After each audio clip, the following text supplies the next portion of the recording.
working her way back into shape after a couple of devastating injuries. Mia Hunt from the University of Denver skied very well last night. Phoebe Hayden, Ski and Snowboard Club Vail Racer. She'll be rounding out our top 5. Got a lot of Steamboat kids, Steamboat athletes back in town who are away at college right now. So want to welcome everyone that's grown up here on this hill in Steamboat Springs. And now on to skiing at the highest level in NCAA.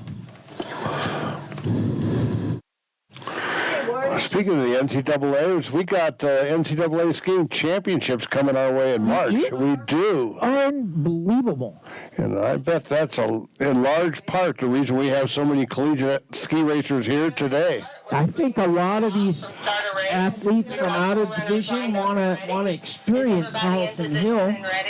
We are going to have the top 34 men and women in Alpine and Nordic competing here in Steamboat Springs in the first weekend of March. That is so right.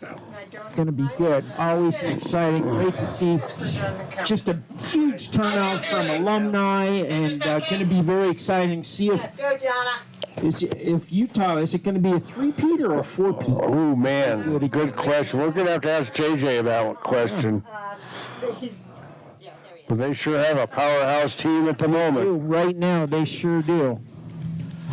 But you look at this top 15, and I see either collegiate ski racers or U.S. ski team ski racers, with the exception of Phoebe Hayden.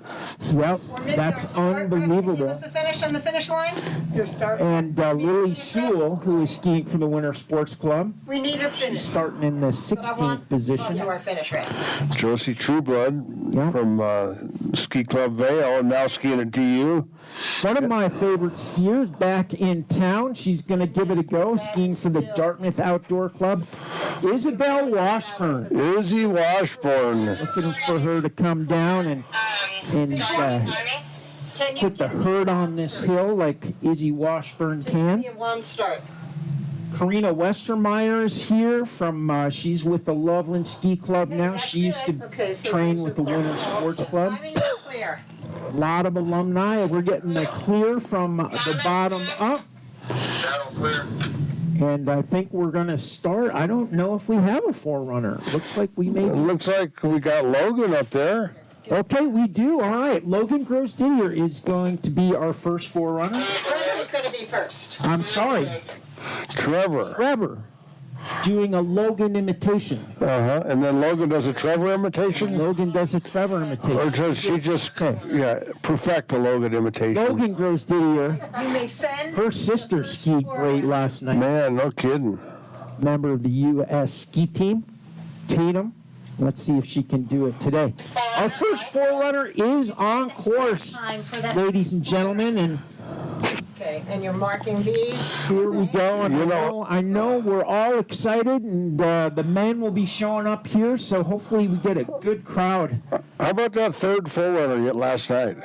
Boy, he was something else. He was flying. There was several NCAA coaches wondering if Santa had one more year of eligibility. Yeah, well, Santa said that was his best run ever on this hill.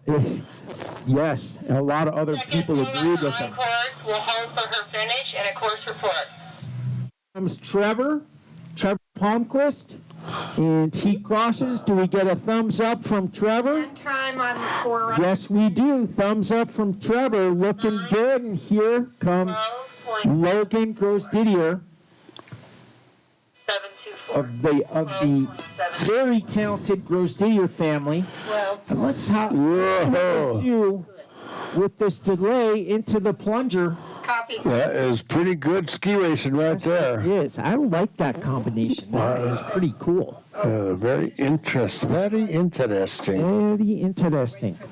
Logan, Girls Didier, do we get a thumbs up? We do, and we're ready to rock and roll, ladies and gentlemen. We are racing here at Ski Town, USA. Ho, ho. Like the jolly fat man himself says, ho, ho, ho. Here we go, the Murphy Roberts Hody ho ho ho. Slalom. They send the first. Murphy Roberts Holiday We Class. got the thumbs up from timing. Ashley Campbell in the start. She's- Golden Buffalina. She's from Canada, skiing for the University of Colorado. Yes, collegiate. Yeah, she called it, didn't she? And here, You're in the gate on starter's orders. She did call it. And first racer in the gate on starter's orders, All right, same thing. Ashley Campbell. You want to know something interesting? On course. don't tell me that you predict who's going to be winning here in just a few No, moments. Ashley Campbell, she doesn't even like soup. No way, I don't believe you. Yeah, but she's on course right now. She does like skiing slalom, and she is on the upper. Steep, dark, scary. Ashley Campbell. Whoa, getting a little back seat right there heading into Coach's Knoll. Big turns on the second breakover. She is good, isn't she? Getting low on that, but Into that flush. entry. Oh! That, sometimes it's just going Out too of that fast. Flush. She has cat-like reflexes. Look at this, ladies and gentlemen. We're going to get a finish, and our first leader of the day, Ashley Campbell, bid number one, 44.26. 44.26.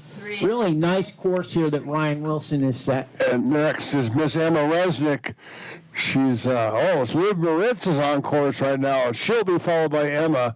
So let's take a look at Liv right now. She's in the running for the overall. And this girl can really, really ski. And it's good to watch her just sort of dicing and dancing back and forth through that delay and into the flush she goes.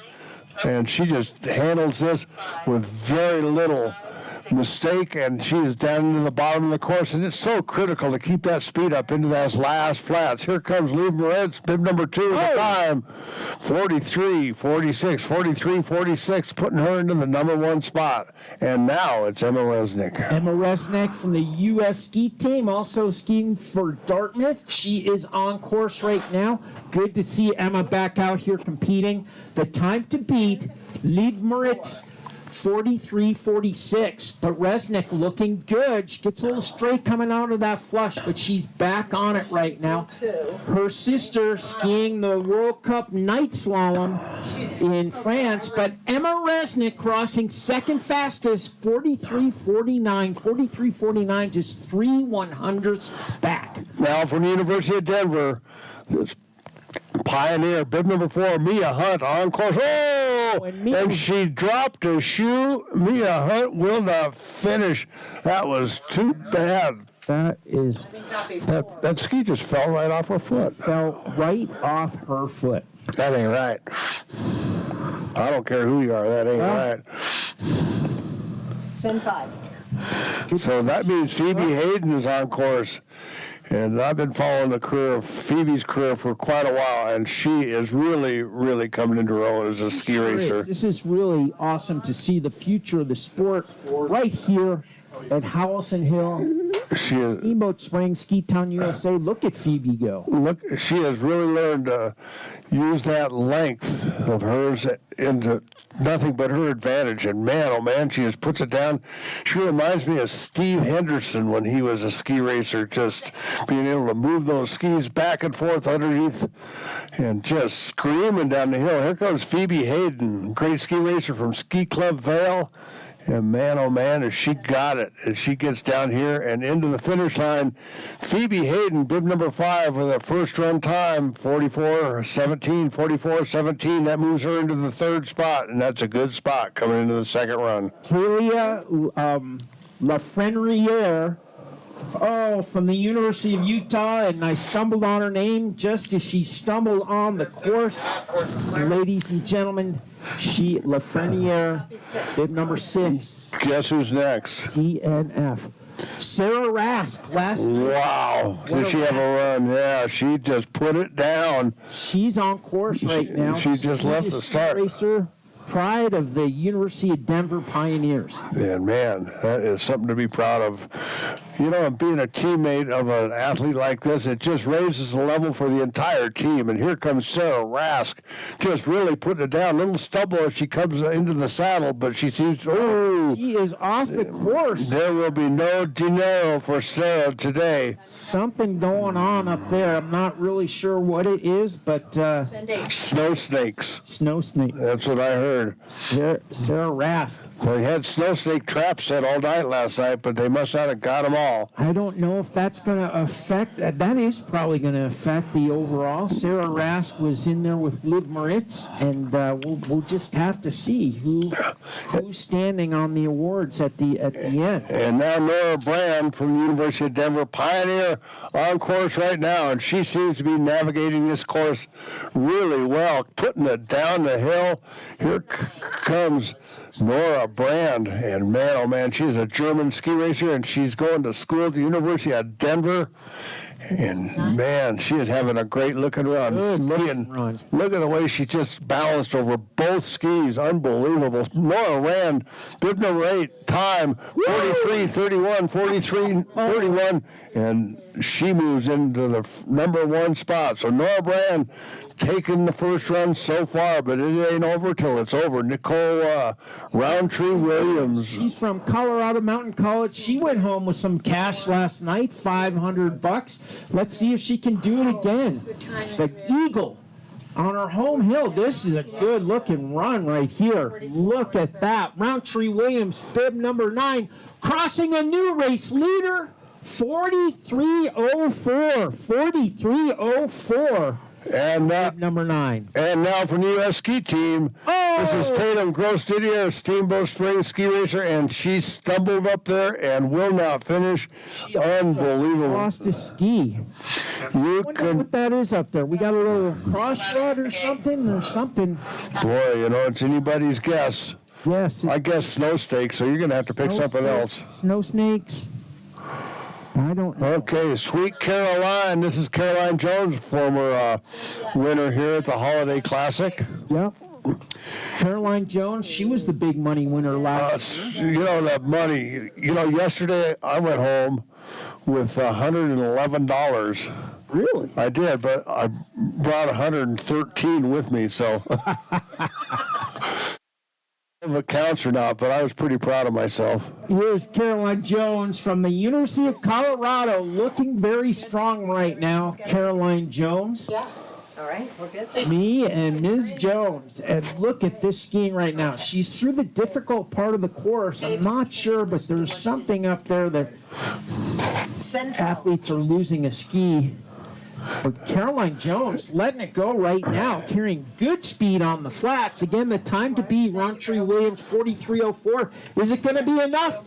Not quite enough. 43:96. 43:96 for Jones. And now from the Racing Palmquist family, bib number 12, this is Sophia Palmquist skiing at a team summit, and we know that she can put it down.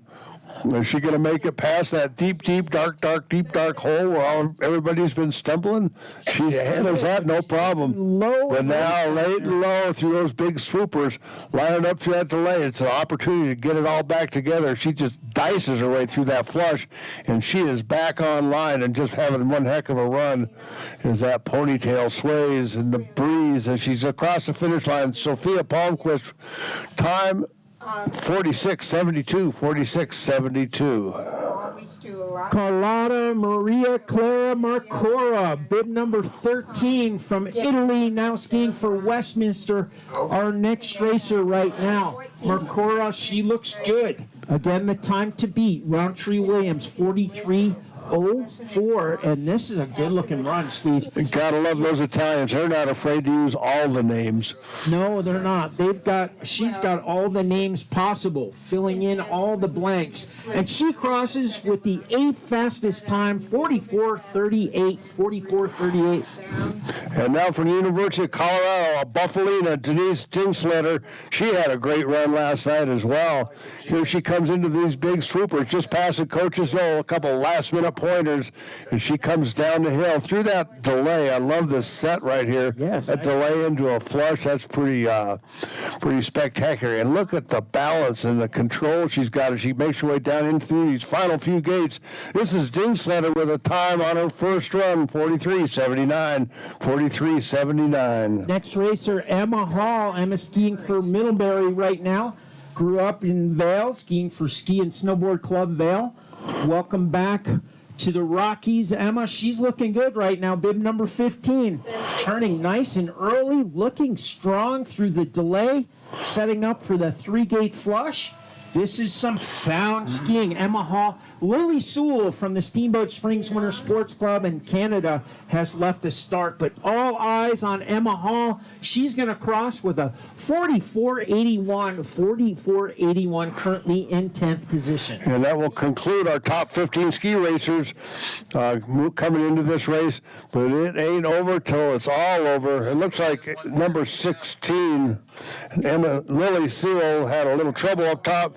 That means it's going to be number 17, Josie Trueblood, be our next racer. Trueblood out of Vail, skiing for University of Denver. A lot of great collegiate ski racers here, and this is like their one opportunity to ski this hill. Yes, it is. With the exception of the Colorado Mountain College, but I don't believe they're eligible for the NCAA championships. They don't have the rest of the infrastructure or teams, so, but I'm sure they'll be involved for running or whatever.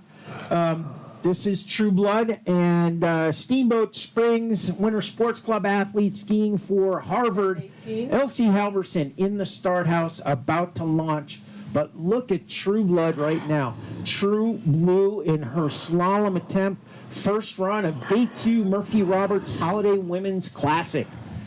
Looking good, Trueblood, and Halverson is on course. She's just coming into view, but that is Trueblood with a 46.22. And now from Harvard, Elsie Halverson on course, and she is stumbled just a bit too. There's something going on up there. Could be that granola. Do you think? I didn't see you guys on the since they tilled it out. Well, the guy that was tilling it was a telly skier and maybe faulty fanny pack, but Halverson stays in the course. She's looking very good right now. Welcome home, Elsie, and welcome to the finish line, crossing with a 46.94, 46.94. And now for the U.S. ski team, it's Caitlin Keene. She's sporting bib number 19, and she made it through that tough spot, no problems, and she's carrying some good speed. We can look forward to a pretty good run here on this first run on the final day of the women's slalom Murphy Roberts Holiday Classic. Ooh, a little stumble coming out of that flush, but she put it back together, and she is roaring down this hill, making her way down through that blue line at the bottom. Keene with a time of 44.74 into the number 10 spot. Canadian Claire Timmerman skiing for the University of Utah Utes on the upper steep, dark, scary section. She'll be followed by Lana Zabaznik from Montana State, but all eyes on Timmerman, bib 20. Looking strong, storming down the hill right now. No problem through that flush, getting some good speed as she approaches the flats. Very nice course here set by Ryan Wilson. Lot different than yesterday. The women are doing well. Timmerman crosses with a 45.16. And now it's Lana Zabaznik, bib number 21. She's from Croatia, and she skis for Montana State. So up there in Bozeman, they got some, Semi-Royal Christie, bib number 21, Zabaznik will not finish. That means Tiana Bruce will be our next racer to come out of the start. And Bruce waiting her turn. That seems to be a tough spot on this race course, right in there. We've seen a number of these ladies have difficulty coming through that section. But now it's Tiana Bruce, she's a Ski Club Vale ski racer.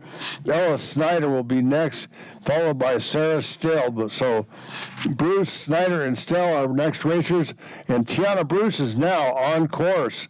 Let's see what she does, and she just comes right through there like it was nothing at all, so that's a good sign. Big turns, and it's so easy to get late and low right there, but she hangs on through that delay, gives you an opportunity to get back together right before you enter that flush, and then some more big swooping turns coming down here into the bottom, and it's just left and right and red and blue all the way across the finish line. Tiana Bruce, number 22, with a time 45.85, 45.85. Ella Snyder on the upper steep, dark, scary section from Team Summit, bib 23. She'll be followed by Sarah Steele. But this is Snyder. She looks good. She gets through the critical part of the course that has caught a couple of our women today. But she is looking strong right now. Seriously. Whoa. But Snyder, She just got going too fast through that flush. good. She's carrying some good speed, and then she started the swooping turns, and she's going to get a finish squeed 47.02. 47.02. And now it's Sarah Stale from Park City, and she is a great ski racer too. She hails from Canada, skiing out of Park City, and man, oh man, she just, another one just laid it through that tough spot, through that delay and into the flush, and whoa, leaning in. Leaned in. You get going so fast in that flush that you just have to pay attention. Oh my The goodness. strain was more than she could bear. Might not be 2-4, will not. Corinna Westermeyer on course right now skiing with the Loveland Ski Club. She's from the Central Nation, skied with Steamboat a few years back. She is a good slalom skier, and she's letting it go right now. Had to put on the brakes a little bit there on the breakover. She's one of the Rocky Mountain All-Stars, this gal. All right. Yeah, Team Rocky. She can ski. And Olivia Snyder, also from Hobbit, is on course. But this is Corinna Westermeyer. Welcome back to Steamboat Springs, and welcome to the finish with a 46.32, 46.32, currently in 15th position. Olivia Snyder on course now, and she is skiing for Hobbit. And man, oh man, this girl is no stranger to this hill. 2-7. No stranger to ski racing, and she's maintaining a good high line as she comes into that flush. And coming out of it, she continues that high line. This is going to be a good run for Ms. Snyder as she comes down into the bottom part of the course. Just nothing but right and left-footed turns, and Snyder crosses with a time 47.85. The pride of Colby College on the upper steep, dark, scary section. Molly Mueller, former Winter Sports Club athlete. She looks strong. This is some fast slalom right now. 2-8. Molly Mueller really starting the season off strong. She is into the flush, and she turns well above that big swooping turn, the swooper duper. Molly Mueller, this is going to be a good run. She is letting it go, looking to move up on the field. She crosses with the 12th fastest time, 44.83, 44.83. And now it's Tia Keitzel, bib number 28 from Aspen on course. Oh, she had a little trouble up there. It looks like Tia will not finish. So bib 28 will not finish this Aspen ski racer. You know, this isn't part of her plan when she showed up here this morning. No, I know it isn't. I know it isn't. She thought she was having a pretty good Friday until she realized it was Thursday. Yeah, there's no doubt about that. This is Catherine McKinney. She looks good from Ski Club Vale, and she's coming in. This is the money turn right there, and she dices it. Looking very strong right now. McKinney, bib 29. Nicole Worley, the pride of Great Britain, in the start house. But this is McKinney. Word must have gotten out to these ladies to take it easy and ski round as you come into the saddle. Yes, I think so. Great skiing right now. McKinney looking good, and Worley is on course up top. McKinney crosses 13th fastest time, 45.12. 45.12. Nice job. Yeah, bib number 30, Nicole Wardley, now on course. She skis out of Loveland, and she is a slalom specialist, and it is obvious by the way she makes her way down. That is a big left-footed turn as you line it out, coming through that delay into the hairpin. Great set here, just really a good spot to interrupt that rhythm of the race course. Here comes Wardley, bib number 30, across the finish line with a time, 47:04. Emma Powers from Park City Ski and Snowboard. She is just coming off the upper steep, dark, scary section. She makes a great turn on the money gate. Looking strong right now. She'll be followed by Julia Wardley, who is in the start house. Look at this. I love the flow of this course set by Ryan Wilson. Good and fair. Oh, and Powers getting a little straight and low here. She's getting to the flats. Emma Powers pushing, pulling, scratching across with a 46.76, currently in 19th position. And now we move on to the next of the Racing Wardley family. This is Julia Wardley, bib number 32. And you know, I thought that we had our money turns up higher, but looking at it now, it seems like those two big turns just below Coach's Knoll are the new money turns. They're the new money turns. Versus the old money turns. You know, old money is always nice to have, but... Yeah, here comes Wardley right now, though. Her time, 46.80. Stella Sherlock, bib number 33 from Aspen Valley. Fur-lined shin guards and knuckle buckets. You can hear them. Sometimes they get wrapped up a little bit on the gates, but this does not seem to be the problem right now. Sherlock having no problem. She only has knuckle buckets or knuckle bucket protectors? Well, she has knuckle bucket protectors. She has a pocket protector, too. And this is Sherlock, bib 33. She crosses with the 24th fastest time, 47:32. And now it's Mia Andrews from Loveland. We have a bunch of Loveland gals racing right here all together.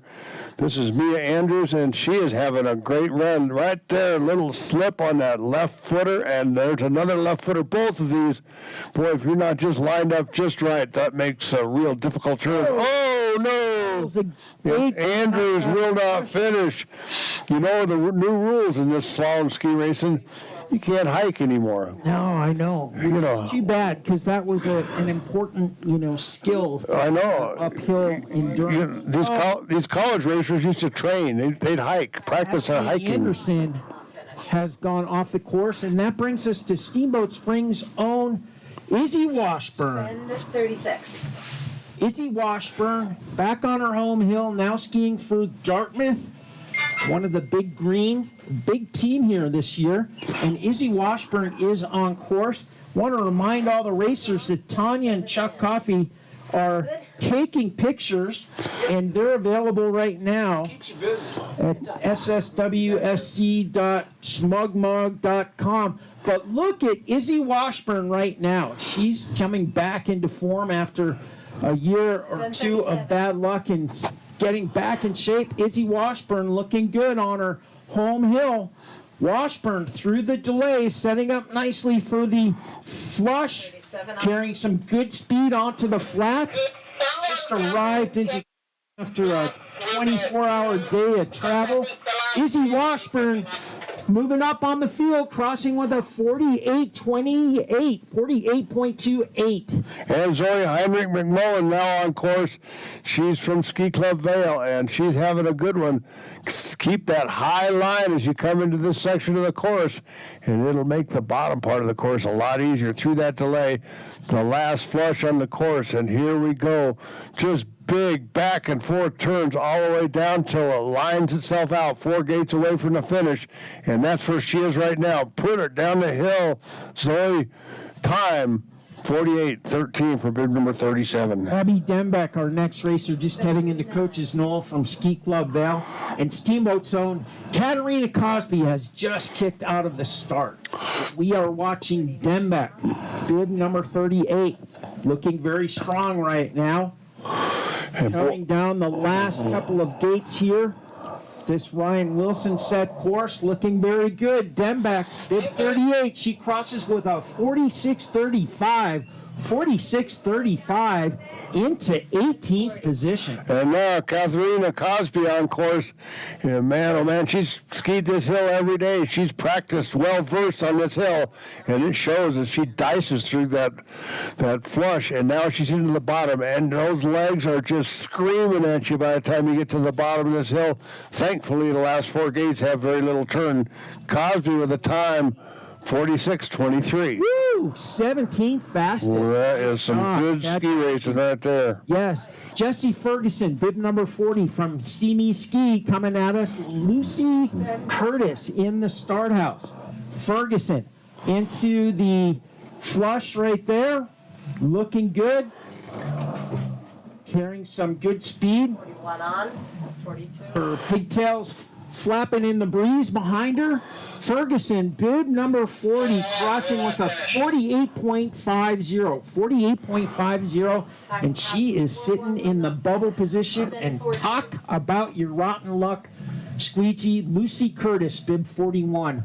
Unfortunately, going to be a DN. Oh, no, I was just all ready to talk about how good she was skiing.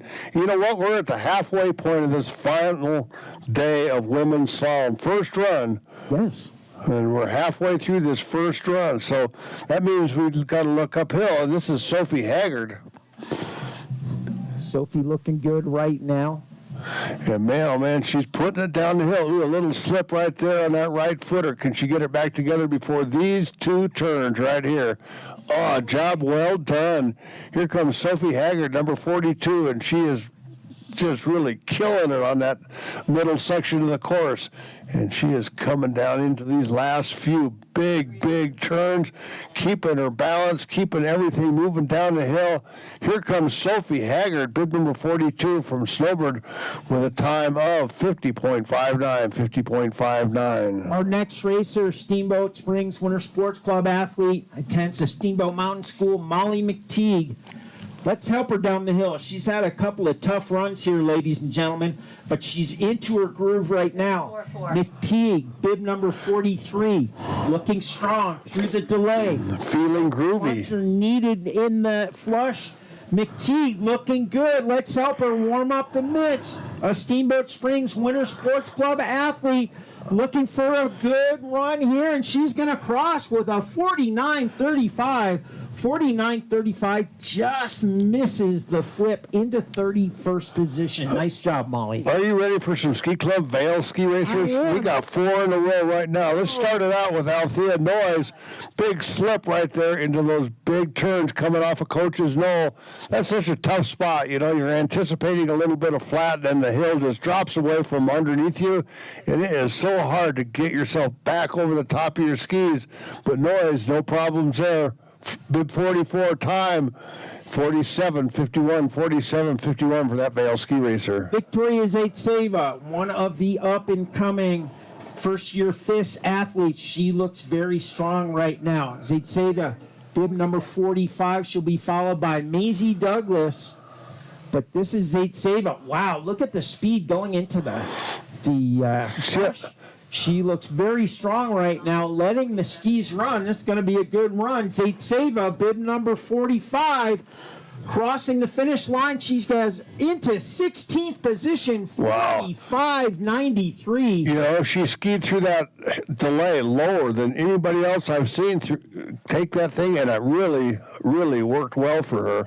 Now let's take a look. This is Maisie Douglas from Ski Club Vail, and she's having a good one. Again, that low line through that delay, she must have been coached for that from those Vail coaches. Sometimes you can just pick up on those little tricks, and it makes all the difference. Look at the balance and control. She makes her way. Douglas finishes with a time of 47.47. Sophie Stoker, bib 47, just through Coach's Knoll right now. She's got good speed as she breaks over the lower steep section here. This Howelsen Hill face. Good high turns, sets up nicely in the flush, coming out, no problem. 48 on. This is Stoker and Evelyn Wogeman Bib number 48 has left the start from Jackson Hole. Should be coming into view. But Sophie Stoker crossing 21st fastest time, 46.56. 46.56. Currently into 21st position. Evelyn Wogeman, bib number 48. Oh, and she has stopped. She has stopped right by the coach's knoll. She is going to be a did not finish about your rock. She thought there was a Starbucks right there, I think. I think she did. Taylor Voigt now on course. And she had just left the start.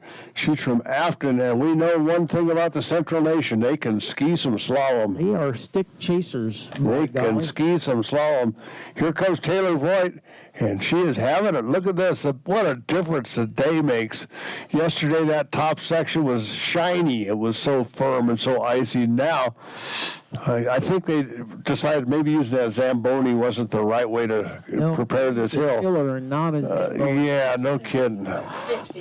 Plus, I can't believe they could hook that Zamboni up to the winch cat. That was unbelievable. I wish I'd have been here to see that.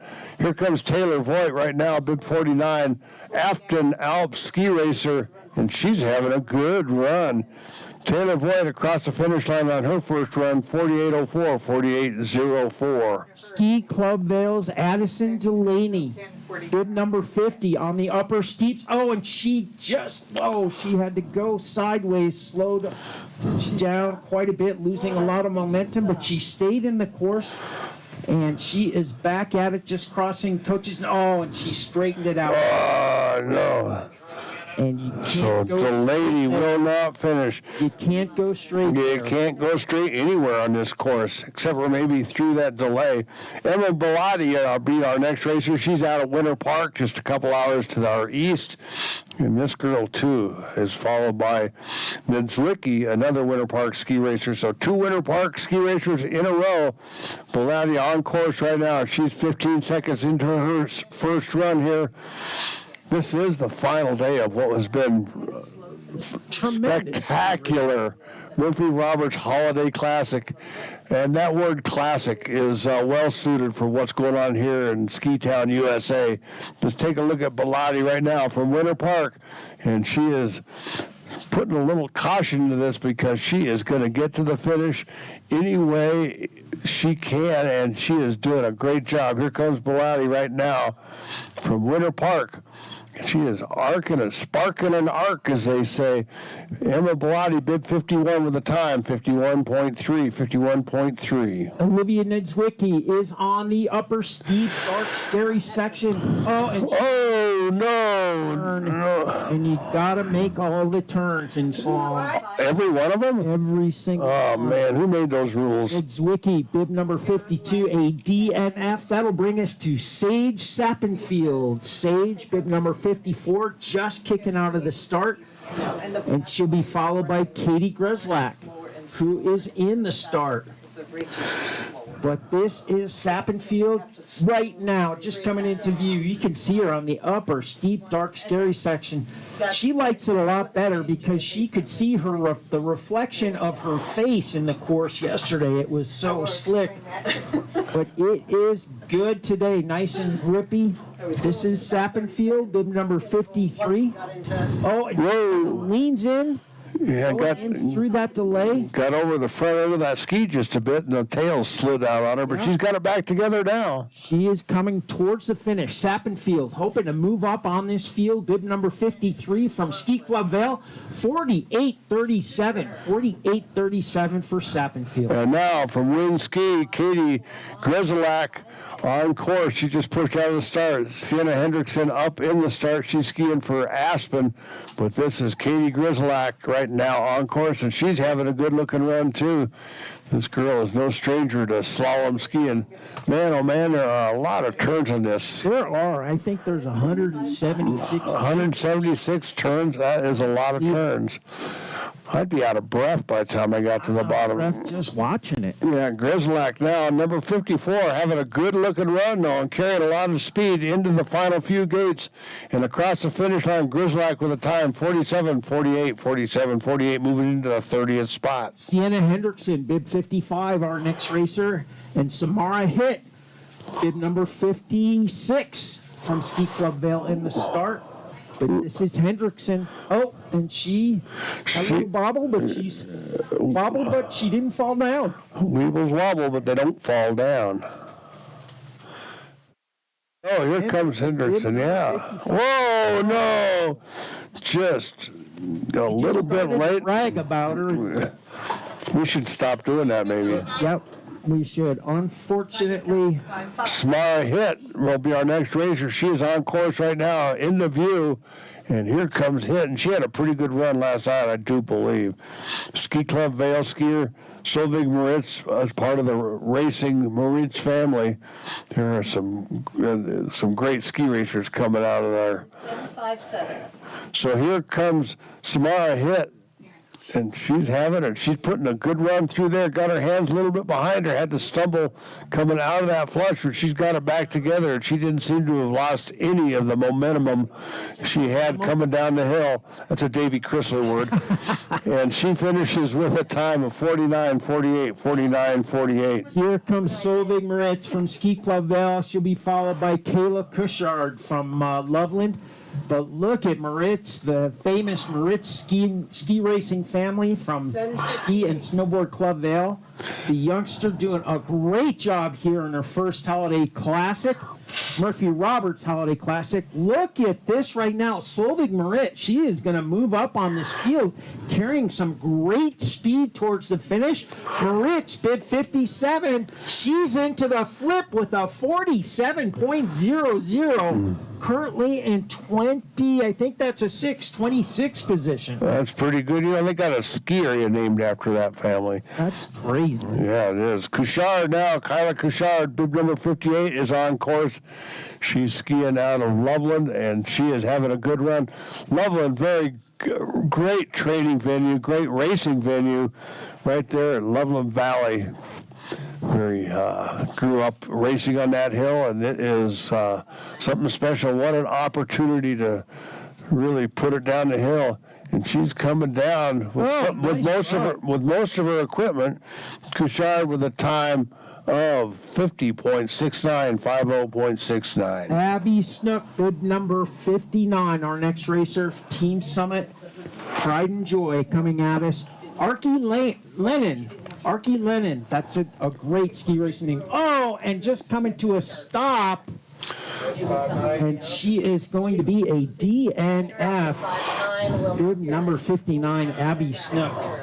So let's see what kind of arcs Archie can put down. Archie Lennon. Yeah, and once again, athletes, So no, you do not. Tanya and Chuck Coffey, they've been taking photos all week, and she can take a ski racing photo, I'll tell you. But they're available now at sswsc.smugmug.com if you want to get some photos for your family for Christmas. Look at this is what I did for my Christmas vacation. Archie, well named here. She is really putting it down the hill, hanging on to each and every one of those turns. Little pole plant to correct everything, get herself lined up, and we are having one heck of a ski race right here. Archie Lennon, she's the fifth cousin to Julian Lennon. No kidding. No kidding. And she is making her way across the finish line. Bib number 60 with a 48.43, 48.43. That means Stella Stinnett. It will be our next racer on course. Coming at us, bib number 61 from Buck Hill, the Central Nation. And Caleb White from the Steamboat Springs Winter Sports Club in the start house. Send 62. Getting ready to tackle her home hill right now. White just about to push out of the start, but this is Stella Stinnett, bib number 61, and she goes down. Oh, no. That did not look pleasant. Stop. And sometimes slalom makes me sad. Confirmed. 62 on course. Oh, but she's getting up. That's the good Let's news. give her a round of applause. I'll give her a round of applause. Having some difficulty, and good to see her get up. That was a hard fall. So 20 more racers coming, and this is going to start with Kaylin White from the Steamboat Springs Winter Sports Club. And what a cool spot. Honored 5 times as the Club of the Year. And that is far and above Start stop. any other ski club in the nation. Here comes Kaylin White right now, bib number 62. She's going to finish with a time of 53.12, and that means Lucy Worth is going to be our next racer out of the start. Yeah, from Jackson Hole. Trains on Corbett's Couloir whenever she gets a chance. Could you imagine running a slalom down Corbett's? Man, it would be a heck of a start. That start would be a heck of a start. Lucy Worth, bib 63, on course. There she is, just coming into view on the upper steep, dark, scary section. A little less dark and a little less scary than yesterday, but still intimidating. And Lucy looking strong right now, having no problems heading into Coach's Knoll. This is where you need a little direction going, and she is handling it right now. Lucy Worth, the youngster from Jackson Hole, looking strong, heading our way right now. She is onto the lower portion of the Howelsen Hill Murphy Roberts Poly Classic Slalom Course, Day 2, looking strong. Worth, bib 63. She's going to get a time 49.40. 49.40. You know, I don't know for sure, but my guess is she's been powered by some of those Lon Allen buttermilk pancakes. Oh, no, look at this. Crony Ferroli, Eva will not finish. Bib 64 will not finish. That means Whitney Diamond is going to be next. So you're saying that Lucy Worth is Lon Allen pancake powered? I believe so. Nice. I know that Jackson Hole team's been staying there. That is some power. Lon Allen. Lon Allen's pancake power. Whitney Diamond just coming into view. There she is right now from Snowbird. She's got to get used to it. She rides a tram all the time. Oh, no, and she is out. Diamond is out. A diamond in the rough will not make it to the bottom. In the rough snow, that is. My goodness. And now we got Maren Elvidge coming our way. Bib number 66. Maren Elvidge, Steamboat Springs Winter Sports Club alum, skiing for Colby Sawyer. She should be coming into view. There she is right now. Welcome back to your hometown, Maren Elvidge. Colby Sawyer College looking strong right now in the slalom here on her home hill. Good skiing going on. Annika Jobson is in the start house, but this is Maren Elvidge. And there is the race right there. Yes, it is. Unbelievable. Maren looking very strong right now. And she is looking to get a finish and move up on this field. Maren Elvidge, she's going to cross 52.07. 52.07. So now we're looking uphill, and it's Annika Jobson on course, Ski Club Vale ski racer, and she is having a good one. Ooh, stumbling a bit right there. She enters Coach's Knoll, but she's got it back together. Ooh, sliding again on these three big swooping turns. But right here, it's an opportunity to get it all back together. This Annika Jobson now by the flush and into the final few big turns. And then from here on, it just lines itself out. Straight, all the way to the finish. Jobson with a time of 48.70. Nice job. Sophia Stanley, bib number 68. Our next racer, you can see her up top. She'll be followed by Morgan Phillips from Aspen Valley, but this is the pride of Loveland. Sophia Stanley looking strong right now. And she is bashing the gates, getting a little bit low. Need a good pole plant right there. Into the flush, no problem. Looking to put the pedal to the metal right now. Stanley, bib number 68, steaming her way down this Howelsen Hill course. She is going to get a finish time from Loveland. Stanley crossed with the 53.38, 53.38. And now from Aspen, Morgan Phillips, bib number 69, is on course.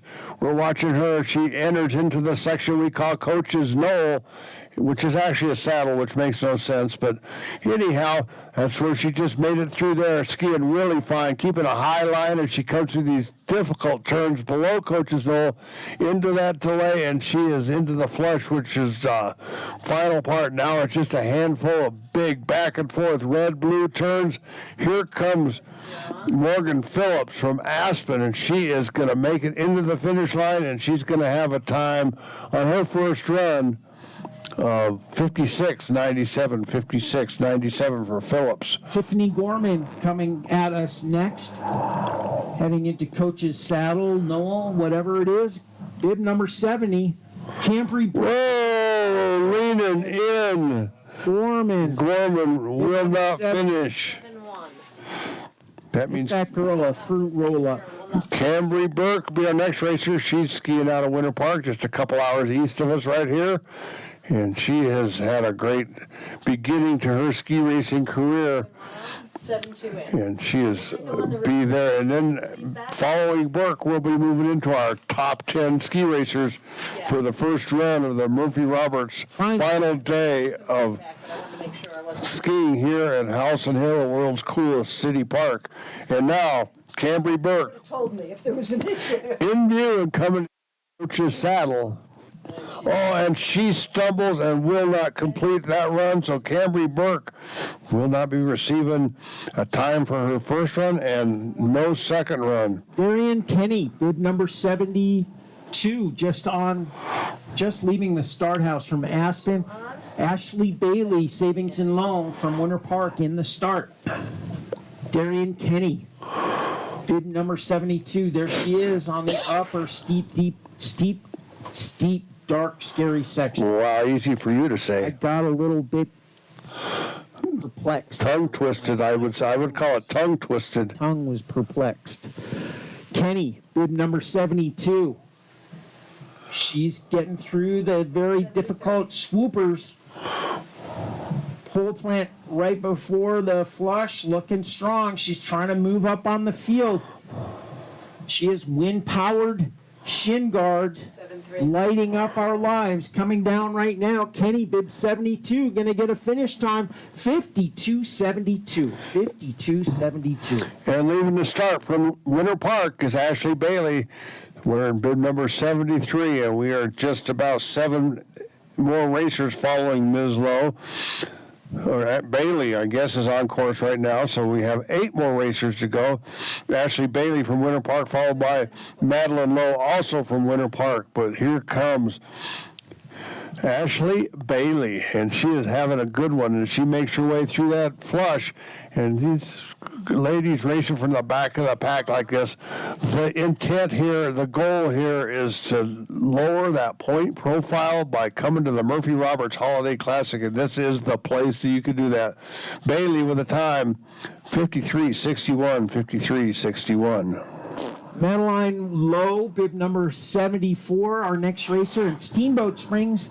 Hazel Fernley, the Fern Dog, in the start house right now. But Madeline Lowe looking good from Winter Park.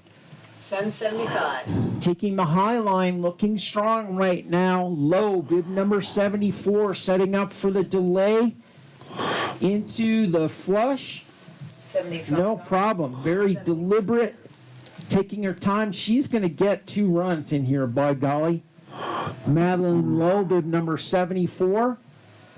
Looks like this is our first Holiday Classic, Murphy Roberts Holiday Classic. Lowe, 102.50, 62.50 for Lowe, bib number 74. And now we're moving into my favorite part of the race, honestly, the 990s. Anything can happen out of this group, and we are looking at Hazel Fernley on course right now, and she is having a good race. You have the racers that are first year in the FIS competitions racing right now, and here comes Fernley with a time 50.25, 50.25 for that Steamboat ski racer.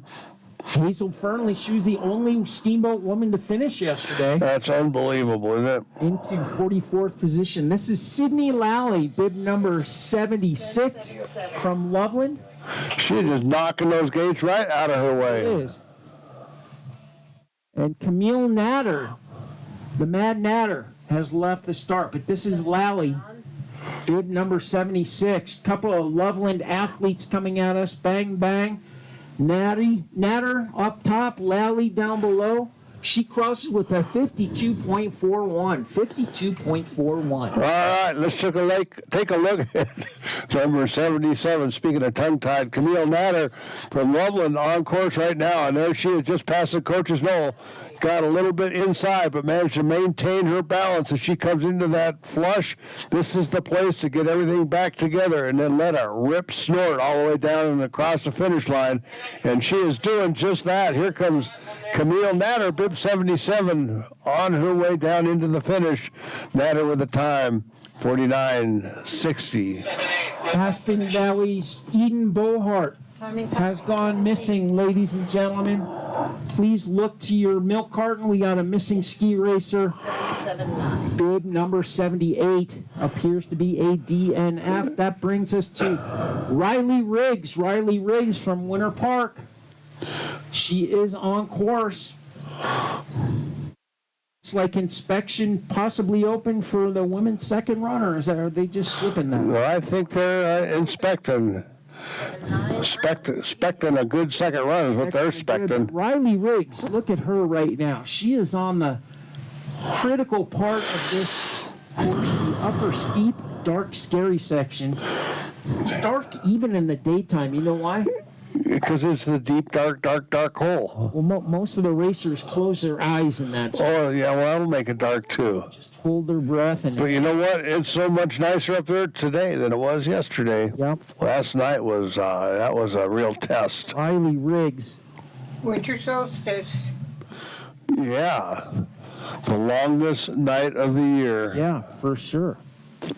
You know how you can tell it's a steamboat athlete up there? How can you tell? They say, hold my glue vine and watch. Hold my glue line and watch this. Look at Riggs, bib 79, crossing with a 56.67, 56.87, 56.87. And only two more racers to come down for this first run of the final day of the Murphy Roberts Holiday Classic. Audrey Crowley, skiing for Ski Club Vale, bib number 80, is on course. And she is having it. And look at her put it down the hill.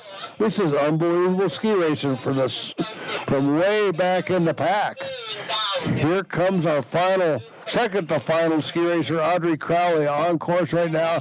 And she's had a little misdirection, but she's lined it out and made it through that delay.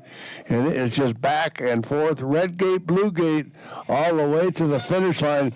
Let them run, Audrey Crowley, Ski Club Vale Gal, and she is across the finish line with 53.96. Kylie Blakely, I believe it's our last racer. I believe you're right. No fault. Congratulations, everyone. Give me the hand. Nicola Roundtree Williams, our current race leader right now. She looked great. From Colorado Mountain College. Nora Brand in second. Liv Moritz from the U.S. Ski Team in third. Emma Resnick from the U.S. Ski Team fourth. And Denise Dingsletter in fifth position, unofficially unofficial. Everything we say, Well, of course, unofficial.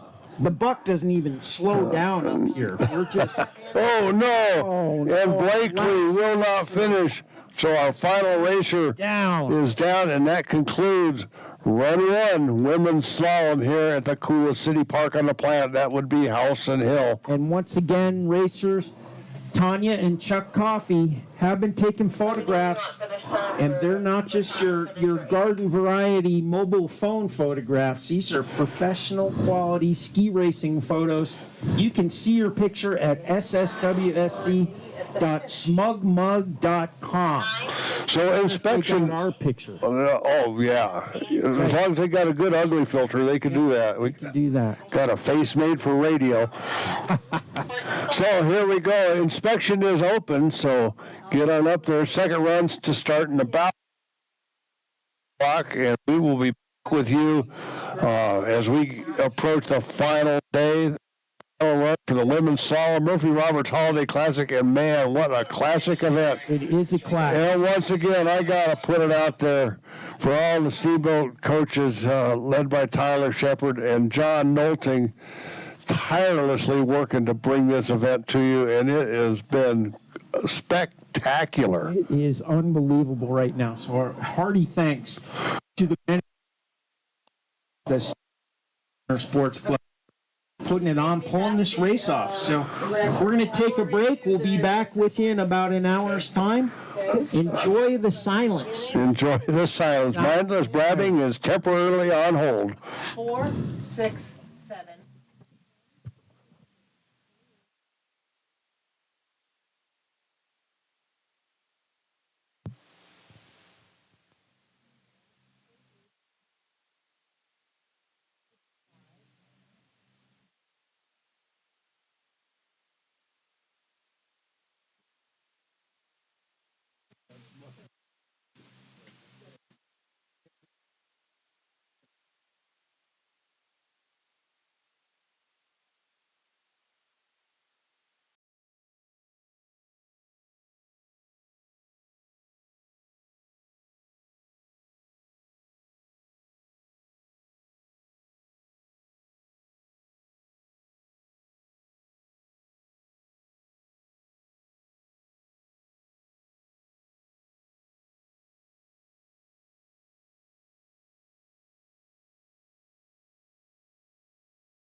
Angelo, guess what time it What, is? Squeegee Pepper? It is ski racing time. Murphy Roberts Holiday Classic. We are just about to start the second and final run. Like you did for us last night, she's ready for that. We have a real chiller diller here today in Ski Town, USA. All right. We're looking And good. I am Near you. more excited than a bed bug in an old folks home to be here and Be here. bring this to you. We are racing for That looks good. prize money, $2,000 for the first place racer, $750 for second, $500 for third, $300 for fourth, $200 and $250 for the first place U18. $34,000 coming at them. 4,000. Thanks, big thanks Can we go ahead to our and get prize money sponsors. starting with timing? Ron and Sarah Simon, Chris Puckett of Edward Jones, Dave Baldinger of Steamboat Sotheby's Real Estate, the Huber family, David Lamb of Edward Jones, the Colgan Foundation, Gwen Rogers, and Pete Daly. And now as we're getting ready with our second run, our second and final run of women's slalom here at the Murphy Roberts Holiday Classic, the leaders get to sit in the FM Light and Sons leaders saddle. So we'll be seeing that. We've got our This is going to be a ski race. Believe me, you. yes sirree Bob or yes sirree Squeegee. Yeah, I was going to say, who's Bob? We are getting ready to rock and roll. We have two forerunners. First forerunner is on, I believe this is Trevor Palmquist on the upper steep dark shirt. Oh, and he put it into a wedge. I think he did a stem Christie right there to make that gate. And he is back in it. Delay out of the coach's saddle there. Very rhythmical. Nice looking course right here we got. Second run set by Kirsten Weiss of Aspen Valley Ski Club, and I like the flow of it. And into a one last hairpin The second floor. into the finish. We get a thumbs up from Jevin. Yes, we do. And our second forerunner on course. is on course. Finish. Logan Groves Goodyear. And ladies and gentlemen, in the spirit of ski racing, reports from We don't have a hand time. Courchevel, the night slalom going on right now. American Time for the Michaela Schifrin sitting in the hot seat right now in first place after one run, 17/100 over Petrovlova. And Paula Moltzen sitting in fourth. That is unbelievable. AJ Hertz just moving into the flip. I think she's in 21st position. I'm a big fan of the way Osh skis. Aj Hertz. I'll never forget that. Second forerunner. So still some Americans to go, including Allie Resnick, who should be coming up here. I'll report how she's doing. Her sister's racing right here. Yes, she is. But Logan just crossing the finish. And we have our first racer, Racy Macy Douglas. Maisie Daisy. Macy Daisy Maisie Douglas. Daisy Douglas. She was 30th on the first run, and she is in the start house right now. She is shaking up there. The Ski Club Vale Ski Racer finished 30th after the first run. What an opportunity to be the first one down the course right now. And if she can get into the finish area, she will, I guarantee, She will saddle up. to the FM Light and Sun saddle. Saddle up, cowgirl. We're going for a ride. Here comes Maisie now on course, bib number 46. And man, oh man, she had a great run, finishing 30th after the first run. We got 57 racers making their second run today, and that is a far cry from what we saw yesterday. Man, what a difficult surface these girls had to race on yesterday, but it is much improved thanks to the hard work and efforts of the city of Steamboat Springs, operating a groomer and our coaches out here last night, making sure that this was not a repeat performance. Here comes Maisie Douglas right now, bib number 46, and she's having to jam it up just a bit. That snow's getting a bit softer out there. Time on her second run, 44:45, first fastest time, and a combined time 1:31:92. Saddle up, Maisie. You're in the number one spot. Stella Sherlock on course. Excuse me, FM Light and Sons leader saddle. Stella Sherlock just coming into view in the upper steep, dark, scary section. She was 29th after the first run. She looks strong right now, ladies and gentlemen. Sherlock making this course look elementary. Elementary, my dear Watson. Worldly from Great Britain in the start house. But look at this right now. Wow, that's some ski racing right there. And what a pristine course, too. Looking good. Is it going to be enough to jump into the FM Light and Sons leader saddle? Yes, it is. 42.54. 42.54, combined time of 1:29.86. 1:29.86, our new leader. Have a seat in the saddle, Stella. Now it's Nicole Wardley, Loveland ski racer, and this gal hails from Great Britain over there across the pond. Bib number 30, she was 28th after the first run, and she's having it. And in about 2 more racers, this course is going to get as fast as it's going to get all day, putting the pressure on those that finished first after the first run, starting in the 30th spot. But my goodness, Nicole Wardley, bib number 30, with a great time. Second run time, 43.42, 43.42, puts her into a combined time of 1:30.46, and she is in the second position right now. So Sherlock stays in the saddle and going off the course. Oh, talk about your rotten luck. Ella Snyder, bib number 23 from Team Summit, has left the course. She is unfortunately ausgeschieden, going to be a DNF. Solveig Moritz on course of the Racing Moritz family, and there's something in the blood with this family because they have created some wonderful ski racers. From Ski Club Vale, Solveig Moritz, bib number 57, is on course now. Up in the start, Elsie Halverson from Harvard. It will be our next racer coming down. But right now, let's take a look uphill. Solveig Moritz, number 57. She was 26 after the first run. And as we know, each racer coming out of the start here for the top 30 will have been just a bit faster than a preceding racer on course. So we look to see a big change on that leader's saddle as we watch Solveig Moritz, bib 57, and she just slammed her way down through that hairpin. She's got some good course skills going on now through the final hairpin and across the finish. Woo! Second run time, 42.83, 42.83 combined time. Catch this, 1:29.83. And Ms. Moritz, saddle up, Cowgirl. You're the winner at this moment.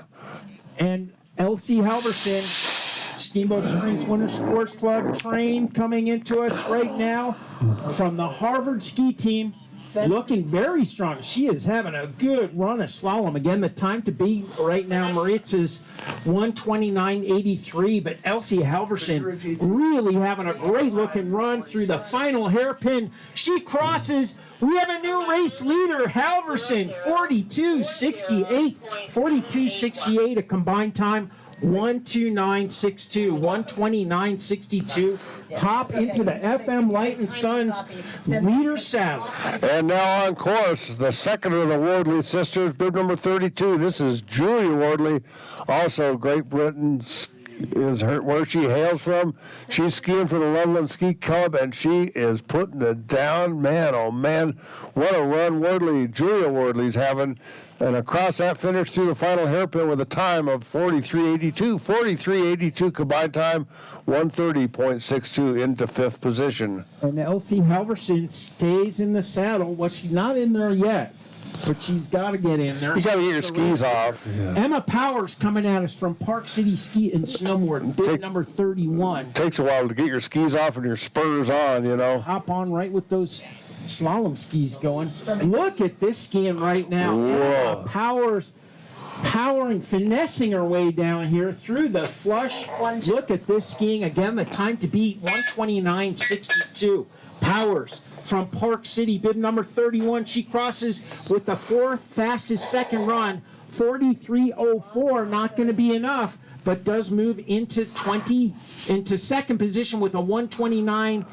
129.80. And now from Team Summit, Sophia Palmquist, number 12. She was 22nd after the first run, and she's having a good, clean run as she makes her way down into this big swooping delay, puts her clear across the hill and into another handful of rights and left turns as she starts thinking about what she needs to do as she enters this flush. Coming out of the flush, a few more turns into a final hairpin. Here comes Sophia Palmquist, bib number 12, second run time, 42.91, combined time, 1:29.63, and just barely out of that number one spot. She remains in second place. Sophie Stocker next. And Elsie Halverson, she's a little reluctant to get in the saddle. She's thinking there's been a lot of people in that saddle. I don't know how clean it is, hygienically speaking. Sophie Stoker, bib number 47 from Ski and Snowboard Club Vale, our next racer. She looks very strong. She was 21st after the first run. But is it going to be enough to unseat Halverson? No, it is not. 43.33. 43.33, a combined time, 129.89. Good enough for sixth position. And now from Vail, Colorado, Abby Dembeck. She's wearing bib number 38, finished 20th after the first run, and she is having one heck of a run coming down now. And we are approaching the halfway point of our top 30 fastest racers of the season, of the first run. Here comes Dembeck on course right now. This Vail ski racer is having it and makes her way into the finish. Time 43.75 on her second run. Combined time 1:30.10 for Dembeck. Next racer, Karina Westermeyer from Loveland Race Club, bib number 25. She was 19th after the first run. Again, Elsie Halverson, still our race leader right now, taking the field to school, but Westermeyer letting the skis run. She'll be followed by Steamboat's own Kat Cosby in her first Holiday Classic. She was 18th, but Westermeyer crosses fifth fastest second run, 42.98, and into the lead. Karina Westermeyer, have a seat in the FM Light and Sun saddle. You've got a time of 129.30. That is some darn good skiing. Now it's Katharina Cosby from Steamboat Winter Sports Club. They call her Cos because she loves this sport of ski racing. And here she comes. She's got 39 on her bib, and she was 18th after that first run. Here comes Cosby right now, and she's arced her way through that flush. Just a few more turns, one more hairpin. Katrina Cosby with a time, third fastest second run, 42.79, 42.79 combined time. Catch this, 1:29.02, and we have a new leader. Cosby crawl into that saddle and herd up that bunch of those ski racer gals, showing them how it's done. Josephine Trueblood, our next racer, but how about U18 Katarina Cosby, her first Holiday Classic, and she's in the leader saddle. That could be some money. Trueblood from the University of Denver coming at us next. She looks very strong. She was 17th after the first run. This is going to be another fast run. Is it enough? Yes, the fastest second run. Josephine Trueblood, 42.48, 42.48, moves into the FM Light and Sons leader saddle with a time, listen to this, 1:28.0. We cracked into a new spot right there with that run. Now it's Zaitseva, Victoria Zaitseva, Ski Club Vale ski racer, and on course, and she is having a race. Is she going to have what it takes to move into that number one spot, knocking fellow teammate Trueblood off of the saddle? We are waiting to see. Here comes Zaitseva, fourth fastest second run time, 42.75, 42.75 combined time, 1:28.68 by 200ths of a second. She moves into the number one spot. No rest for the weary. Zaitseva is on the saddle. Tiana Bruce will be next. She is through Coach's saddle into the rhythmical section here. This course set by Kirsten Weiss. We've got plenty of time. And this is good looking skiing coming right now. Our fastest 15 racers coming, starting with Tiana Bruce. She looks strong. Do we have enough for a new lead change? And we do. Fastest second run. Bib 22, Tiana Bruce. 42-23, 42-23 combined time. The time to beat, 1:28:08. Hop up in the saddle, Tiana Bruce. And you know who's going to try to beat her? I bet Claire Timmerman. You couldn't be more right. Skiing for the University of Utah out of Canada, and this girl can put it down the hill. And she is not just racing for the money here. She's racing for the experience on Howelsen Hill, the world's coolest city park, because she's going to be right back here for the NCAA championships in early March. Here comes Timmerman, and man, oh man, she putting it down the hill. She just hangs onto those edges across the finish line. Second run time, fastest second run time, 41:42. 41:42 combined time, 1:26:58, 1:26:58, and Timmerman moves into the number one spot. We got us a rock fight out here. Got a rock fight for sure. Catherine McKenney from Ski Club Vale, U18, that moved all the way up into 13th position. She could be in for the money right now. Looking strong again. Claire Timmerman, the time to beat, 1:26:58. Catherine McKinney looking strong. Is it going to be enough? Not quite enough. 42:43 a combined time, 1:27:55. Timmerman remains in the FM Light and Sun saddle. And now, as you say, M squared, Molly Mueller from Colby College on course right now. And look at the ski racing. This is some high-speed arcing. She comes through the delay and just hammers on that big left footer. And now she's thinking and looking downhill. Here comes the flush. Slam it down and put it around. And here we go.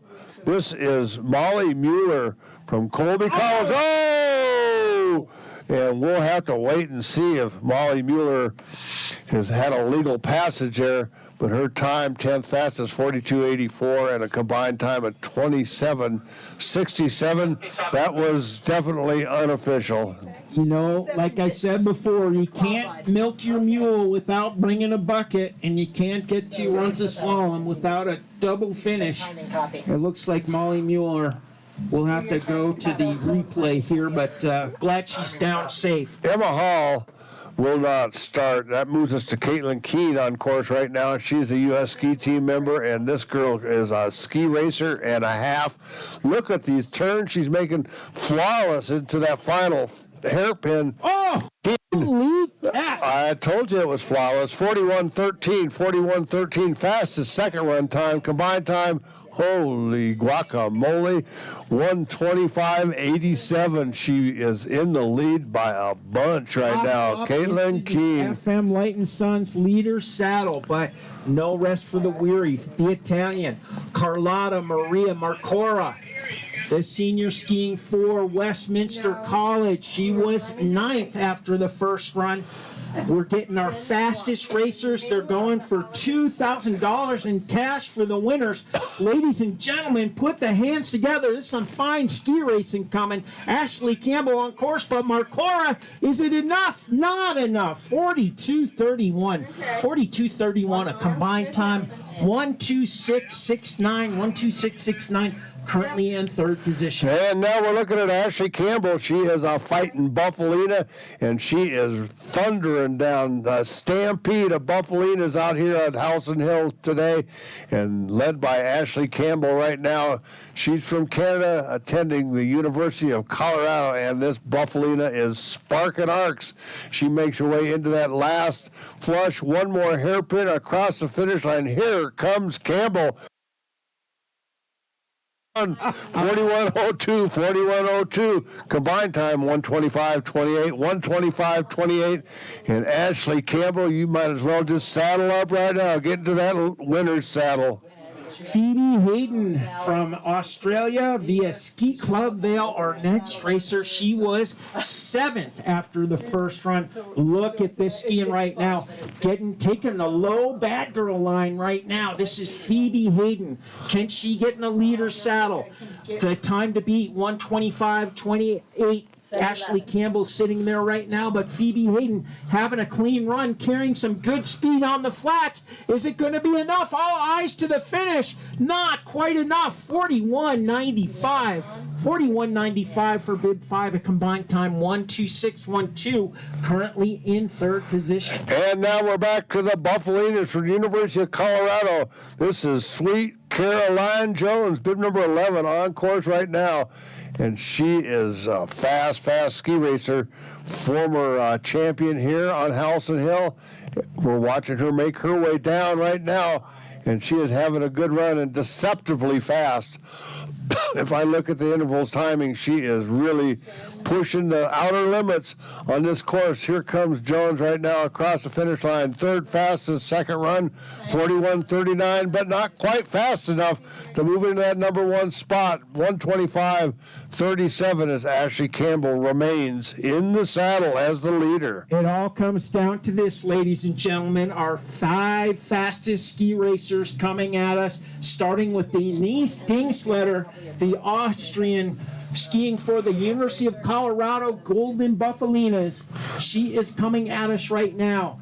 The time to beat, again, a 1:25.28, 1:25.28.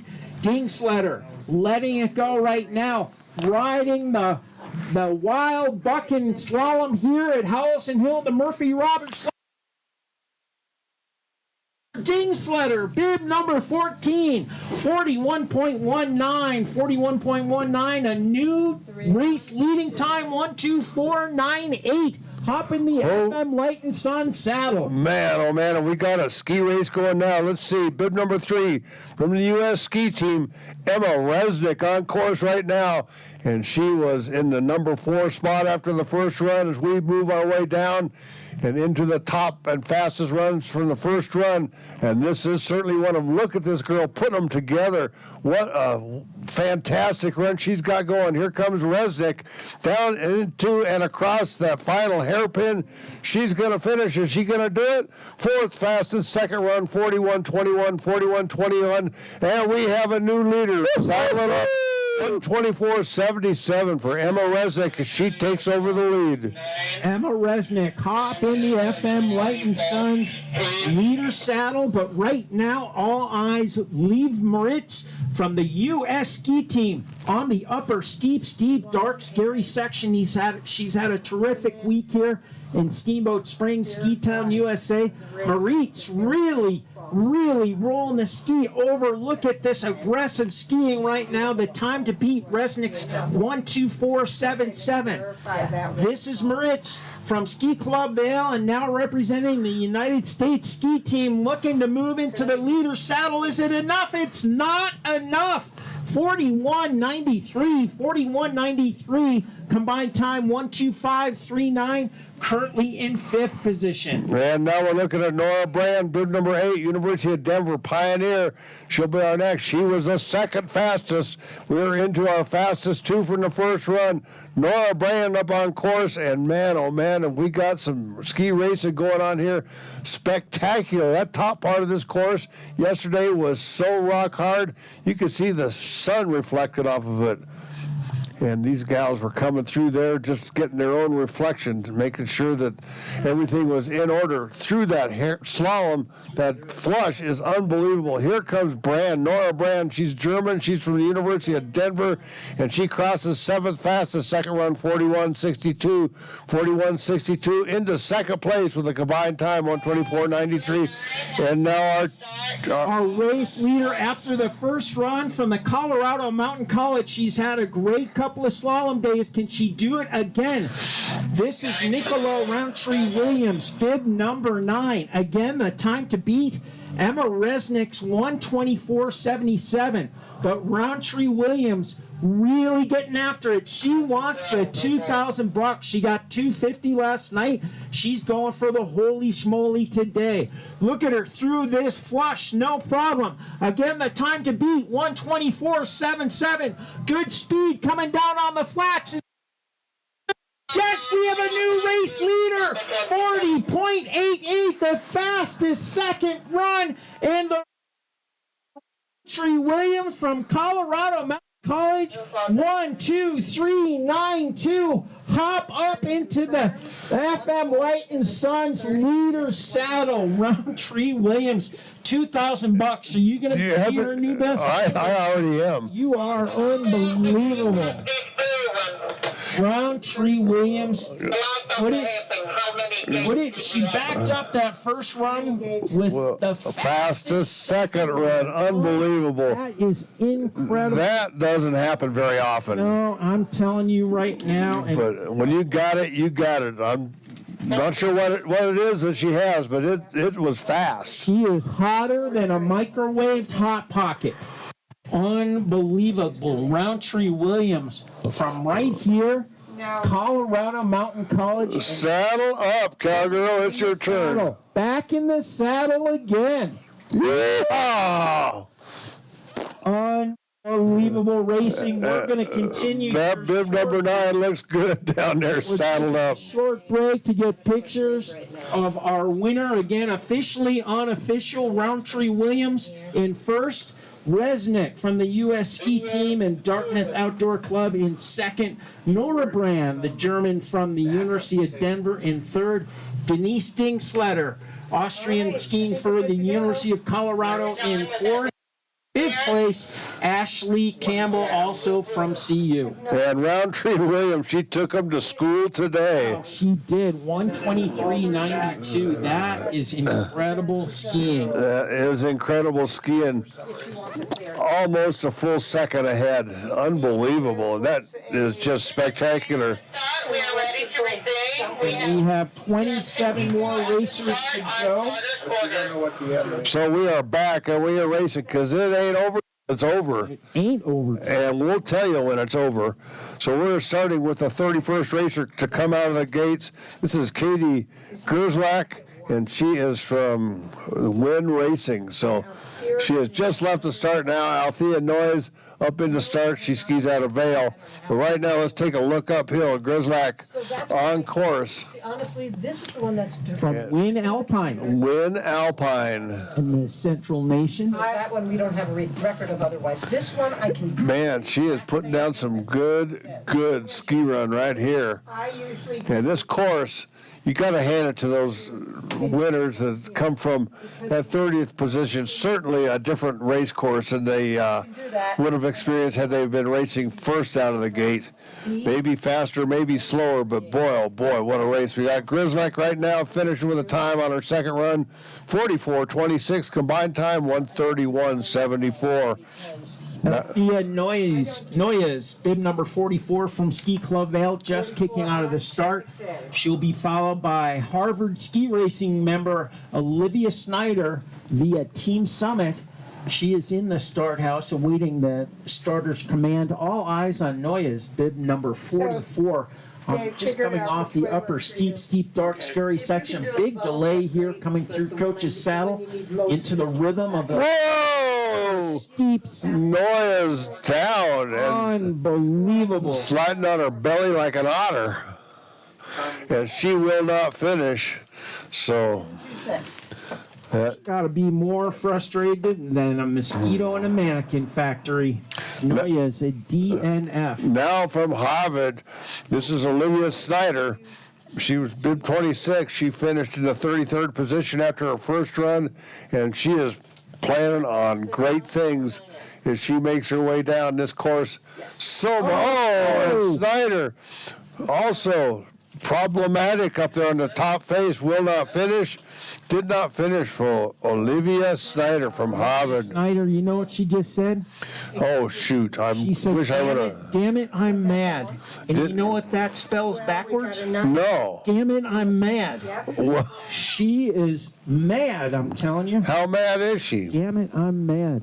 Forwards and backwards, no matter how you spell it, Stand here and she is not going to have a second finish time. Go ahead. Matter Taylor to Voigt from Afton Alps, our next racer, bid number 49. She is on the upper steep, dark, scary section. Matter that all. Right here, as she heads into the delay, maybe she can catch up. There she is. She's back on her line. Good and rhythmical here. The Afton Alps pride and joy coming at you. I'm sure she's got some people back home in the Midwest cheering her on. We can hear you from her here. Taylor Voigt looking strong. Bib 49. She crosses with a 45.23. 45.23 combined time. 1:33.27. Currently in 30th position. And now it's old Heinrich McMullen from Ski Club Vale on course, and she is finished in that 35th spot after the first run. Heinrich McMullen, she is looking very strong right now on the lower steep section. Izzy Washburn. Izzy Washburn. Outdoor Club about to push out of the start. One of my favorite racers. She's on the hill. On the hill. She is. Heinrich McMullen now is only finished with a time of 44.02 on her second run, combined time 132.18. Izzy Washburn looking strong right now. Welcome home, young lady. Izzy Washburn, I'm sure Granddad's out here cheering her on. Back in the saddle, ski racing for the Dartmouth Outdoor Club, the Big Green. Izzy Washburn storming down the hill, hoping to move up on this field, getting back in her rhythm. A big travel day yesterday, and she's here racing today. Izzy Washburn, bib number 36, hoping to move up. Going to be a good time. Crossing with a 44.51. 44.51 combined time. 132.81, 132.81 for my good friend Isabel Washburn. Nice job, Izzy. And now from Vale, this is Sage Sappenfeld on course right now. She's coming by coaches, Noel. You notice how her coaches are over there giving her some last-minute instructions as she arcs it through that delay. Amazing the level of ski racing, even in this far back into the field, as we approach every racer coming down now, has that opportunity to get in, especially those U18 racers, because there is money on the line for them as well. Sage Sappenfield with a time on her second run, 44.25, 44.25 combined time, 32.62, 32.62. Archie Lennon, our next racer, the Australian skiing for Park City Ski and Snowboard, looking good. Oh, getting a little bit low through that delay, having to put the brakes on a little bit. Archie Lennon, one of those great ski racers' names. Jessie Ferguson about to kick out of the start. She did just kick out of the start. But arcing and parking right here at Howelsen Hill. The Australian coming across. Lennon, bib number 60, 45.38, 45.38 combined time, 133.81, 133.81. And now from Colorado Mountain College, See Me Ski, this is Jessie Ferguson having a great looking run. And she has been over here on this hill training. An interesting training scenario sometimes with this Colorado Mountain College, trying to make all-around ski racers. They trained the other day with no slips, no nothing, just practicing that hard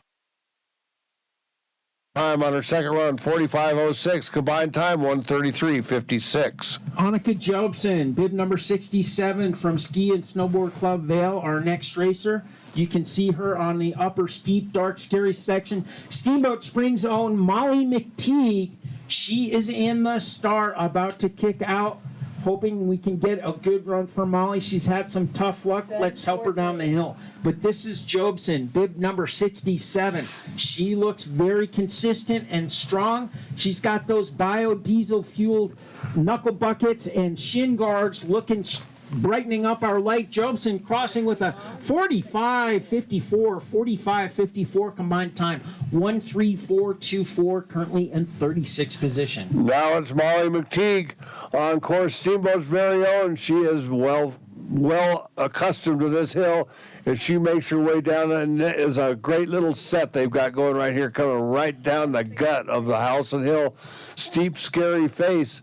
Molly McTeague having a great looking run through that last flush, just a few more turns, and it'll be across the finish line. Line it out and get on down here, girl. 6:3 on. Time for Molly on her second run was a 44.58, 50, 44.50, combined time 1:33.85. Lucy Worth, our next racer from Jackson Hole, a cowgirl coming all the way down from Wyoming. Samara Hitt is in the start from Ski Club Vale. Give me But that this cardboard. is Lucy Worth, bib number 63. perfect, thanks. She's making this worthwhile for sure. She's Worth. very good.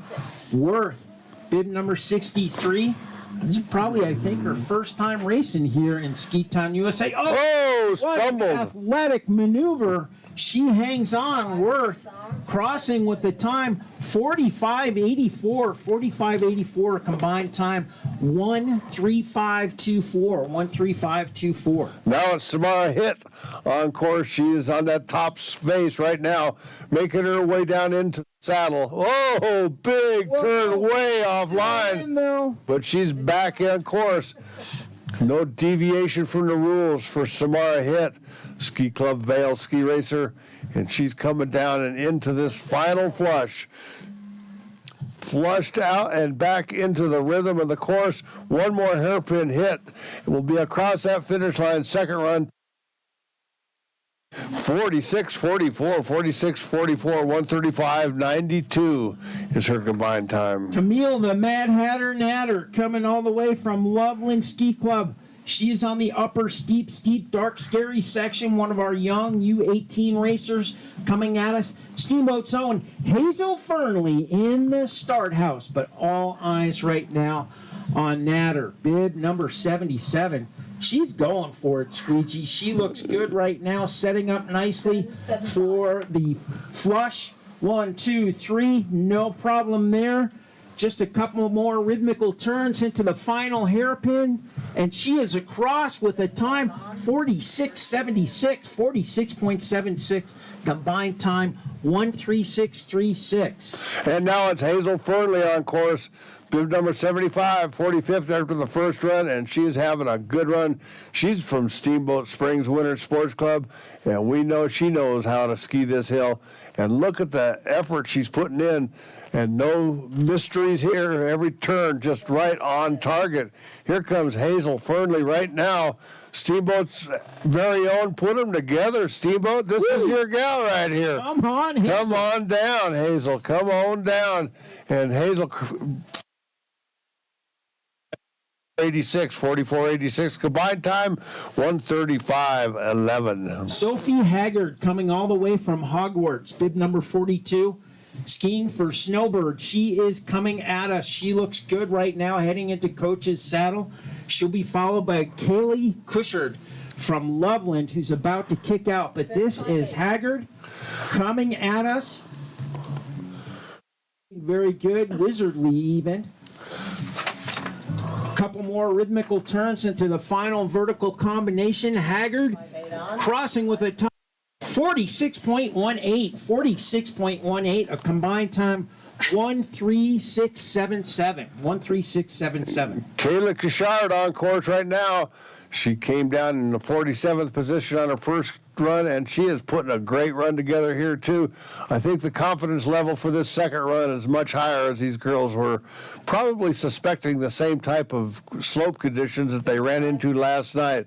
But look at this ski racing by Cushard from Loveland Ski Club. And man, oh man, she's been training well over there at Loveland, and it's showing right here when she gets to Steamboat Springs and Howelsen Hill. Park.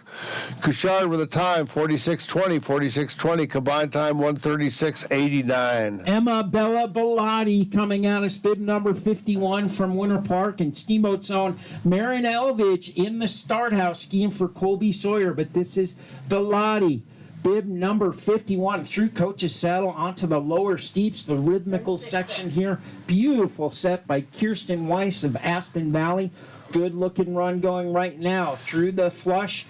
Bellotti negotiating the final turns, pushing, pulling, skating, biting, scratching across the finish. 47.62, 47.62, a combined time 1:38.92, 1:38.92, currently in 44th position. And now let's take a look uphill. It's Steamboat's very own Marin Elvidge coming down right now, and she is having one great looking run. acing it through that delay, coming down in here to the bottom. Elvidge making some big, nice shape turns as she comes in.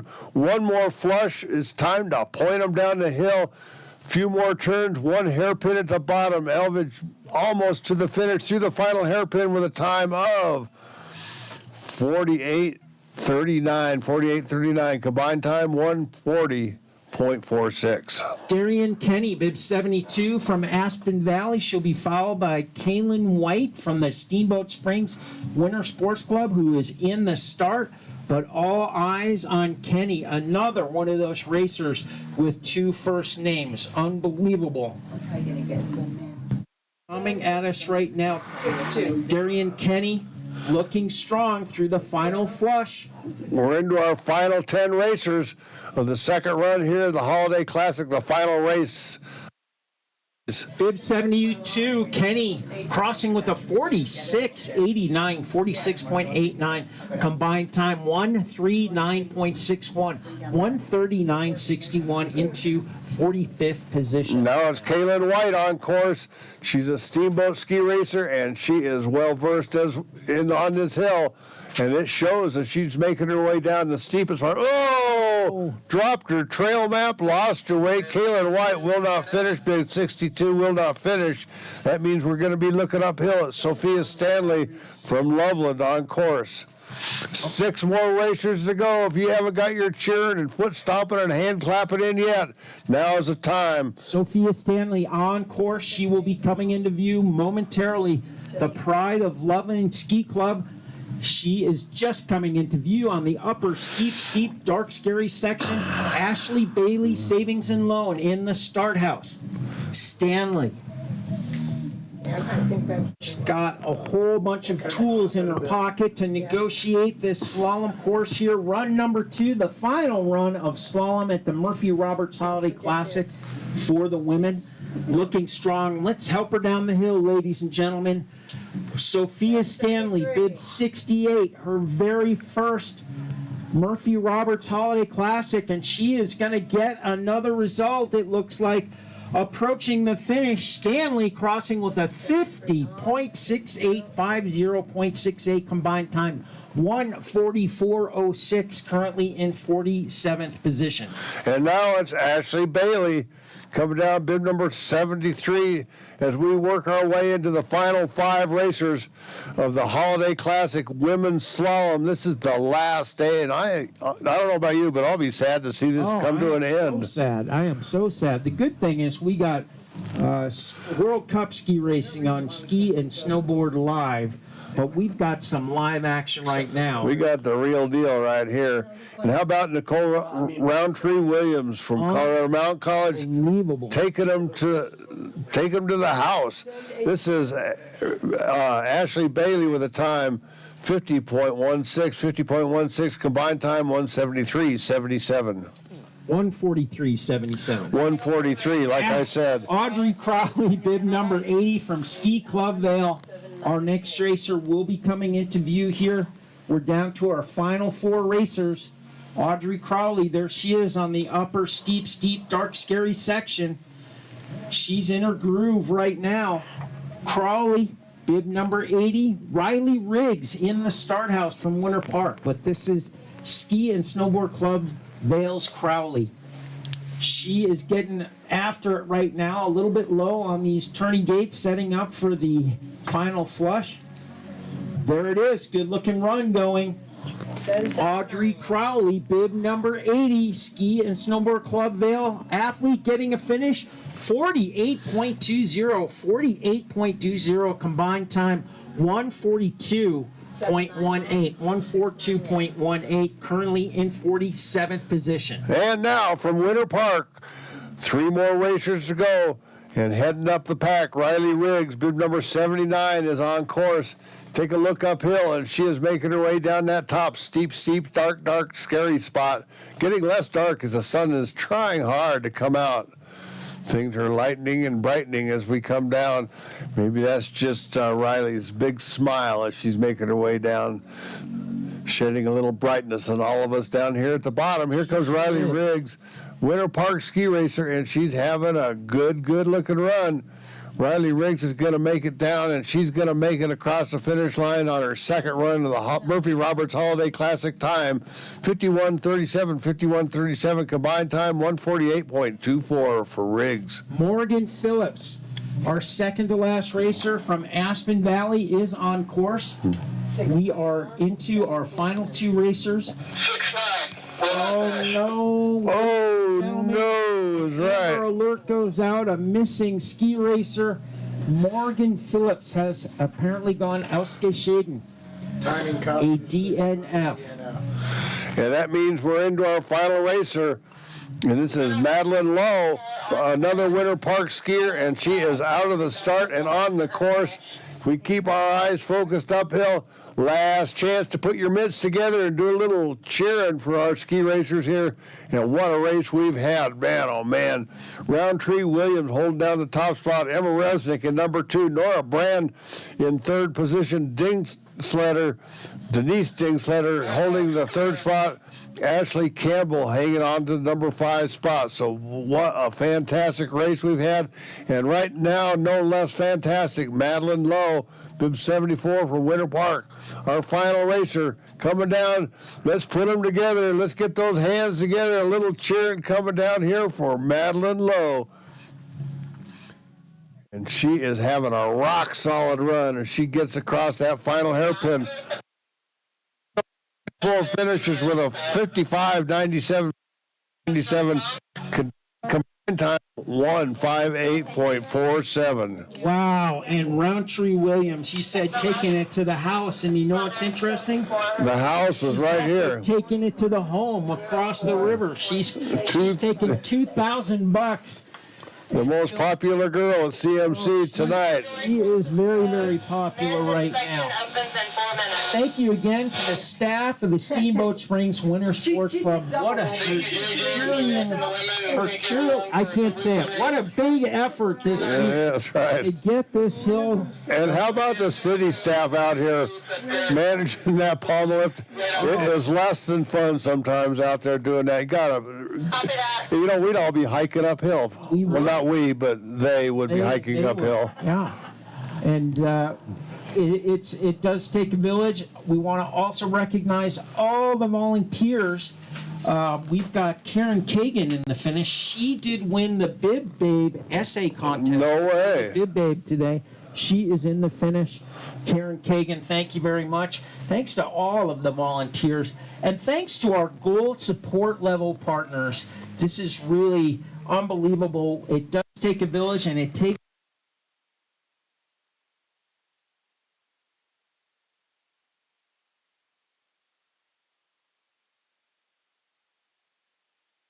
Colorado Event Rentals Planning and Hospitality Services. SBNY in the heart of Steamboat Springs. They're building. SBNY is a unique kind of fashion and philanthropy to the community. Founded by sisters Lexi and Lauren to showcase their shared passion for fashion and community impact. UC Health, live extraordinary. Twin Enviro Services, serving our community with a variety of waste, transportation, disposal, and recycling services. Steamboat Sotheby's International Realty, real estate with local roots that run deep and global reach that spans markets around the world. Steamboat Orthopedic and Spine Institute, we are here to keep you out there, partnering for world-class care locally here, SOSI in Steamboat Springs. The Steamboat Ski and Resort Corporation celebrating the culmination of Phase 3 of the resort's Full Steam Ahead, a 3-year, $220 million capital project, including Richard Rocco's favorite new lift, the Wild Blue Gondola, taking you right to the top of the ski area. The second largest ski resort in Colorado now. Steamboat Radio, KBCR 96.9, KTYV Sports on FM 105.7, KEZZ Easy 94.1, KKSB The River at 98.9, easy for me to say. Smartwool, the Smartwool story started right here in Steamboat Springs with a belief that toes don't have to be cold. Smart will exist to bring comfort, confidence, and community to a life lived outside. Native Excavating, Ed and Charlie MacArthur, Yampa Valley's choice of quality excavation since 1981. Deer Park Road, innovation, adaptive, integrity, alternative investment management since 2003. And of course, the city of Steamboat Springs, our hometown hill, Ski Town, USA, home of Howelsen Hill, the oldest continually operating ski area in North America. And our prize sponsors. $34,000 will be given away in these last 4 days. $2,000 for the number one position. That would be Nicole Roundtree Williams today. Followed by $750 for second place, $500 for third, $300 for fourth, $200 for fifth, and $250 for the first place U18. So lots of people get to go home with a pocket full of money. So heard that's all in gold bullion they're paying out this year. That's right, gold bullion. All right, well, we're going to be back here in just a little bit for the men's 30. So hang tight.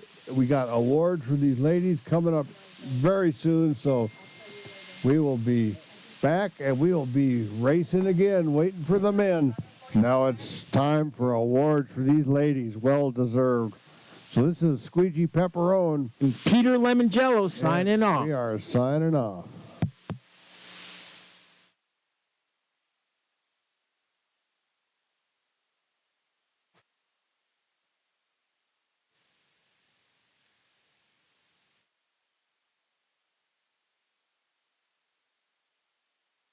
All right, racers and race fans, the awards ceremony for the women's race, including the naming of our 2023 Murphy Roberts Holiday Classic overall champion, will be at the awards podium in 5 minutes. 5 minutes to awards at the awards podium.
right, if we can start assembling on the awards patio for the women's awards. We'll be getting underway in just a minute or two.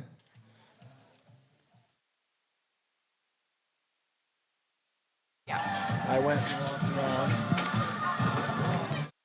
Tried to get the word out.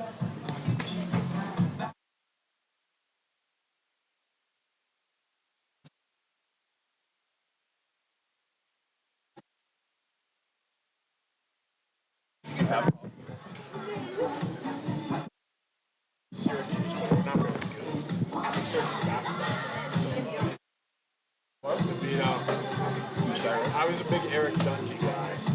Yeah. You were a Hughes basketball fan? Yeah. So it's had its ups and downs over the years. I miss having Raheem Christmas and all those guys on our team, and now it's been super different, you know what I mean? Highest battles gone.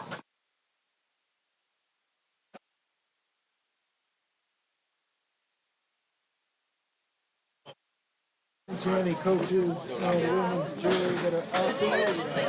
We'll start the women's awards on the patio. Side by side act. I can't even, quite frankly, I can't even tell you his name. I'm honestly like, the last 3 years or so. Okay, put it down. But this girl right here for awards, like the 18s, it took them like kept them from the back. Crazy how things like that just determine your sports. No, lives. I remember watching that game with my dad. Seriously, and I was like, that's my team. I gotta grab my own sheet off the printer.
All right, ladies and gentlemen, what a fantastic 4 days of racing for the women here at the Murphy Roberts Holiday Classic. We'd like to thank our gold level support partners at the Steamboat Springs Winter Sports Club for making this event possible. Starting with our host for the slalom today, the City of Steamboat Springs, operators of Howelsen Hill, the oldest continually operating ski area in North America, and our favorite city park. Deer Park Road is a gold sponsor, as well as Native Excavating, Smart Wool, Steamboat Radio, Steamboat Ski and Resort Corporation, Twin Enviro Services, Steamboat Orthopedic and Spine Institute, UC Health, Steamboat Sotheby's International Realty, SPNY, and Colorado Event Rentals. A big thank you to all of our gold level support partners.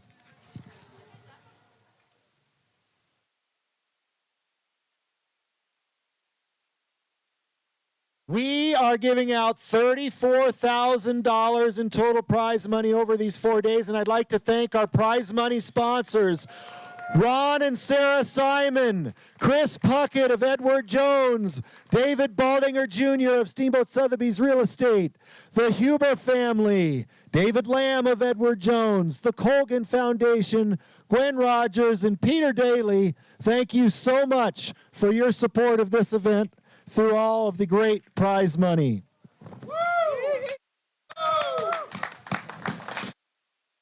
To award our top women from today, starting with the U18s, finishing in third place. From the Steamboat Springs Winter Sports Club, Katarina Cosby.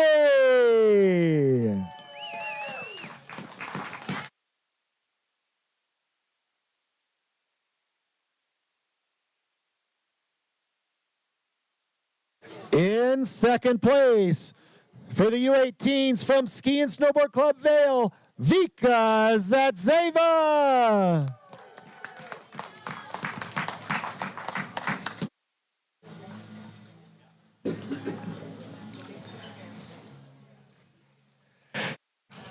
And our U18 champion in the final slalom this year at the Murphy Roberts Holiday Classic, earning $250 from Ski and Snowboard Club Vail, Catherine McKinney.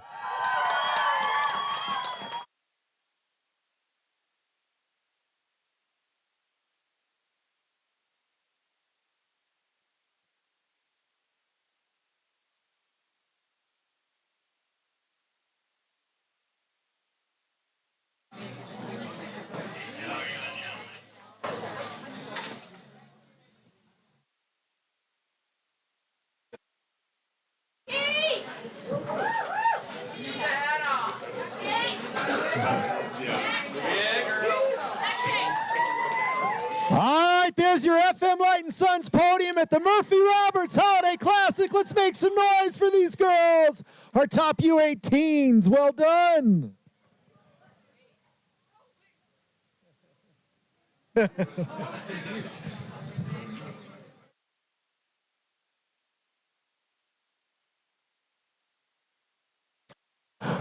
All right, now in the money, our top 5 overall. Women today from the University of Colorado in 5th place. Put your hands together for Ashley Campbell.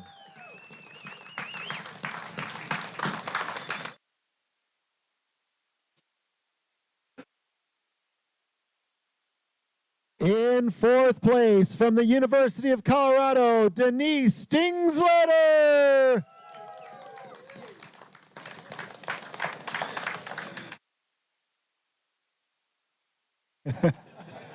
Into the bronze medal position, racing for the University of Denver, Nora Brand.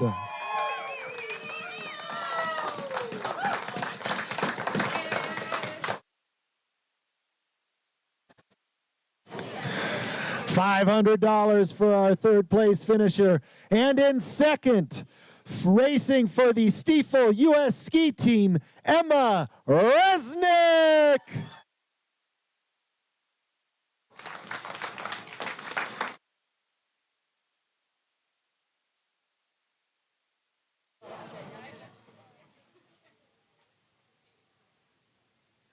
$750 for Emma in 2nd place. And now, our final slalom champion of this Murphy Roberts Holiday Classic from Colorado Mountain College, Nicola Roundtree Williams.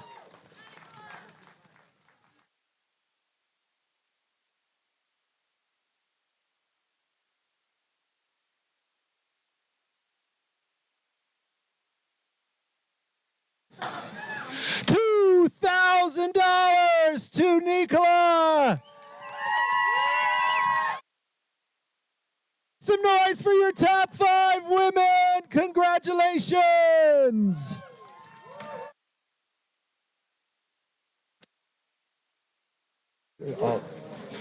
Can you do a super quick run up to the office and grab the overall trophies that are on the desk behind Gretchen?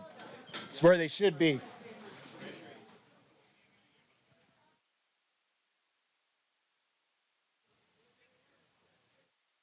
Are they just inside there? No, the big ones. The big ones. Yeah.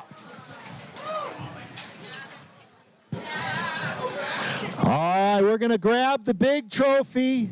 For 22 years, this will be the 23rd. The overall champion at the Murphy Roberts Holiday Classic has had their name engraved on the big cup. That cup has made the rounds. There are many illustrious names on the Murphy Roberts Holiday Classic trophy. And we're grabbing it now. The winner is going to get to take a small cup home and get their name engraved on the trophy here. It was exciting. It came down to the wire. Some drama here on the last day. As it makes its way down. Just 18 World Cup points separated second from first, but getting their name on the trophy this year as the 2023 Murphy Roberts Holiday Classic overall winner and an extra $1,000 from the University of Denver, Sarah Rask.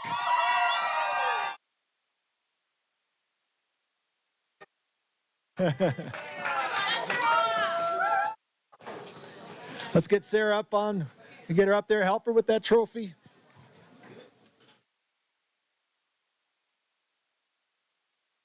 All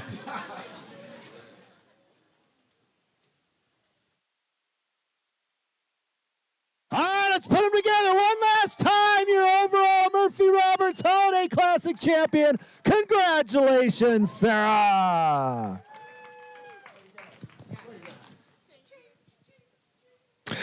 All right, congratulations to all the women racers. Merry Christmas, happy holidays. We hope that you stick around for the men's race, which will kick off at 12:30. Nice job. Thanks.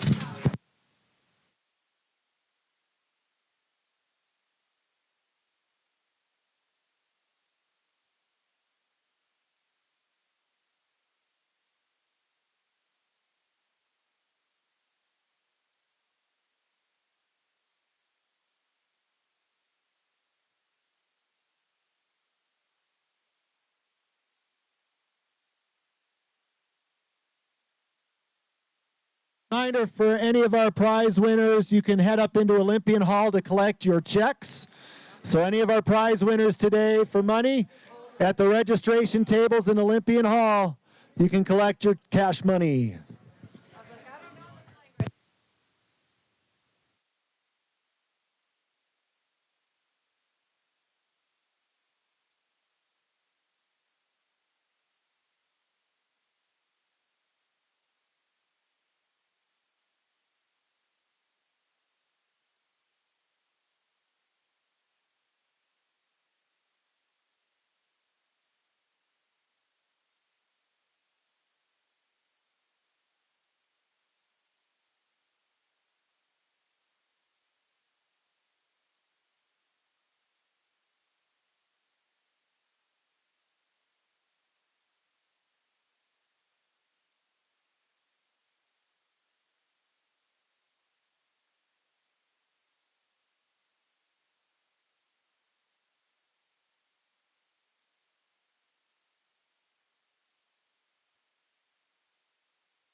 And welcome back, ladies and gentlemen. The Murphy Roberts Holiday Classic. Last run of the season of the Murphy Roberts Holiday. Last run, we got 2 runs. Last race of the season, like I was saying. This is Squeegee Pepperell and my buddy Peter Lemoncello up here bringing the action to you live and in living color. Yes. We have 7 men competing for the all-around, overall. Overall, all around. That's another $1,000. Another $1,000. Man, oh man, you could walk out of here with like a pocket full of money. Unbelievable. I might have to find another best friend. Cooper Puckett from Steamboat Springs and the U.S. ski team, he's got $4,000. Camden Palmquist from Team Summit and the U.S. ski team, he's got 2. There's another 2 going for this race and another 1,000 for the overall. That's a do-re meeting. Anybody's game right now. Yeah. And we are just moments away from starting this race. You know, if Cooper Puckett wins all that money, he could single-handedly put forth that winnings towards next year's. He could. You know? I bet his father would tell him what to do with that. That money. Well, yeah, it would be an investment type of scenario, but he could, Chris could easily quadruple his money. He absolutely could. Absolutely could. It doesn't hurt just to. There's Bodie Flanagan. Oh, man, he is in town? Howard. Boston College ski racer? Look at him. He is doing his drills right now. He looks like a kid that just used to ski here. One of the BC Eagles, the Beagles. I think. The Beagles, huh? BC Ski Eagles. Ski Eagles? I don't know. We'll have to ask We can make up whatever we want. what it is. We've got 2 athletes. We got Steamboat athletes representing Middlebury. We've got Steamboat athletes representing Dartmouth, And I'm inside. Boston College, Harvard. Some nice. Unbelievable to see all these kids back here on their home hill. Problem you guys are having.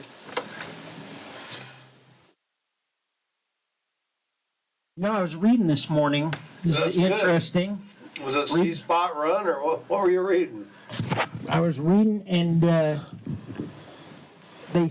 a new study from the National Institute of Health. It says that women that carry a little extra weight live with men who tell them that. Well, it didn't take much of a study to figure that one out. Statistically speaking. Yeah.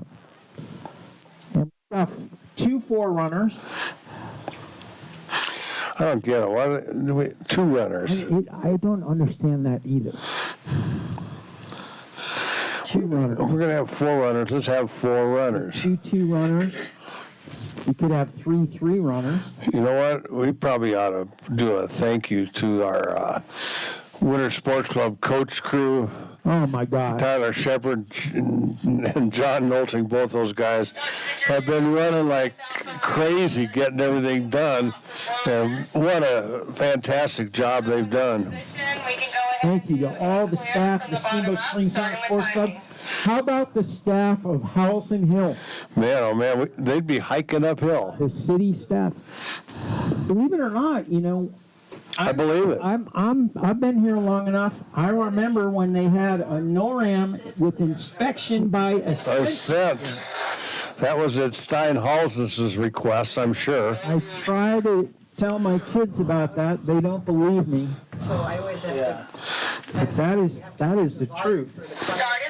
So there. NORAM and World Cup, they used to inspect by Ascension. I never understood that. But Ascension. They were in good shape. We're switching people in between. One second. Man, look at that top leaders in this first 15. Unbelievable. Unbelievable. Dilling, O'Brien, Langmuir, Buzek, Sovic, Zimmer, Boehm, Poulter, Laguerre, Cooper Puckett we were talking about earlier. Athletes from over Andrew, 20 countries here this year. Chabelle, Julie, we are ready to begin. Pente, Palmquist and Forner. Now, Palmquist had a good race Yeah, yesterday. he sure did. Last night, Fastest first run, second fastest second runner. our forerunners are about to leave the start. Send fresh. And you know what that means? It's just a few minutes before we're into the racing thing. Here we go, and I got to tell you, Our two forerunners, not our forerunners, No, two runners. they're coming. We have our first forerunner on course, Trevor. and this is Trevor Palmquist from Summit. Trevor Palmquist on the way down this course set by University of Colorado coach Chad Wolk. It looks very good right now. This is Palmquist. He'll be skiing on this hill. We're making it count here before you know it. And we are all agog and a glitter here in Ski Town, USA. Final day of Murphy Roberts Holiday Classic ski racing. Men's 1-1 of slalom. Second forerunner on course. Let's hear it for Devin Palmquist. We get a thumbs up from Devin. Forerunner one. Yes, we do. That's good. Louis Sewell from the Steamboat Springs Winter Sports Club, our second forerunner, two-runner, whatever you want to call Our it, two-runner. two-runner. Oh, look at that set up there. That's pretty interesting, just coming into Coach's Knoll. Then now the inevitable hard left footer coming off of Coach's Knoll and onto the steep, scary part. And Lily, She's a little freestyle right she likes to blaze her own trail, you know? does. Gotta give her some respect for that. I'll be up there in about 8 to 10 minutes. And Ray comes through, and thank you, Ray. And our first racer, Jacob Chilling-Dillon from the University of Colorado, is up there, and I got to tell you, I'm excited. I feel finer than a frog hair split four ways. We're about to get underway. What a better way to start, too, with Buffalo Stampede from the University of Colorado. Colorado Golden Boy, Jacob Dillon. What a run he had last night. That was spectacular. He just mashed his way down the course. Preston O'Brien will be next from Dartmouth, and behind him from the Cliff team, Caleb Langmuir. We have 133 men in this race today. Forerunner. 15.981. No. Start is clear. First racer and the start orders. Dillon awaiting starters' orders. Racer one on course. One on two. Our first racer, Dilling, is on course right now. We are off. We are running final race of this year's Murphy Roberts Holiday Classic. Oh, man, what a whoa! inside ski turn, but look at him now. It was fast. Oh, that's the big turn. That's the money turn right there. That big right footer coming off of the knoll. Hairpins and hairpins and more hairpins, hooked on hairpins, on sale downstairs in the bookstore. We got a lot of hairpins in this course right We now. do. Jacob Chilling-Dillon crossing the finish. 2 on. 44.83. 44.83 for Dillon, bib number one. That's his first run time for Jake Dilling. Now it's Preston O'Brien, bib number 2. He has left the start and is on course. He's a Dartmouth ski racer, and he's on his way up in the start. Caleb Langmuir, he's a British racer skiing for Cliff Ski Team, but right now it's O'Brien on course, bib number 2. Having a nice solid run as he's making his way down. You know, it's important to finish his first run, because if you don't, your day's over. 3. Look at this skiing, Preston O'Brien. Oh, man, he can tell it's soft, too. He's just pressing, trying to get something more out of those skis as he gets down here to the bottom. 46.08. Preston O'Brien, 46.08 into second position. Kalen Langmuir trying to pull in his inner Dave riding right now. Great Britain skier for Team Cliff. looks good right now. Karen Goodspeed over the coach's knoll through the lower steep section. Who's Karen Goodspeed? That sounds like a James Bond character. Callum Langmuir coming at us right now. Bid number 3. Goodspeed on the flats here. 4 on. A 44.88, 44.88, just 5/100ths off the lead with Jacob Dilling still sitting in the leader's position. Now it's Buzik on course right now. Stanley Buzik from the U.S. ski team. And he is having a good one. He had a good run yesterday for a while, made a few minor mistakes that cost him dearly. He's trying to eliminate those types of mistakes today, and it looks like he's doing a darn good job getting that done. Here comes Buzik right now, and he is fast. Got those solar-powered shin guards on. I know that makes a difference. Shin guards, and a time of 45:32 for Buzik. Christian Oliveira Solvik, bib number 5 from Norway, skiing for the University of Denver Pioneers. He's on course. He is flying, and at the intermediate time, he is in first position, ladies and gentlemen. Solvik, bib number 5, the Norwegian Nightmare, coming down the hill right now. Again, Dilling, the time to beat, 44.83. He's looking up the hill. But Christian Oliveira Solvik, he has some.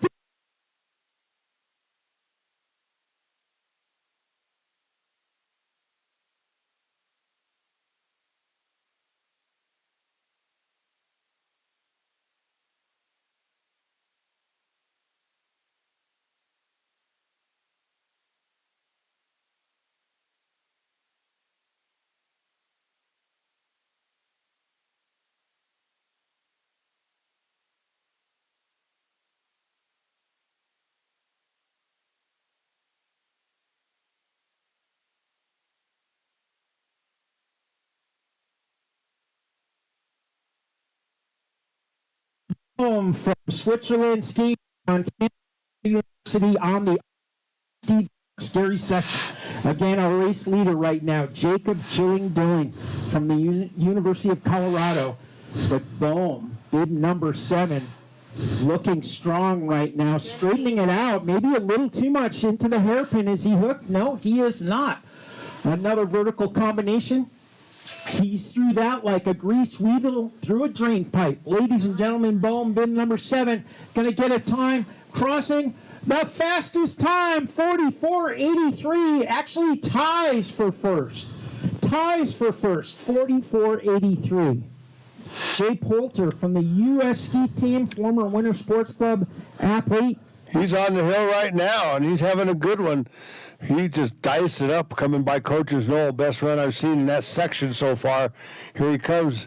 Little hairpin action right there. No problems for Poulter. He making his way down into the bottom.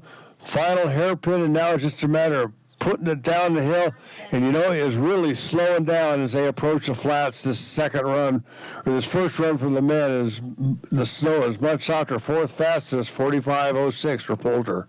Jeremy Laguerre, bib number 9 from France, skiing for Westminster. Our next racer, he's into Coach's Knoll. And Super Cooper Puckett in the start house from the Steamboat Springs Winter Sports Club, Dartmouth Outdoor Club, and now on the U.S. ski team. He's about to kick out. But Laguerre, bib number 9, approaching the finish. Some big turns, as Squeegee said. Not a lot of speed on the flats here. Laguerre, he crosses 45.17, currently into 5th position. And look at who is next. On course, Cooper Puckett. He won both giant slaloms over there at the Big Hill, and now here he is showing us his stuff. His Puckett makes his way down the hill, and man, this guy can really turn him. He's having a great season so far, winning a NORAM slalom. And look at him on this slalom here on his home hill. Squeegee, this is going to be an excellent time. We could have a new race leader crossing with the fastest run. 1-4, Super Cooper Puckett. Anger, now on course, Benjamin Anger from Williams College. He is wearing bib number 11, and he is just really having another good run, too. Has he got what it takes to move Puckett out of there? It's going to be a tough row to hold if he doesn't put it down the hill a little quicker, but he is putting everything into this run. Some fantastic style coming into there. I would give him a 9.9 on style. But it's all about the time in this slalom event, and here comes Anger with a time, 7th fastest, 45.18. Blake Schaubel coming at us, next racer, bib number 12. The Swiss native skiing for Westminster College. And Alejandro Puente Tesayas is in the start house from Spain, also with Westminster. 13. I want to ask him if soy milk is just regular milk introducing itself in Spanish. I don't know. I've heard that that's true. Approaching the finish with a 46.32, 46.32. And now number 13, Puente Sayas, Alejandro Puente Sayas on course, also a Williams College ski racer. And man, oh man, these guys are just so good. It's unbelievable. They're making his way down. Great big hairpin just off of that upper face. Look at that. Into another hairpin mid-course. And now it's just time to let them rock and roll. Final hairpin on this course. And it is everybody, watch out. Katie, bar the door. We're going to come across the finish line. Puente Sayas. Time 10th fastest, 45.53. Camden Palmquist, last night's winner from the U.S. ski team via team summit of the skiing Palmquist. Does he have what it takes? He wants to win some more cash, I'll tell you that. He likes that. Camden Palmquist, bib number 14, looking very strong. The final steeps here. Run 1 of the Murphy Roberts Holiday Classic Slalom. Camden Palmquist, his teammate Cooper Puckett in the driver's seat. A 44.14 is the time to beat. Camden Palmquist looking strong, going to have a good time. He's crossing 45.61. 45.61. Here comes Simon Fournier. This is a man that knows how to win some money. He won $9,000 here last year. The former DU skier from Canada looking strong right now. And he is going for it, man. He is hanging in there like a hare in a grilled cheese sandwich. He can put it down the hill, and he was right in there last night, and he's going to be right in there again today. Is he going to move Cooper Puckett? Not quite. 45.56 for Fournier. That's the 11th fastest run. So Noah Riemenschneider, bib number 16, as we move beyond our top. Noah, back in town from Colby College. Raced here for many years with the Steamboat Springs Winter Sports Club. Looking strong right now. Whoa, a little late coming in there. To have gotten it back together. Those hairpins really do wonders when you're a little bit behind. But what a recovery. Noah Riemenschneider, is he going to make it? And the inhumanity of it all.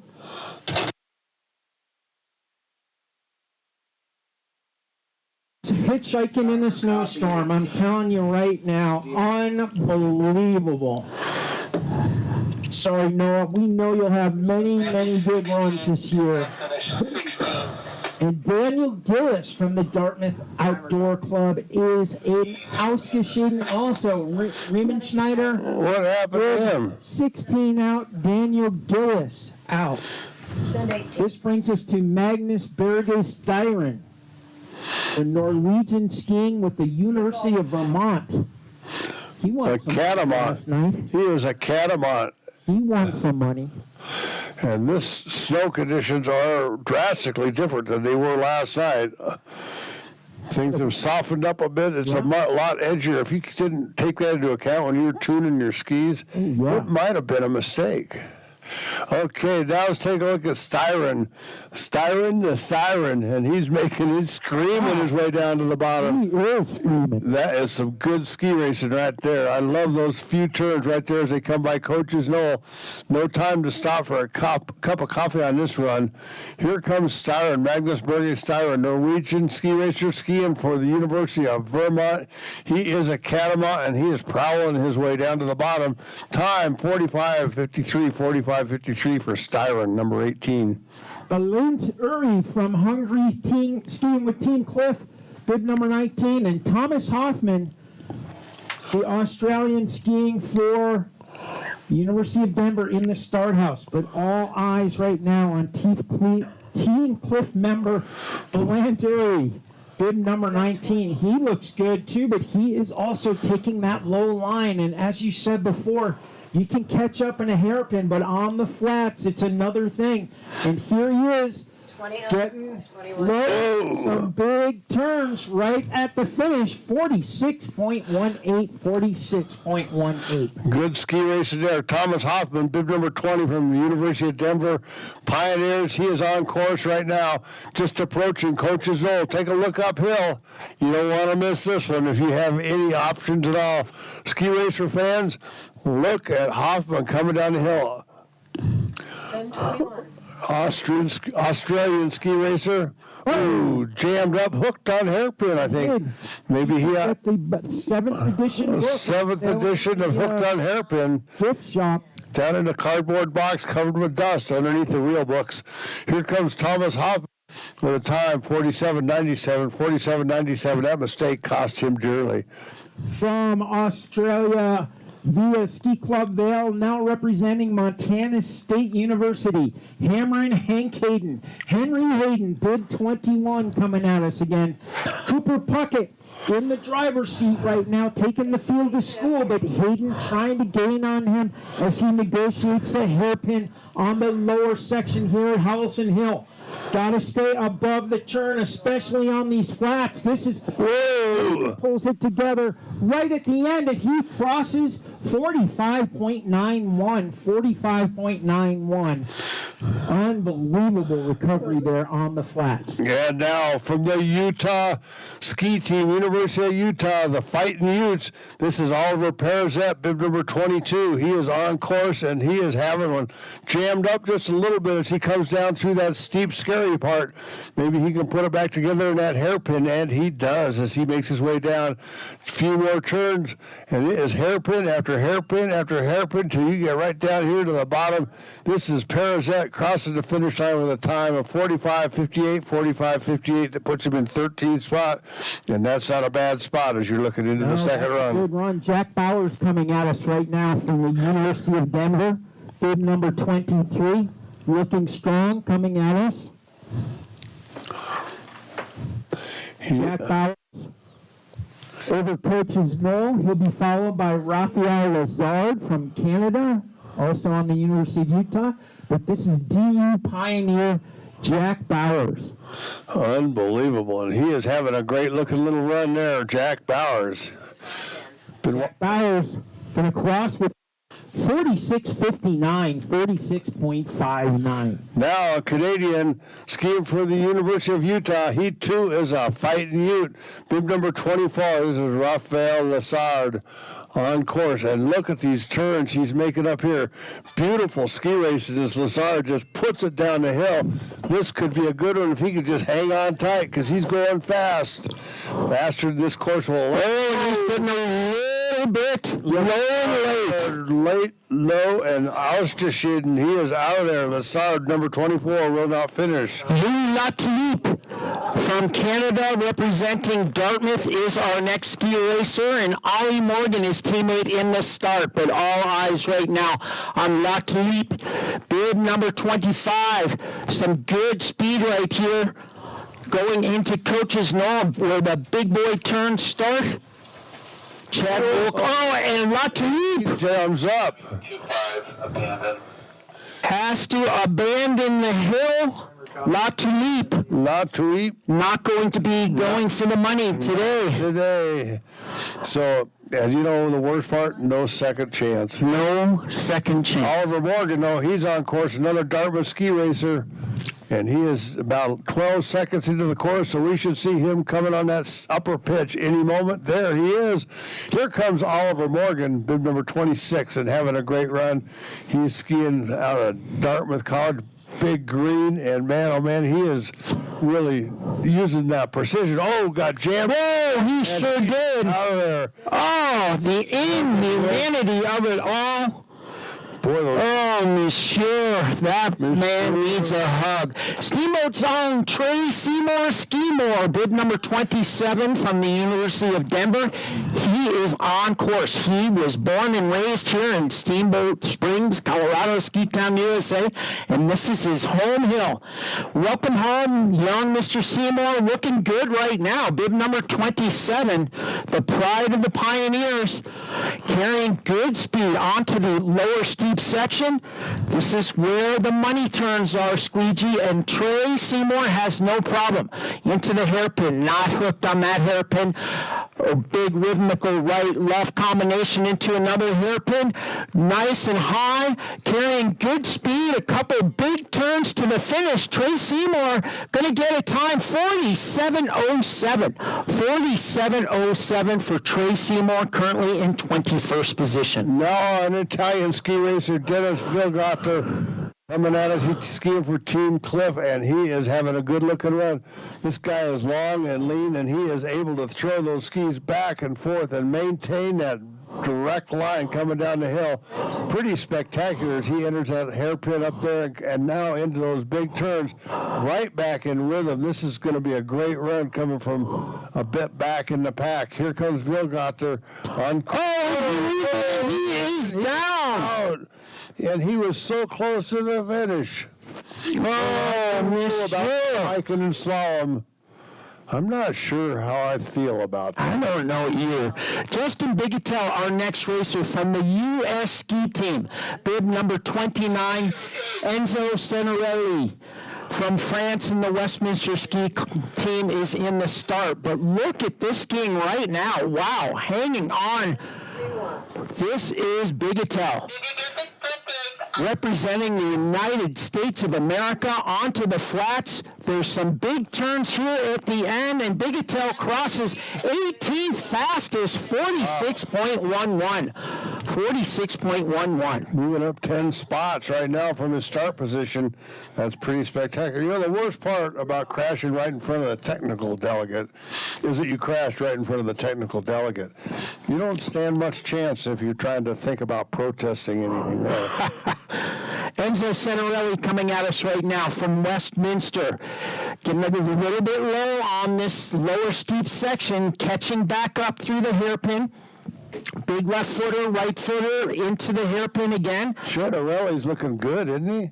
He sure is, but this is where the money is made on these last three turns. Senerelli, 46.57. 46.57, currently in 21st position. Now it's Hemming Sola, other Dartmouth. Oh, no, and he is out. Sola is out. Sola is out. That means that Julian Arthur, our next racer from Vail, will be coming down the hill. So waiting for Arthur. He's just left the start. Nicholas Ricchita is in the start, skiing for Middlebury, and this Vail ski racer, Julian Arthur, number 33, is on course. Now he made it down the road, which is like, I wonder if they got the double diamond course set up there. Okay, and we're looking at some really good ski racing right now as he's making his way through that hairpin just over Coach's Knoll and into some of these big swoopers. And this has been real problematic for a lot of racers, but not for Ricchita, as he's coming down, just making some clean turns, staying on those edges all the way through the turn. And now it's time to point him, get across the finish line. Ricchita with the time. No, Ricchita just got on. Oh. That was Julian Arthur. 47.42. Nico Ricchita trained with the Steamboat Springs Winter Sports Club and now with Middlebury. Welcome home for the holidays. Nico Ricchita skiing very well right now. Look at this slalom action.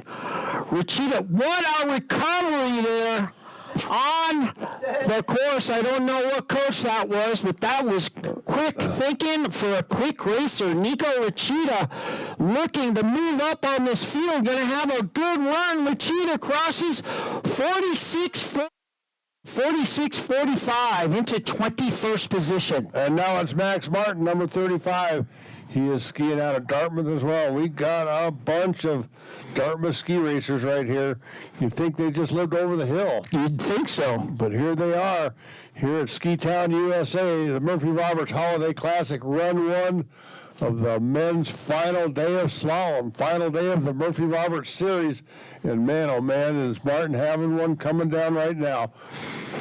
This Dartmouth racer, you know, he'll be back hopefully come March for the NCAA championships right here in Steamboat Springs, Colorado. Ski Town, USA, and they call it that for a good reason. Here comes Martin, number 35 of the time, 47-49. Isaac Mosen, bib number 36 from Colorado Mountain College.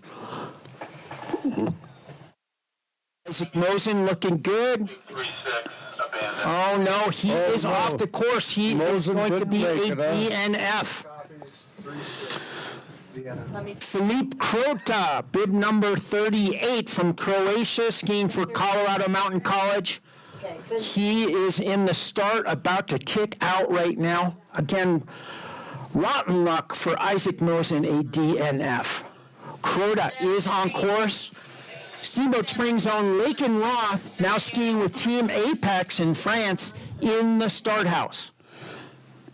Krota, bib number 38, on the upper steep, dark, scary section. Looking strong, heading into Coach's Knoll right there, a hairpin. 37. Into big left, right, left.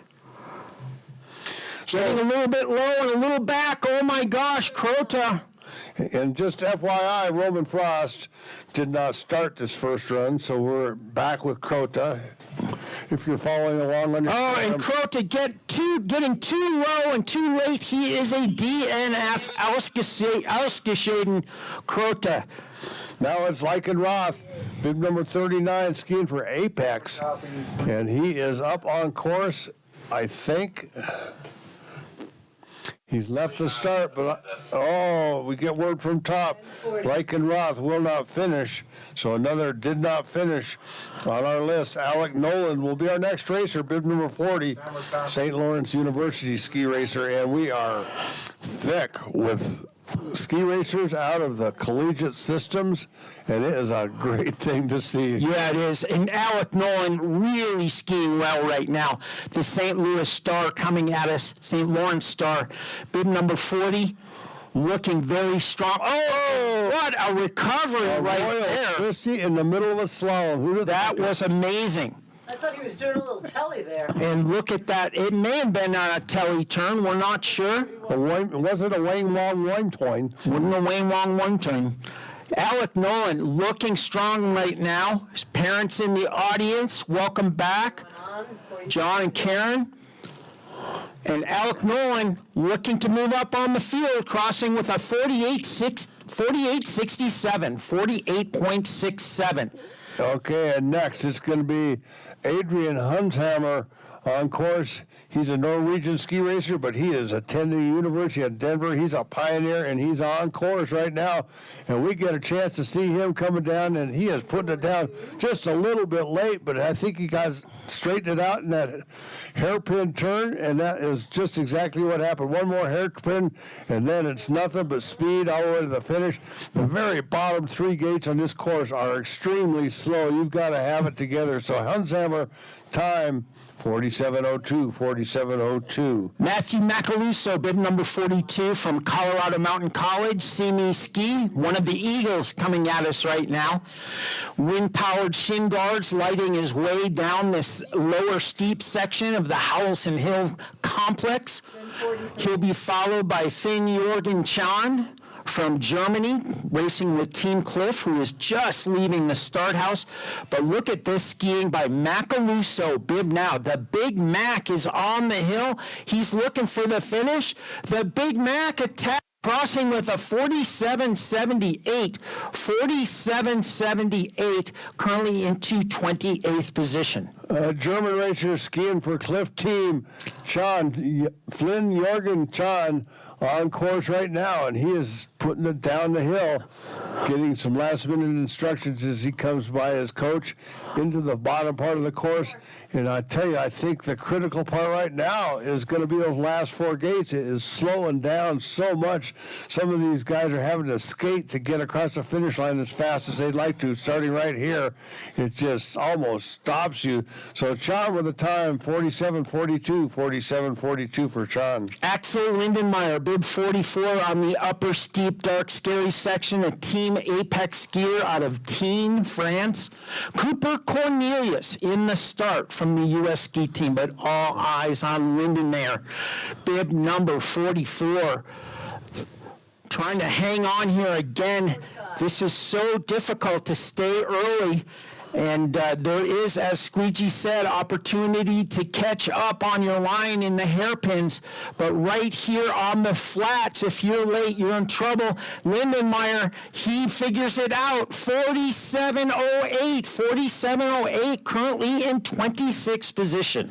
And super duper Cooper Cornelius, U.S. ski team ski racer on course right now. We've got a lot of U.S. ski team D-team ski racers right here with us, and it is great to have them here. They've been all skiing for all the money, but it's going to be tough to beat Cooper Puckett. That guy had a screaming fast first run. All he's got to do is hang on for another run, and he might be in for a three-peat, winning 3 races this weekend. So even though it wasn't during the weekend, midweek. So Cooper Cornelius, number 45, time 47.39 as he comes across the finish line. Trent Pennington, he picked up Joe Paul's book, Fear of Flushes, last night, a speed skier who's skiing for Westminster in a tech event. Look at him right now.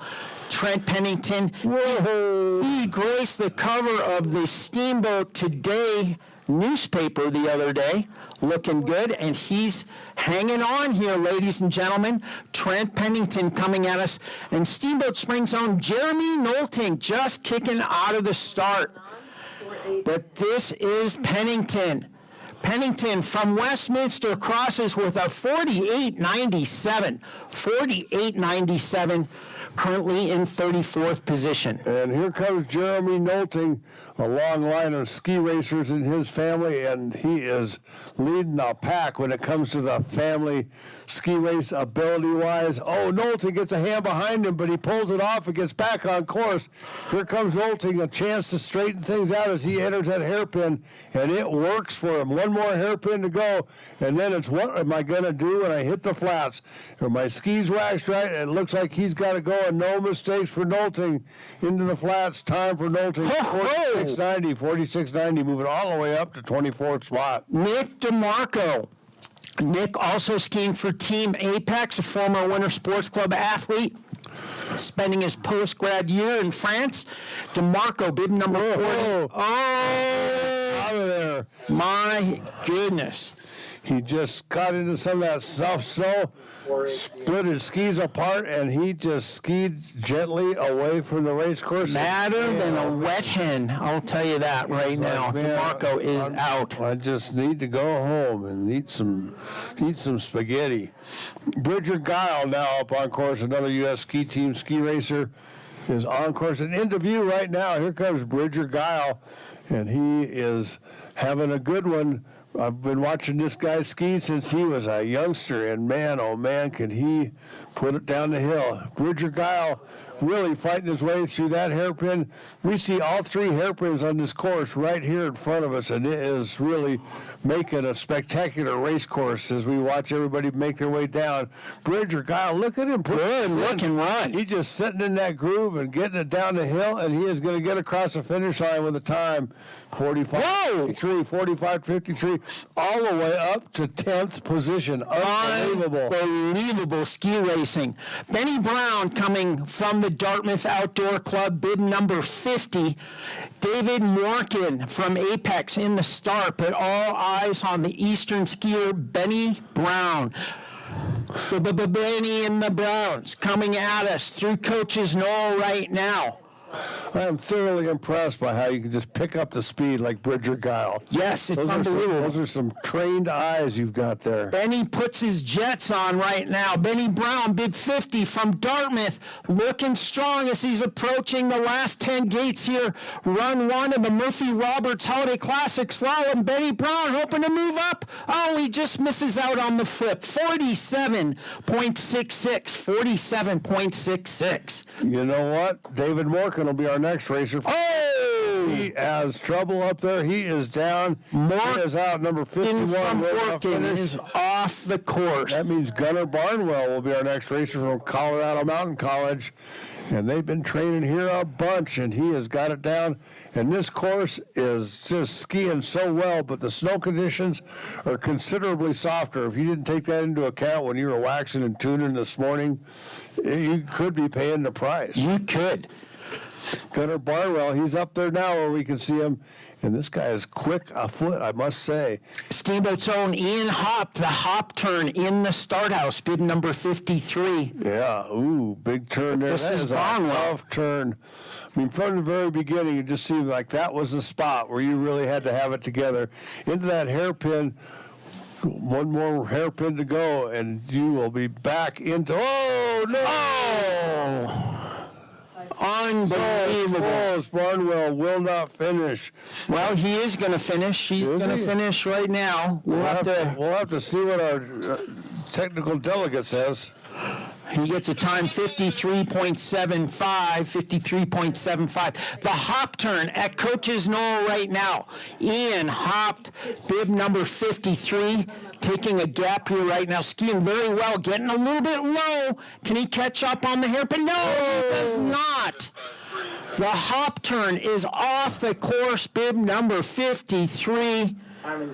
Madder than a bumblebee stuck in a catalytic converter. And that's the truth. Unbelievable. The hop turn is out. And now it's Apollo Powell from Colorado Mountain College, and he is on course, but I failed to see where he is.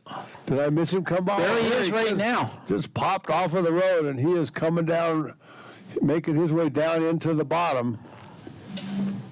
So this is Apollo Powell. And Steamboat's own Jordan Ryman Simon, bib 55 in the start from the Dartmouth Outdoor Club. And going off the course is Powell. I think he missed one up higher, though. I think he finally figured out that maybe that wasn't going to work. And like I said before, you can't milk a donkey if you don't bring your bucket. You can't ski run 2 if you don't finish run 1. Jordan Simon coming at us right now. Big green on the hill, on his home hill. Jordan Simon, some tough luck yesterday, but let's help him down the hill, Steamboat. Jordan Simon looking very strong right now. An up-and-comer for the Dartmouth Big Green team, Jordan Simon. Very good skiing right now. Let's help him down the hill, ladies and gentlemen. Make some noise, welcoming Jordan Simon home. Man, oh man, he is just pushing it. He is pushing it. Jordan Simon, bib number 55, carrying some good speed on the flats. Got to stay on top of it. Some big turns as he, gonna cross with a time of 48.92. 48.92. And now my house guest, this is John Kerbaugh on course right now. He's a U.S. ski team D-teamer, and look at this guy's ski. He is just on his way up that ladder of the ski race world. And John Kerbaugh is fast. This might be an impressive run. I told him all I needed out of him today was to impress me, and he is doing just that. Here comes Kerbaugh right now, and man, oh man, just keep it going. Stay up there. Get across that finish line, John. Good job, good job. Kerbaugh, 47.31. And I think you know this next ski racer. I do. One of my favorite ski racers, Bodie Michael Flanagan from the United States of America, representing Boston College, one of the Eagles. Welcome home on his home hill. I think this might be his 7th run of slalom this year. It's been not a big year in slalom so far, but Bodie Flanagan hanging on there like a hare and a grilled cheese sandwich. Bodie Flanagan trying to get a second run. Welcome him home from Steamboat Springs, born and raised. Flanagan gonna get a finish time. He crosses with a 49.06. 49.06. You know, I really appreciate the way you could use those outriggers out of the That's course. unbelievable. That was really something. Udendorfer's next. Will Udendorfer, Colorado Mountain College ski racer, and he is in the saddle right now. And that big money turn right there on that right foot did pretty well on that. Very minor slippage, and now he's into these hairpins. It's hairpin on top of hairpin on top of hairpin, and it's giving these racers an opportunity to get their line, retrieve their line, if you will, just like if you're out fishing. Cast it out there, retrieve your line. Here comes Udendorfer with a time 48.51, 48.51, and it's Samuel McDermott next. Sam McDermott from Colorado Mountain College. Our next racer, Sawyer Reed from the U.S. ski team in the start. McDermott, bib number 59. Good looking run going right now. Colorado Mountain College skier. Getting a little bit low. He's got to get back on his line. You can do that through the hairpin. He's back on it right now. It's a good looking run for young Mr. McDermott. Colorado Mountain College, pride and joy. Oh, and he straddles 2 gates from the finish. Unbelievable. That just ain't right. He had a time, 48.40, but there was for sure a straddle, and our technical delegate is right there to catch that. And now we're looking at Sawyer Reed, U.S. ski team, and he is having a good run. He was voted most desirable on the U.S. ski team this year, and he is putting it down the hill. What a great run he's got. Here comes Sawyer. He's putting it down, and he and John Carbaugh battling each other for that number 1 spot on that U.S. team. Sawyer Reed making a fantastic run, finish with a time, 47.43. Nice job. Colorado Golden Boy, Jack Reich. Oh, he is off the course. Reich, bib number 61 from the University of Colorado. Unfortunately, going to be a DNF. Some tough slalom action here for Jack Reich these 2 days. Alec Lintz, bib number 62 from the Netherlands, skiing for Team Cliff. He is on course. And Nick Kerwood, also skiing for Boston College out of Team Vale. He is in the start house. That's just right west of Boulder, isn't it? Yeah, it is. Just a little, yep. Yeah, I thought my geography is correct, which it almost always is. The Netherlands. Just Alex lives on course right now. He's 62, Team Cliff, and he is from the Netherlands, Ned as we call it. And he's having a good run. Boy, it's getting tougher and tougher, though, to stay in and reduce that length of line it's required to beat Cooper Puckett. I don't know if anybody's going to touch him at this point. But here comes Lenz right now with a time of 49.37, 49.37. Nick Kerwood, our next racer, good-looking slalom. He had some great GS here in Steamboat. Oh, he leans in. Oh! And he is upside down. He is upside down. Unbelievable. Madder than a monk with a winning lottery ticket. Unbelievable. Those sponsors, they like it when you show their name on the bottom of the ski. Yeah. Nicky Kerwood, unfortunately. He had a good week, though.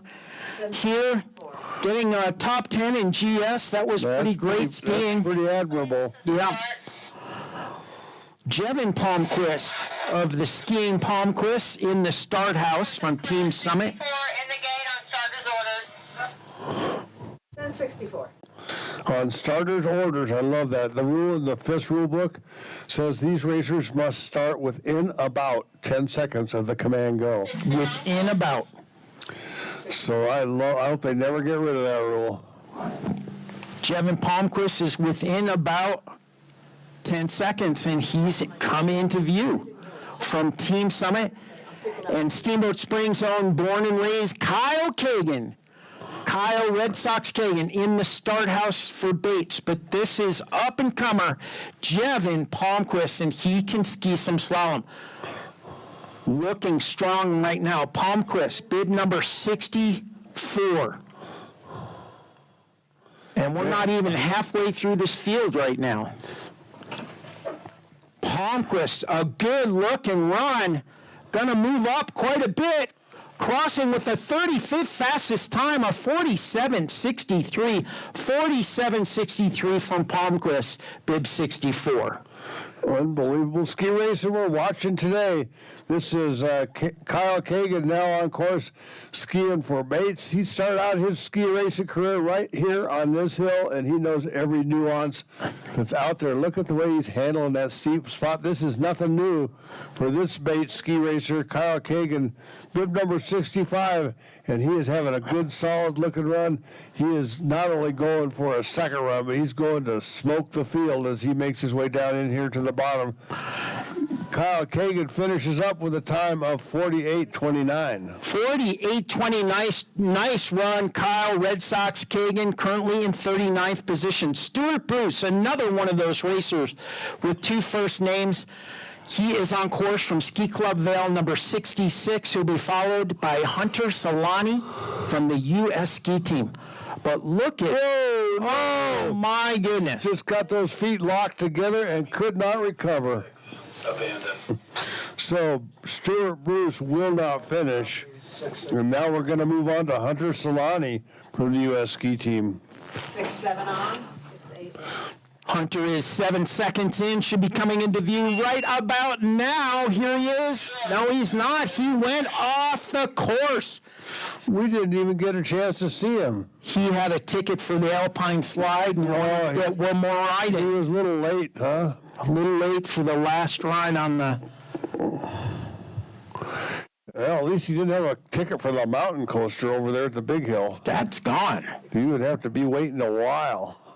I'm sure that's going to reappear somewhere. You know, I don't know if it will. I know it reappeared at the metal recycling place out in Craig, Colorado. Garrett Kirsch, our next racer, bib 68 from Colorado Mountain College.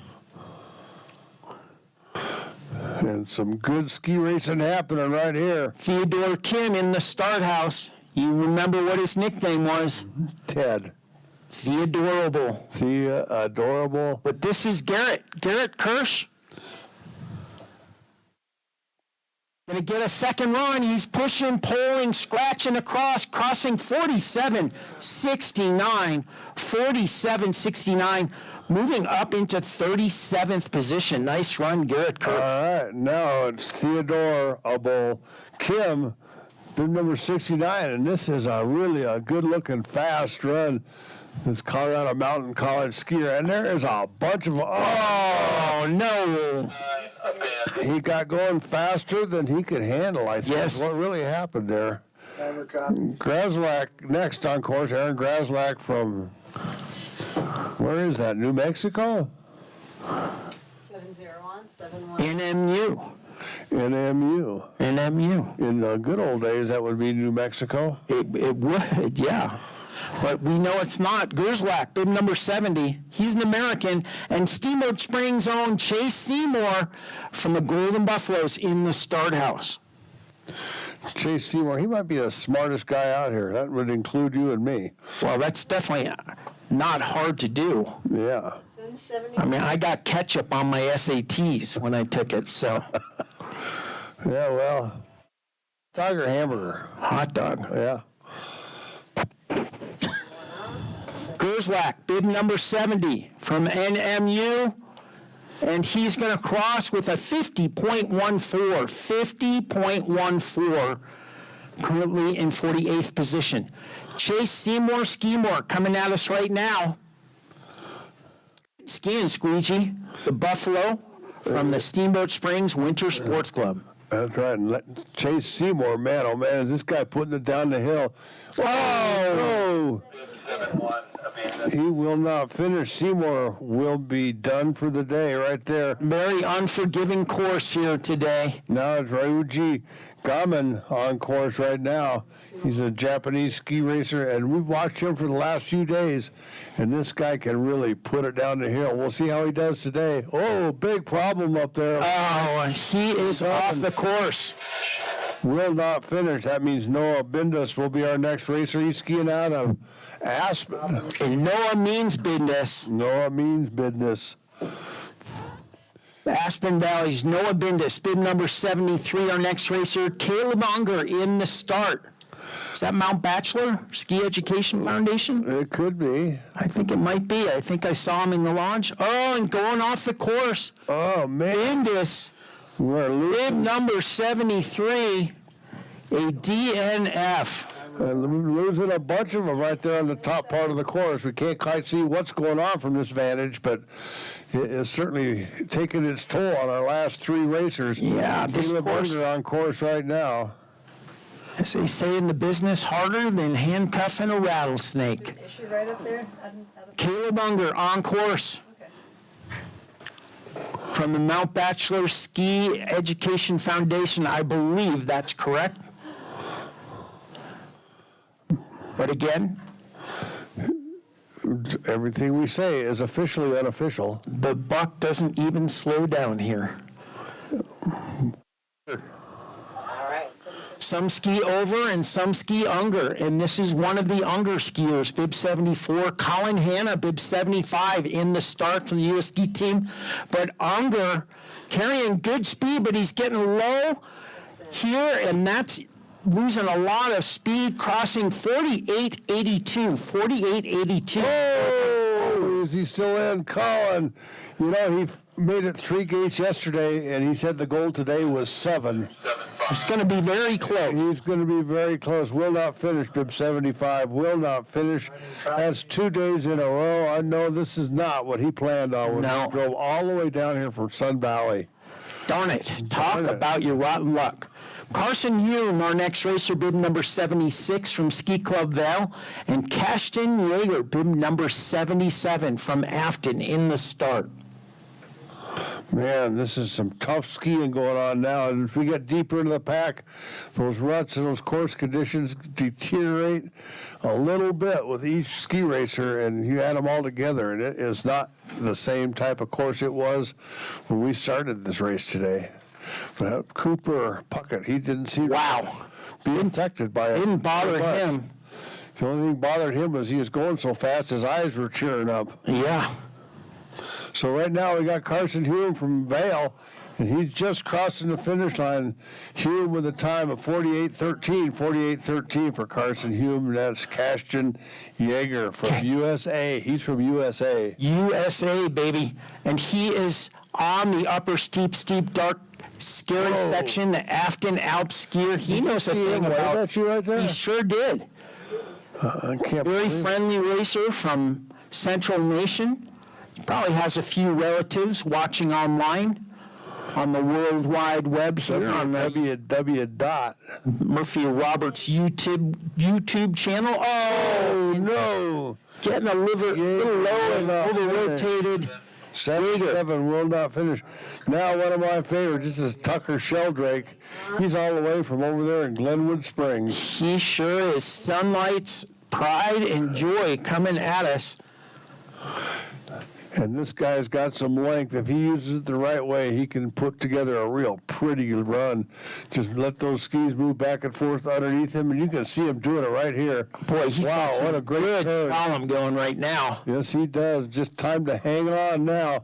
Don't be on the defensive. Just keep pushing your way down through that hairpin. He's doing good. One more hairpin, and then it is let him rip snort all the way across the finish. And here comes Mr. Sheldrake, and he is having a pretty good-looking run as he makes his way down to the bottom. Sheldrake with a time, 49.83. William Zerbe, bib number 79. Zerbe says, go fast. Zerbe from Ski Club Vale. Everett Dooley from See Me Ski, Colorado Mountain College in the start house. But Zerbe coming at us right now, looking strong. Oh, getting a little bit low, riding that rut. Trying to get back on his line, turning above the gates. Whoa. Feet locked up, and he goes off the course. Zerbe bib number 79. You know, I think a lot of this is because skis are just too sharp. And it's softening up out there, and they're just hooking and grabbing, and it makes it really hard to Sure does. get your way down to the bottom. Oh, another one. Another one bites the Down dust. your head, Everett Dooley. Our next racer, bib number 81 from Aspen Valley. Picking up the ski, and he's Sunday. Again, we have 133 gentlemen today. Well, a lot less than yesterday. 5 less. Yeah. Going to go a lot faster. Going a lot faster. It's good, too, because, you know, we're in the shortest day of the year right now. It is the shortest day of the year. Happy shortest day of the year. But the really good news is it's the longest night.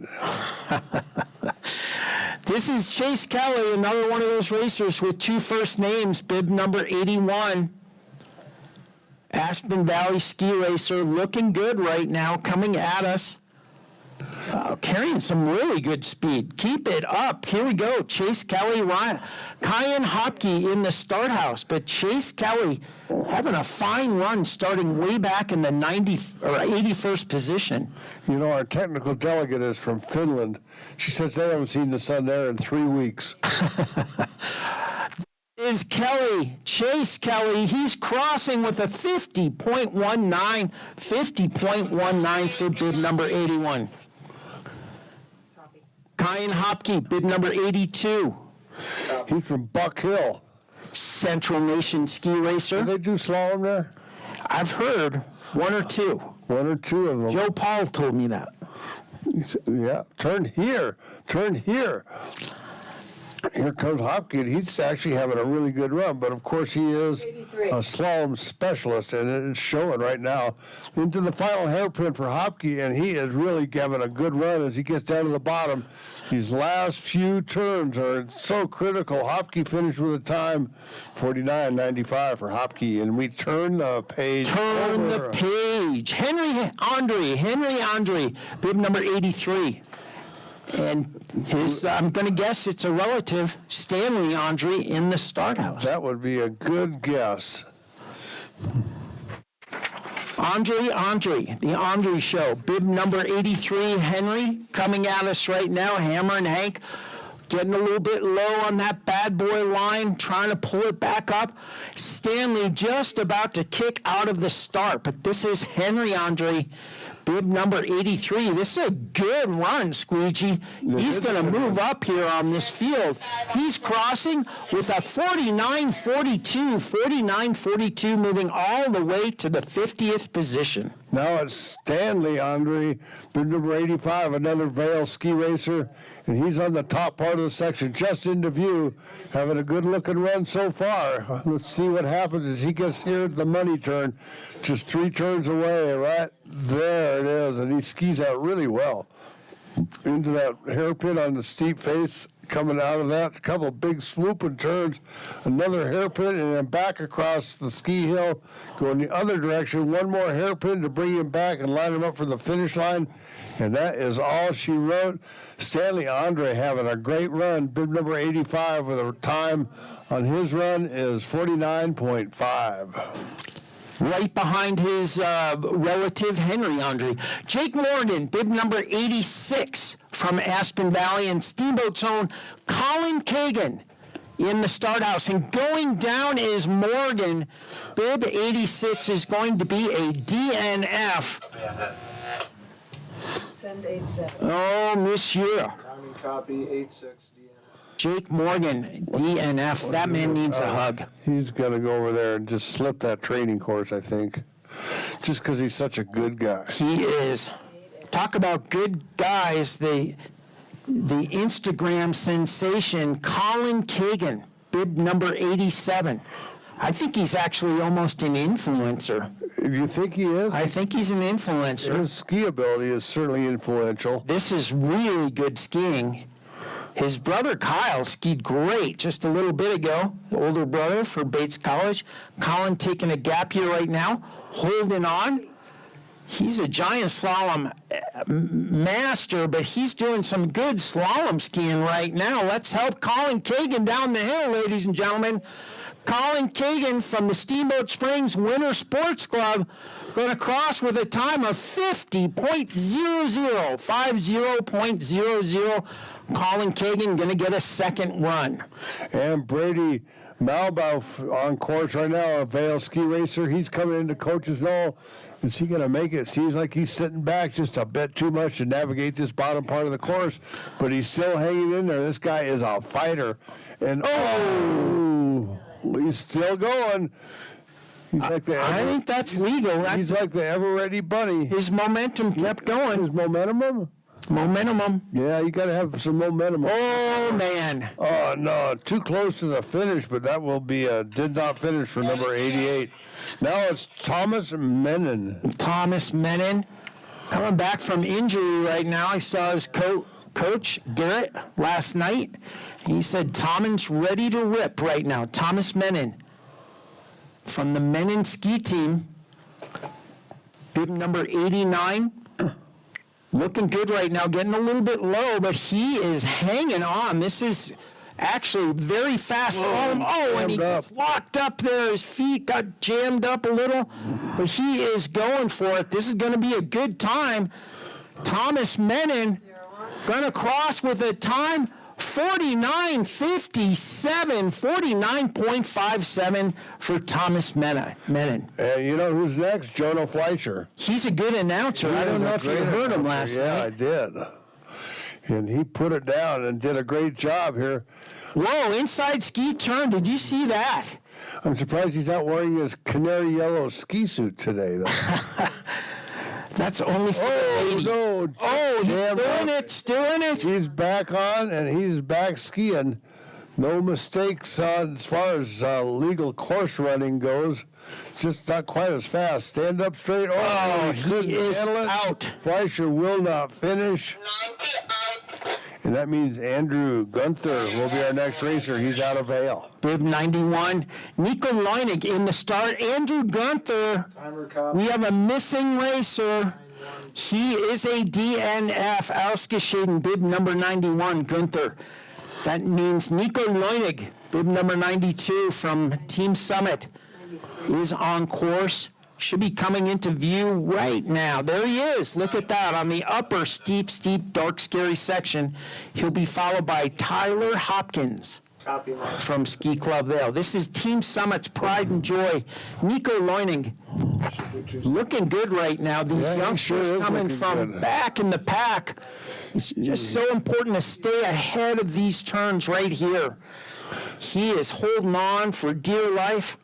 And that holding on like a hare in a grilled cheese sandwich. Unbelievable ski racing. He's going to move up on this field. I'm telling you right now, Leinig, bib number 90. He crosses, listen to this, 48.93, all the way to the 47th position. And now we got Tyler Hopkins. I don't know if you remember yesterday, but he got 3 runs in. He sure did. And he only had to pay for 2. That's incredible. Is that right? A lot of value in that. A lot of value in that. That's working the system to its max right there. Tyler Hopkins having a really good looking run as he makes his way down into this middle part of the course. A couple of hairpins left to go. Keep yourself upright, Tyler, and get on down here to the finish. This is a race, and you need to get down here as quick as you can. Tyler, he is out. No, stopped on course, and the new rules disallow starting again. So Hopkins will not finish. That means Luke Dalton will be our next racer. He's out of Montana State University. Bib number 94, and he is off the course. 94. Dalton, my goodness, ladies and gentlemen. Carnage here. Run number 1 on our last day of Murphy Roberts Holiday Classic Slalom. Dalton, bib 94, did not finish. Marcus Stanley, bib number 95 from Loveland. He is on course. He'll be followed by Henry Giles from Buck. Look at Stanley right now. Flat Stanley coming at us. Bib number 95. A little shorter. Flat Stanley, they call him, huh? Oh, yeah. Well, didn't you know about Flat Stanley in elementary school? I didn't hear about He Flat appears Stanley. all over the place. Was he the guy that got run over by the steamroller? Here he is. He's appearing on the run number 1 of our final day of Murphy Roberts Holiday Classic Slalom. And Stanley is hanging in there. He's good right now. Come on, you can do it. Marcus Stanley, bib 95, going to get a finish.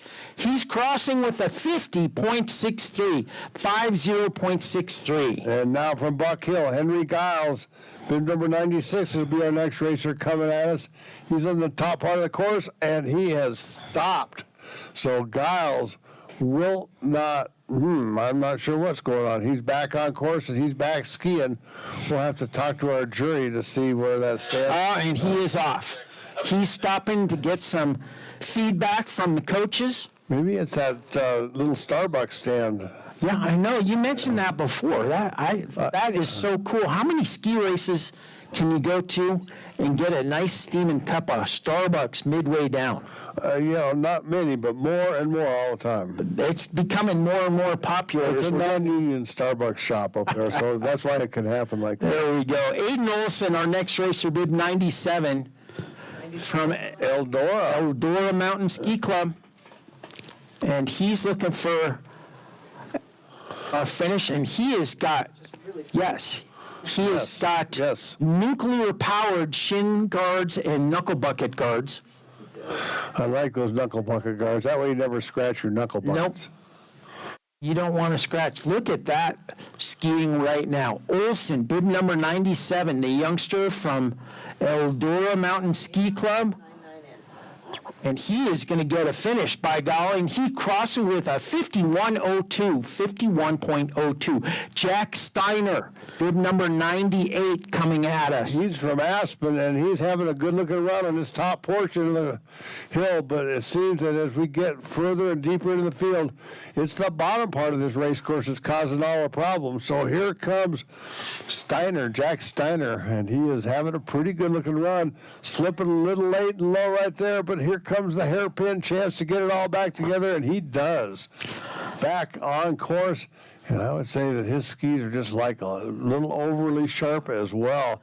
So he's making his way down, dropping that ski into the groove, and making his way into the finish. Number 98 with a time, 53.27. Matthew Gate Bassin from Ski Club Vale via Canada into Coach's Knoll right now, looking good. Fine looking run. Garrett Gillist in the start house from Winter Park. But look at this young racer, Gate Bassin, bib 99. The great one, just like Gretzky, coming at us right now. Looking strong. He's going to move up. This could be a really good move up right now. Maybe our Bibbo hoping to move up on the field. He's going to cross with a 50.46. 50.46, moving up 40 spots. Matthew Gate Bassin. And now from Winter Park, Garrett Gillespie on course. He's up there just coming into Coach's Knoll. Is he going to pull off that big right footer? No problem right there. The left footer follows, and he is into that hairpin and making his way down. Big, giant turns and then hairpin, straighten it out. Big, giant turns and hairpin, straighten it out. It just never ends. You have to be able to, know what you're doing to ski down this hill. Gilchrist right now, bib 100, with a time of 51.62. And that means we have 33 racers left to go, Peter Lemongello. Hunter Peterson, the first of those 33 remaining, bib number 101. Eric Strickler's mom, in attendance. But Peterson coming at us right now. That's what they say. Oh, and Peterson, bib number 101, going to be a DNF. Ausgeschieden goes Peterson. Eric Strickler and Strickler's mom in attendance, bib 102 from Ski and Snowboard Club Vale. And there he is right now on the upper steep, dark, scary section. Man, he's having a good one. He sure is. You notice how it could be so difficult just turning right and left. How does that happen? I don't know. I don't know either, but man, these guys are really good at it. Down into the bottom. I told you I don't exercise that much. But my favorite exercise is 1 part lunge and 1 part crunch. Yeah, and that is called Lunge. Lunge. That's a good exercise program. I'm going to get on that. Strickler crosses with a 51.09, and Kenneth McPhee from Aspen Valley on the upper steep, dark, scary section. What do you think about this, Squeege? I think this is good ski racing right here. Is what I looks think. good. Aspen Valley, that's a big valley. I wonder what part of the valley he's in. Up there on Red Mountain, do you suppose? Red or blue? Blue? Green Mountain? Yeah. Maybe he lives One of the over- primary colored colors. mountains. Oh, Yep. yeah, that's right. You know, I'm voting for Woody Creek. Oh, there we go. Yeah. So here comes McPhee from Aspen now, and he has a time 51:34. 51:34 for McPhee. Calvin Schaffler, bib number 104. He is on course from Ski Club Valley. We can see him. Oh, he's getting a little. He is off the course. 104. Added and a cello player and a marching band. He is off the course. So Caden Prelu, bib number 105 from Aspen, is now on course. He says here that he is from USA and Aspen. USA and Aspen. That's a good way to be. And he is on the upper steep, dark, scary section. I know. I skied down there one time. I almost couldn't see anymore. Well, you had your trail map on the inside of your goggle. I know, but how else are you going to tell what's going on? Oh, no. Prelu will not finish. Bib number 105 will not finish. That means Miles Norris will be our next racer into the finish. Hopefully into the finish, at least out of the start for bib 106, and he is on course. The Norseman is on the course. We're getting close to our 990s coming up here. LRI, what do you think that is? Long Island Railroad. Yeah. Miles Norris, bib number 106. And he does not get very far down the course. Bib 106 will not finish. That's 3 in a row. It's time to get somebody all the way down to the bottom. And my vote is for Drew Klebine, our next racer out of Vail. I think he's going to make it all the way to the finish. What do you think? I think he is too. Bib number 107. Klubine. Klubine rhymes with glühwein. Glühwein. And Klubine on course right now, having a good one. This Vail ski racer. Did you have some glühwein last night? I did have a little Glühwein That was good. night. That was tasty. What else I got in there is like a little chunk of cinnamon stick, and man, oh man, that can make it for you. That got caught in my teeth. Klubine having a good looking run. Oh, no sooner did I say that, and he jams him sideways and almost comes to a stop, but not quite. So Klubine still making a legal pursuit towards the finish line.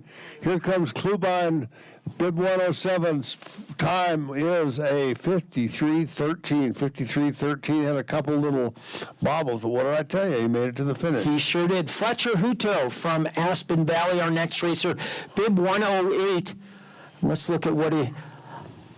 Oh, and he is in 64th position at the intermediate time right now. Fletcher Hutto, bib number 108. He'll be followed by Steamboat Springs Winter Sports Club athlete Carson Simison,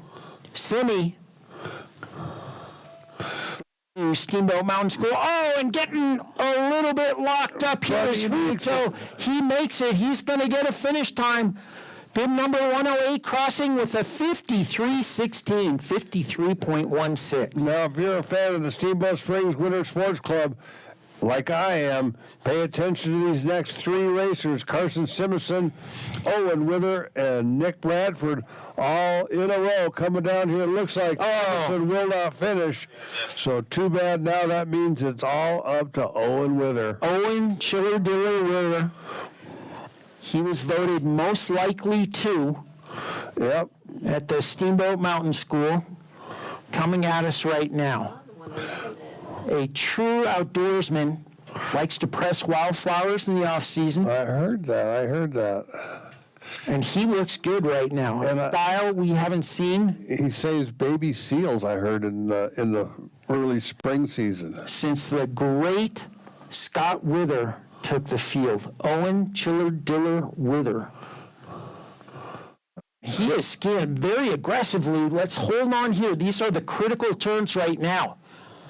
Wither. He drinks milk. Ladies and gentlemen, Owen Wither coming to the finish. Can he maintain it? He is going to have a great time. Owen Chiller Wither crossing with a 50.12. 50.12. He likes girls. Owen Wither into 57th position. Nicholas Bradford on course now, another Steamboat ski racer. And then we will move briefly to Summit County ski racer and come right back with some more Steamboat skiers. Nick Bradford, bib 111 on course right now, and he's having a pretty good one, doing some hop turns. He's like Hopkey. Oh, don't go down. Stand up all the way to the bottom. Here we go. Just a little overly aggressive in places, but that's better than not being aggressive enough by a long shot. Nick Bradford, and he's going to get it to the finish line, I do believe. 50.38, 50.38. Michael Green. It isn't easy being green. It isn't easy skiing green right now. No, on it this slalom course starting way back in 112, but he is doing it right now. Michael Green with envy. Looking strong. A little low, kind of doing a double turn there, but he stayed in the course from Team Summit. In Willem Bradford from the Steamboat Springs Winter Sports Club and Steamboat Mountain School is on course, should be coming into view. But all eyes on Michael Green, bib number 112, going to get a finish. Crossing with a 53.19, 53.19 for Michael Green. And sometimes just crossing that finish is victory enough. Michael Green, I think, might agree with that. Wilhelm Bradford on course right now, Steamboat Springs Winter Sports Club ski racer, and he gets launched off the back of the tails of his skis, but he maintains his composure, stays on the course. One more hairpin to go, and he will be able to line it out and pushing it down and across the finish line. Things are getting soft out there, and it is telling that as they come to the bottom part of the course, you need to be light. Bradford with a time of 53.27. Rick Shea, bib number 114 from Ski Club Vale, is on the, he just abandons. He is off the course, bib number 114. Unfortunately, going to be a DNF. That means Sawyer Hutto from Aspen Valley, our next racer. Bib number 115. He has just left the start. Should be coming into view in about 8 seconds. And we are Sawyer down to our Hutto. final 20 racers in this first run. There we That go. means one more run to go, and unfortunately, the Murphy Roberts Holiday Classic will come to a close. Sawyer Hutto, bib number 115 on the upper steep, dark, scary section. Liam Pilarowski from Team Summit in the start. Hutto, bib 115. I'm certain my friend to my left would not disagree with me on the unfortunately He coming caught a close tip statement. on that red gate. So that will be Hutto will not finish.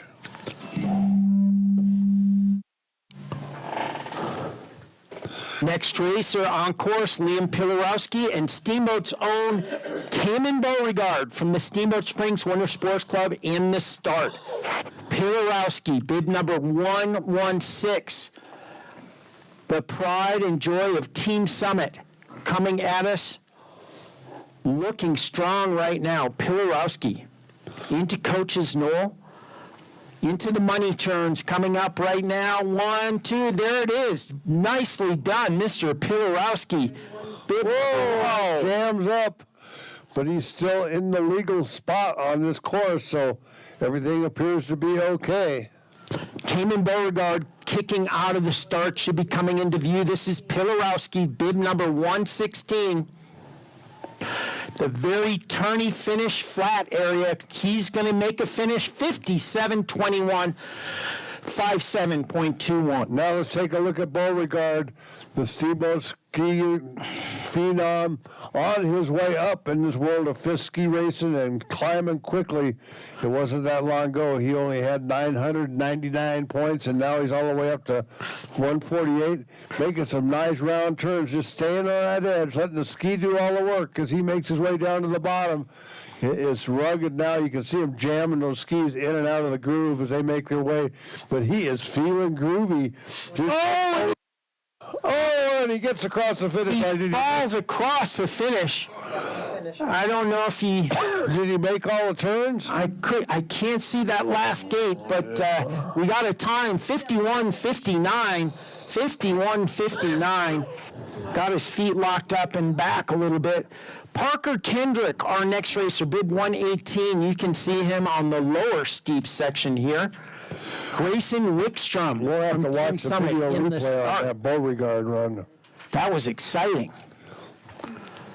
Kendrick, bib number 118 from Aspen Valley. Full-lined shin guards and knuckle bucket guards. Kendrick with a time 54:04, 54:04, currently into 74th position. And again from Team Summit, Grayson Wickstrom, bib number 119, coming our way. Is this him right now? I haven't heard anything from up top. I mean, 119. I hear it now. 119 will not finish. That means Henry Regret will be our next racer on course. Again from the Long Island Railroad, I think. LRI, Henry Regret in the start house awaiting the starter's commands. I'm not trying to tell you you're wrong, but wouldn't that be LIR? Well, you know, these codes, they get Yeah, all they're mixed secret. up. Double super secret, double secret. Yep. He is on course wherever he's from. Henry Regret, bib number 120. Finnegan Norris in the start house. So, Regret looking good right now on the upper steep, dark, scary section. left, right incorporated is what I think. That's where Swervy Burvy should be racing for them. Oh, yeah, Swervy Burvy for sure. And this just in from the medical staff, Bodie Flanagan, your lungs have just shown up in the bottom of the launch. Bodie Flanagan, your lungs have just shown up. Welcome back to altitude. Henry Regret, bib number 120. Giving it his all right now. We got 13 ski racers to go. Regret, bib number 20, going to get a finish. He crosses with a 56.70, 56.70. And now it's Finnegan Norris, our next racer coming out of the start, and he is on course. And into view, finally into view. Here comes Finnegan Norris, bib 121. He's skiing for Loveland Ski Club, and this guy is having a good one. A lot of good slalom training over there at Loveland. Not to mention GS training is a fantastic spot for those disciplines. A little tough to ski downhill over at Loveland. It's a quick trip down the mountain and it's downhill. Send 122. You know, I remember when Loveland Valley opened up. You do? I do. I skied there that day. You and Carl Howelsen? Yeah, me and Carl. And here comes, this is Norris right now, Finnegan Norris from Loveland, and he made it across the finish line time, 101.13, 101.13. But the important part is he made it to the finish. He made it down. Yeah, Austin Steiner, our next racer from Aspen Valley. Zach Meltz in the start house from Ski Club Vale. Steiner through coaches Knoll, looking good. We're getting very close to our 990s. That's right. This is Steiner coming down right now. Austin Steiner. Austin, I like Austin Steiner. And then we will be entering into the final 10 racers of Run 1, final day of Murphy Roberts Holiday Classic Slalom. Look at Steiner. He is going to get a finish. He's going to get a second run, crossing with a 53.40, currently in 73rd position. And now for Vail, Zach Meltz. And so do Ice Cubes. Here comes Zach right now.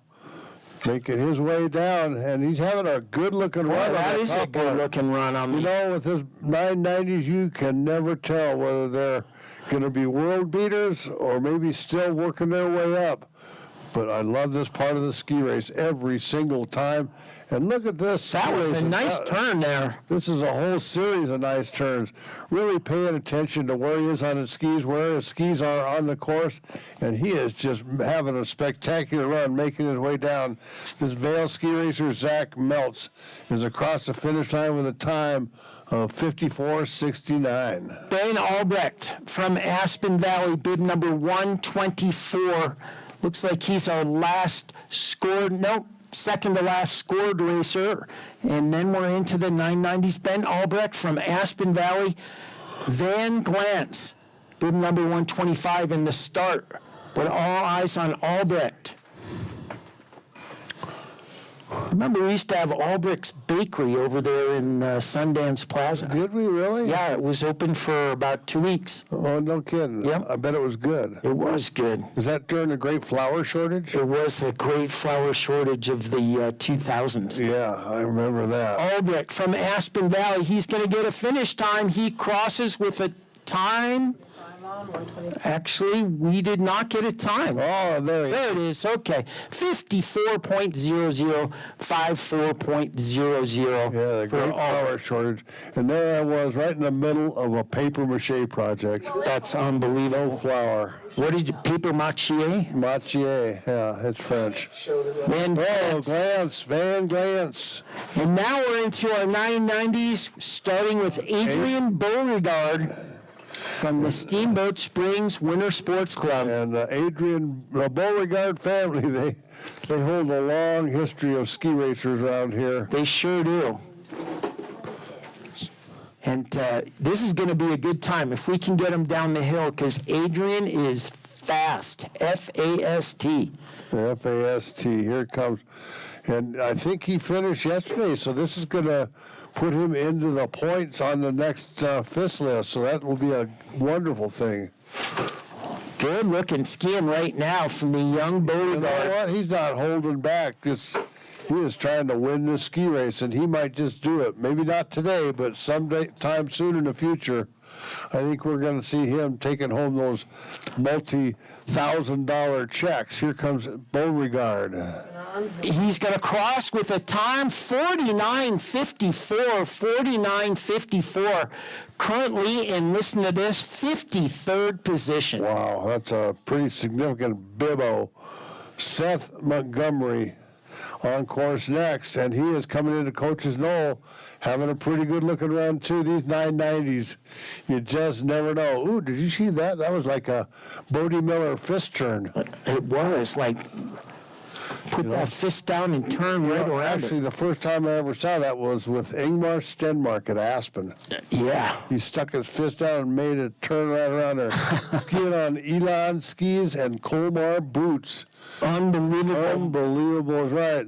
So that's Montgomery with a time of 50.11, moving into 58th spot. Now it's Enzo Napoli. Enzo Napoli from Ski Club Vail. He'll be followed by another one of those great ski racing names, Banks Biffle, bib number 130 in the start house. But this is Ski Club Vail's own Enzo Napoli. And Enzo having a good run. Oh no. Nice little air out, though. I gotta give him points. I'm giving him style points for sure. Yeah, so it won't help him much on his score. But Enzo Napoli gets a 9.8 from the Swiss judge, and that is the highest score given by the Swiss judge in this entire event. Difficult judge, that Swiss judge. Banks Biffle. Banks Biffle. Here he is on the upper, steep, dark, scary section. We got 4 more to go. Letting his skis run. Oh, and Biffle is off the course. They ran away with him. Biffle baffled. And he almost fell down. That means Oliver Kohlberger will be our next. Another Vail. We got a whole slew of Vail guys racing in these 990s, and it's awesome to see. So Banks Biffle out. Oliver Kohlberger, next racer. Harberts will be following him in our final racer, Braden Galloway, coming at us. You have the final racer in the start. Holberger on the upper steep, dark, scary section. Oh, he does. I think he did the same Brody Miller 120. hand turn. Yeah, Unbelievable. the fist turn. The fist turn. Not Ingemar Stenmark. Ingemar Stenmark.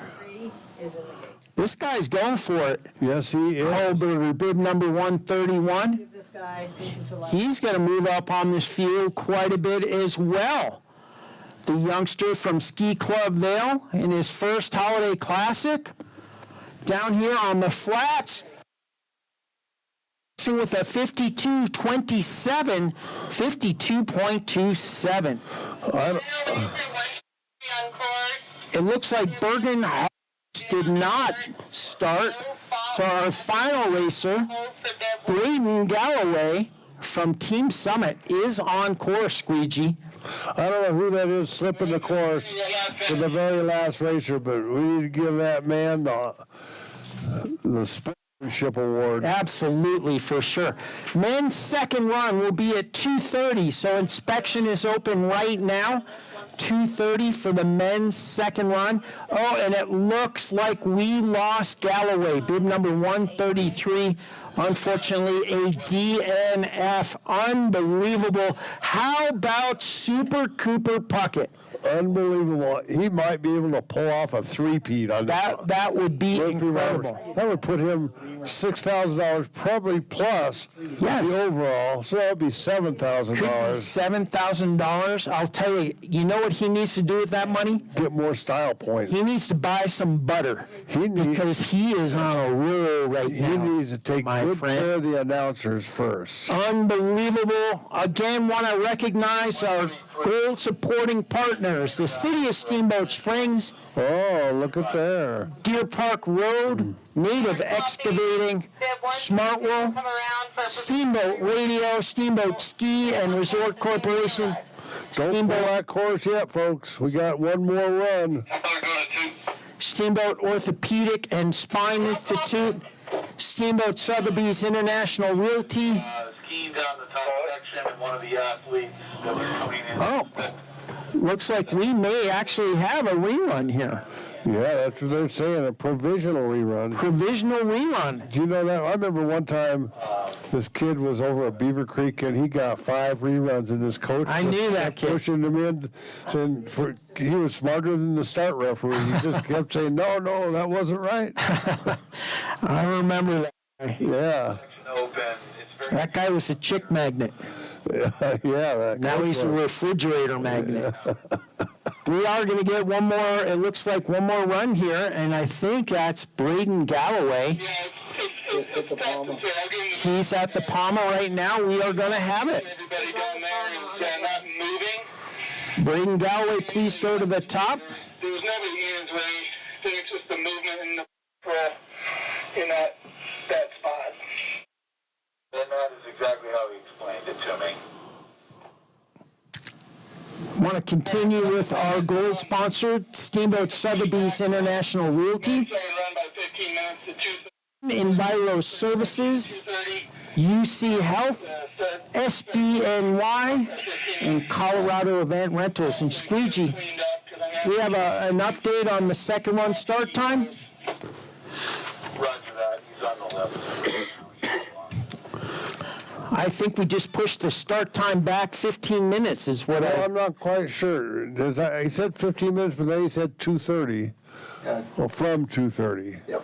So we are 2:45, second run start time, officially unofficial. But we still have one racer evidently to go, Braden Galloway. Got interfered with up on the course, so he's back on his way. He's near the top now, and we'll get him in there just as soon as he's ready to go. I got to tell you, slalom skiing is hard enough Yeah. to do. To be interfered with on top of that, that is like, Yeah, that's like algebra to me. yeah. It is really not fair. $34,000 in prize money this week. Unbelievable. $2,000 for first place, male and female, $750 for second, $500 for third, $300 for fourth, $200 for fifth, and $250 for the top U18 racer. That is more cash than the U.S. National Championships, and that is made possible, and big thanks for our prize money sponsors, Ron and Sarah Simon, Chris Puckett of Edward Jones, David Baldinger Jr. of Steamboat Sotheby's Real Estate, the Huber family, David Lamb of Edward Jones, the Colgan Foundation, Gwen Rogers, and Pete Daly. Unbelievable. Thank you so much.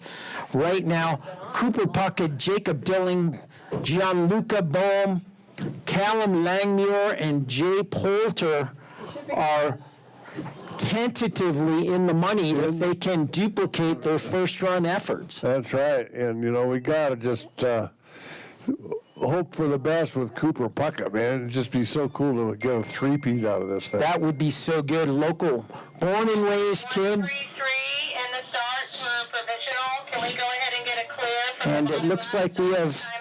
Braden Galloway in the start. He's made it back up. And folks, be sure to keep Clear.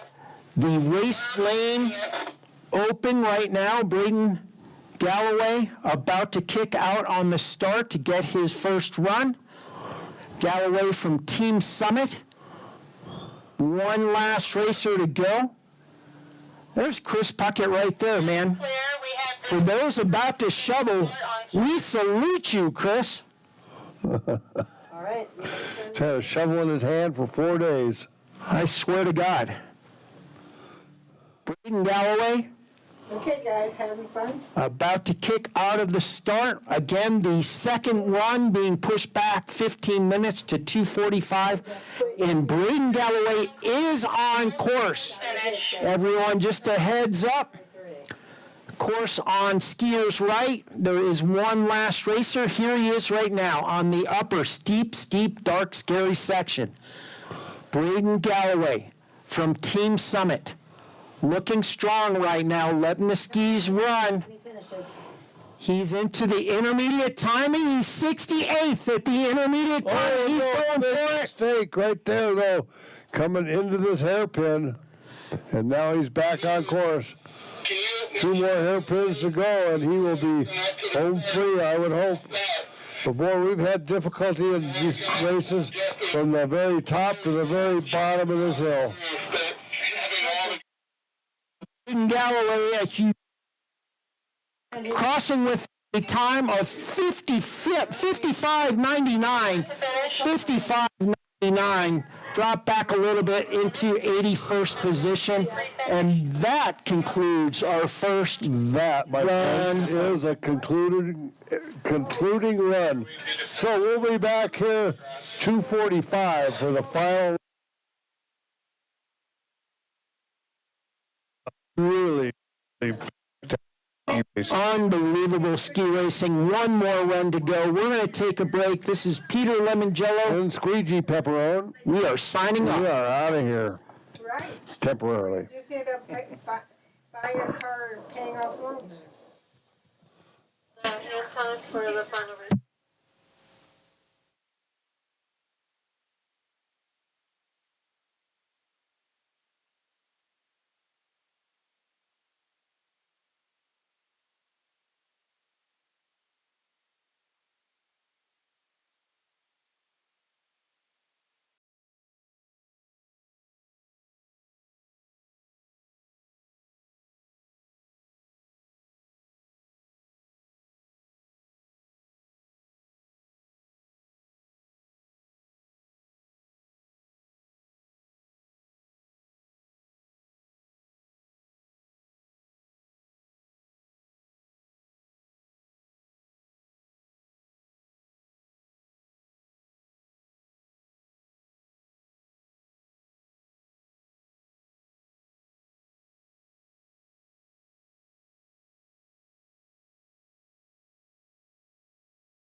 Hi, racers and race fans, as we show you our top 15 overall for the second run of the final day of racing at the Murphy Roberts Holiday Classic.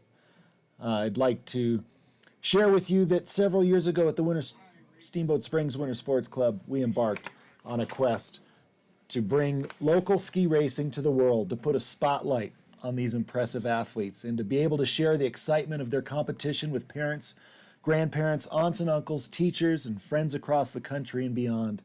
We're committed to continuing to live stream events hosted in Steamboat, and it's our hope that all levels of ski racing in the United States will be more accessible to watch in the future. If you would like to help us, and in particular for the Murphy Roberts Holiday Classic night race next year, we have a potential opportunity to broadcast this event on live television through Mountain TV, which airs in 2 million households in Colorado, in Steamboat Springs, Denver, Summit County, and Vail Beaver Creek. And we are looking for advertisers to help us with that endeavor. If you would like to help us, we have opportunities available. Please contact us at 970-879-0695.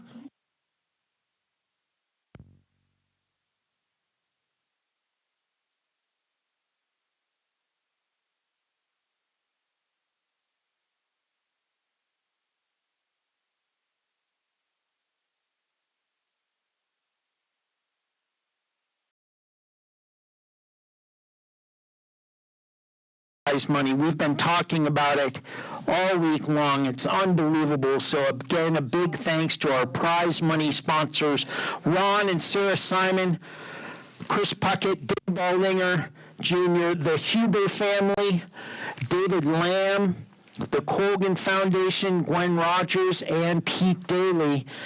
And again, we are in discussion to broadcast the night race in the future with Mountain TV. That's Colorado's Outside Magazine TV affiliate. It airs in over 2 million homes in Colorado with stations in Steamboat Springs, Denver, Summit County, and Vail Beaver Creek.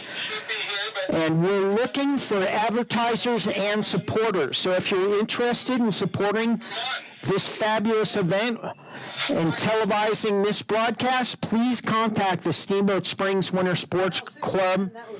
You can reach out to Brian Krill, Executive Director, or Chief Operating Officer John Nolting here at the Steamboat Springs Winter Sports Club.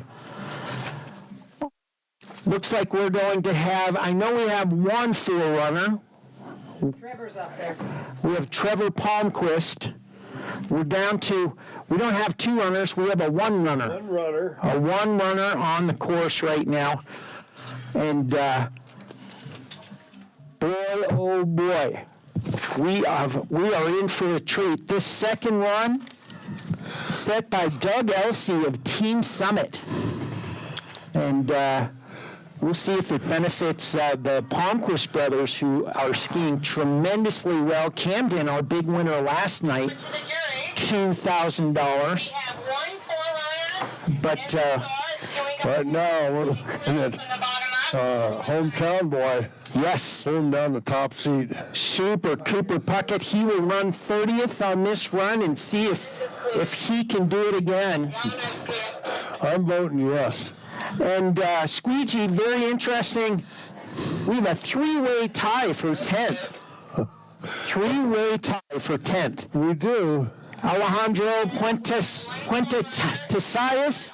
Magnus Bergestalen, and Bridger Guile from the U.S. ski team. Bridger Guile going all the way from 49th position to 10th. That's unbelievable. And all athletes, coaches, parents, even if you're watching on the World Wide Web, we have photos of all the races taken by Tanya and Chuck Coffey. They've been shooting ski racing photos here for years and years. Coffee shots? Excellent coffee shots up there at the Starbucks on Coach's Knoll. You can go to sswsc.smugmug.com and you can see it. And we've got all the races uploaded through last night. Today, of course, not done yet.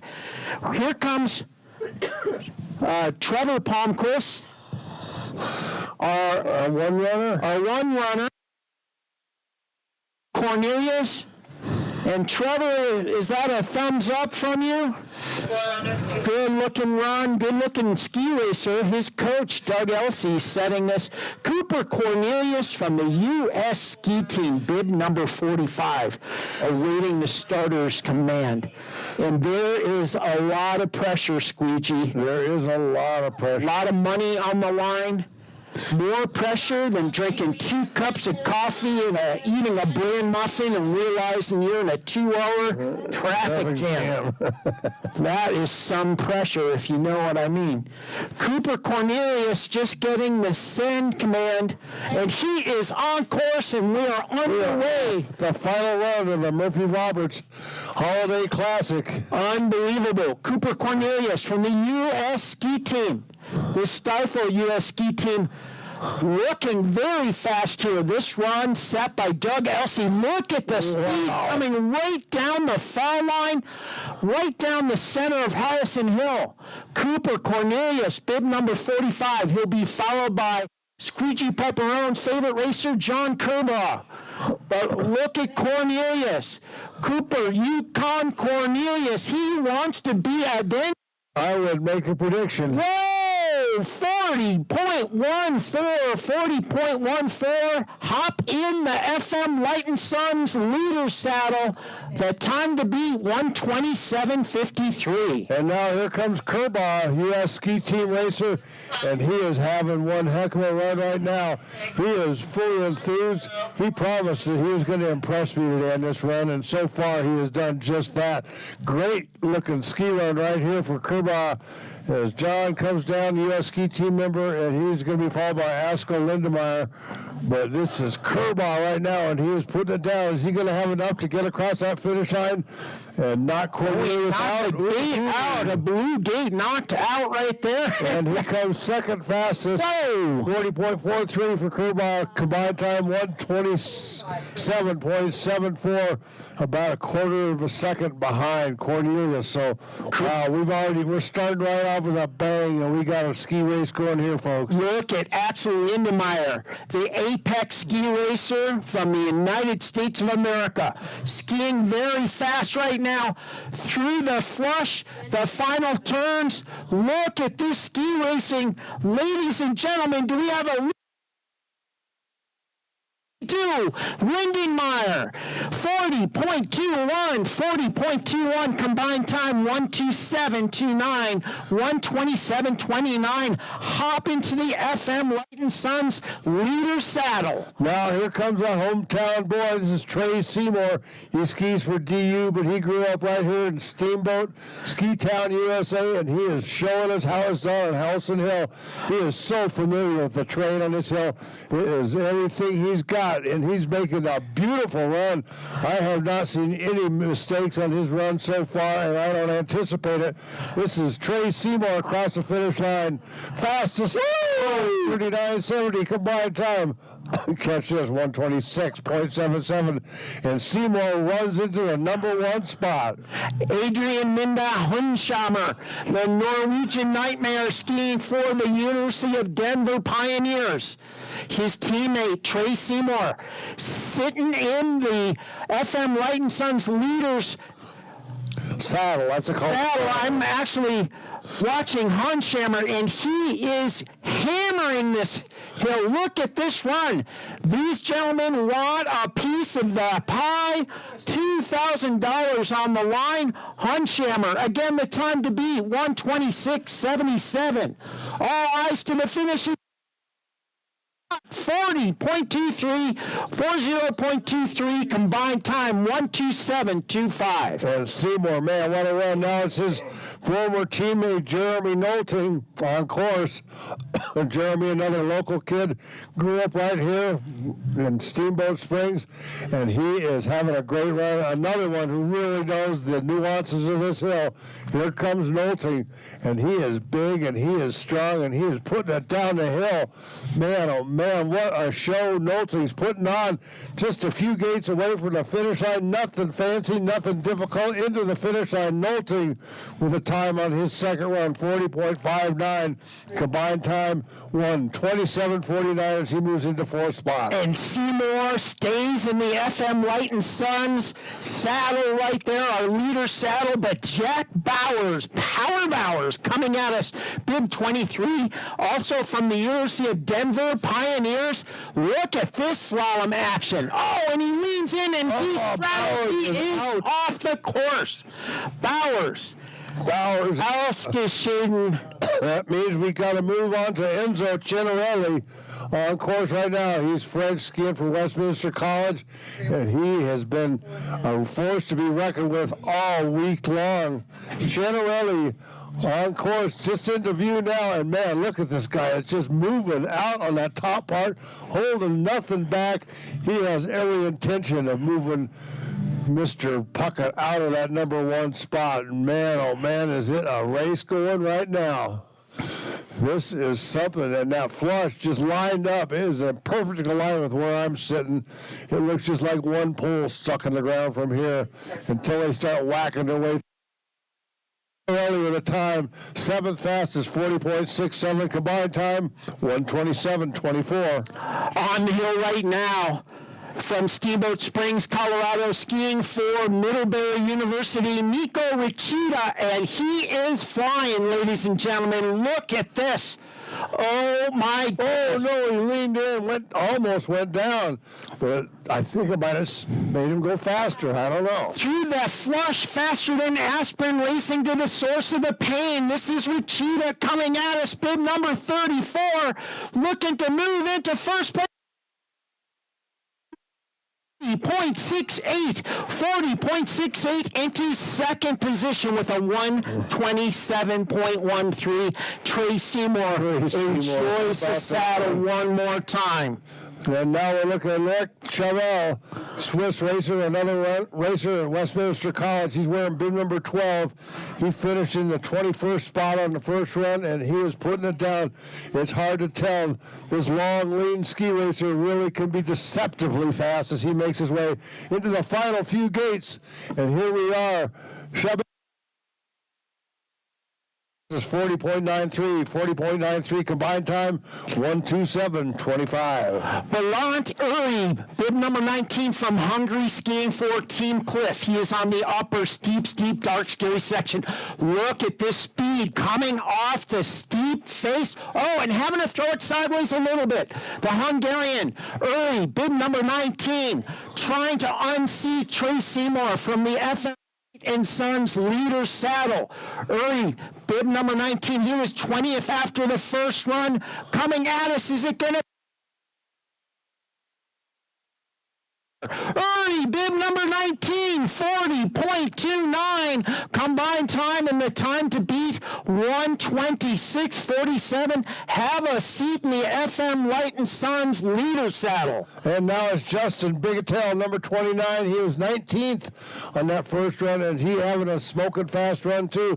A little bobble as he lines it up for the flush, but no bobble coming in or out of the flush. Here comes Bigetel, great race, U.S. ski team member, and fast across the finish. Fifth fastest combined time, 1:26.38, and Bigetel is now saddling up. Our leader so far, Preston O'Brien, next. Preston O'Brien, bib number 2 from the Dartmouth Outdoor Club. He is coming. He came purposely to get experience on this hill for the NCAA championships. Why not come and get a little cash while you're doing it? Preston O'Brien, bib number 2, looking strong right now. The time to beat 1:26.38. Can he do it? All eyes to the finish. O'Brien.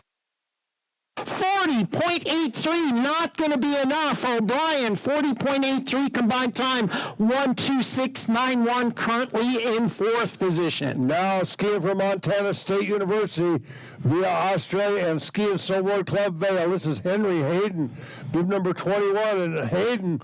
Oh! Hayden will not finish. An unfortunate turn of events. Hayden is out, and that means Oscar Zimmer, bib number 6, will be our next racer. He's on course right now. Another Dartmouth ski racer. He hails from Norway and is fast. Oscar Zimmer, there he is on the upper steep, dark, scary section. The Norwegian Nightmare coming at us right now. Look at this. I want to see this guy on a disco dance floor because he can swing the hips, ladies and gentlemen. Oscar Zimmer, bib number 6. He'll be followed by Camden Palmquist of the U.S. ski team. But all eyes right now on Zimmer. Can he unseat Bigetel? We have a new lead change. Zimmer, 7th fastest second run, 40.30. A combined time, 1:26.20, puts him firmly into first place. Hop in the FM Light and Sun saddle. And now from U.S. Palmquist, yesterday's leader. He dropped his trail map, will not finish. Palmquist is out of there. That is yesterday's winner, and man, oh man, we were looking forward to a repeat today, but it just isn't going to happen. Perizet now coming on course. Perizet, Ali Perizet for the University of Utah Utes. 2-time, 3-time, I don't know, NCAA champs. I know at least the last 2, might be 3.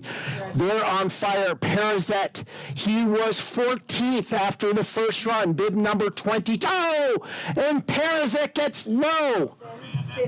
And he says, "Damn it, I'm mad," which spelled backwards spells "damn it, I'm mad." That is crazy. Now it's Simon Fournier on course, and he too had a wonderful run last night, and he fell back just a bit. And then we come into our next 3 racers after Fournier. We had a tie, a 3-way tie at 10. Fournier won $9,000 last year at the Murphy Roberts Classic. Let's see if we can send him home with some cash right now. Oh, it was nice. Oh, big mistake up there for Fournier as he makes his way back into the course, and he is struggling right there trying to keep it all together. Coming out of the flush, he's got it back together. A bunch of big turns, and then it just continues to get straighter and straighter as he makes his way. The time, 12th fastest, 40.75. He moves into second place with a 126.31. But Oscar Zimmer hanging on to that seat in the saddle as we move forward to Puente Sayas. Alejandro Puente Sayas on course right now. He also gets low right there after coaches Noel, and that is hard to catch back up and get back online. Puente Sayas from Westminster College, he is all over the place on the tails of his skis trying to gain some speed. Is it going to be enough? Can he move into first place? He does not. 41.24, combined time 1:26.77. Zimmer stays in the FM Light and Sun's leader saddle. And from the University of Vermont, he is a catamount hailing from Norway, Magnus Berge Styren on course right now. And boy, oh boy, you know, you make one mistake on this course, and then you try so hard to make up for that mistake, and it just creates more mistakes and compounds. But that's not what's happening with Styren. He is smoking it down the hill. I think we're going to have a new leader right here. Second run, 40.65. Combined time, 126.18. And he moves into the number 1 spot. Styren. Woo! University of Vermont. That catamount is cat-like fans. U.S. ski team's own Bridger Guile, bib number 49 on course. He is through coach's saddle. Good. He had no problem there. This is very fast skiing. He was again tied for 10th. Guile all the way from 49th position. He is going to have a big move up. Can he move to the leader's saddle? This is Bridger. 3-5, a new race leader, 1:25.88 for Bridger Guile. Hop in the FM Light and Sun's leader saddle. Another Norwegian skiing for the University of Denver. He's a pioneer. Sovek, Christian Oliveira Sovek on course right now. And man, this guy, oh, big mistake right there. got locked up, got those feet too close together, almost slid out, but not down. He's still on course, but that mistake is going to be costly. Here comes Sovek right now, bib number 5, having a great looking run as he approaches the bottom, but don't forget about that mistake up. 16th fastest, 40.89, 40.89 combined time, 1:26.23 for Sovek. Stanley Busick, our next racer, also from the U.S. ski team. Let's see if he can unseat Bridger Guile from the FM Light and Sons leader saddle. Bridger Guile, the time to beat, 1:25.88. I'll come down. And Busick looks good right now. Ben Angerer is in the start house from Austria, but all eyes right now on Stanley Busick from the United States of America here at the Murphy Roberts Holiday Classic Slalom. Is, ladies and gentlemen, a new race leader, 40.55, a combined time, and the new time to beat, 1:25.87. Cowboy up, climbing that saddle there, Busick. Benjamin Anger on course. He's Austrian, and he is from the Westminster, thank you. Westminster College. Ooh, a Bodie Miller knuckle turn right there, but it didn't seem to affect his time. He is moving down the hill. This is Anger on course right now, Westminster College, and we have a lot of college racers right here anticipating victory once again when they come back in March. Fastest 41.31, combined time 1:26.49, and that puts him in the 9th spot. This is Jeremy Laguerre, bib number 9 from France, skiing for Westminster College. Again, the time to beat Busick's 1:25.87. But Laguerre looks really good. We're into our top 6. Oh, and he gets his feet locked up there. A big plume of snow goes flying in the air, and that doesn't mean fast. Can he pull it back together? He is carrying a lot of speed onto the flats. This beautiful run set by Doug Elsey. Laguerre looking to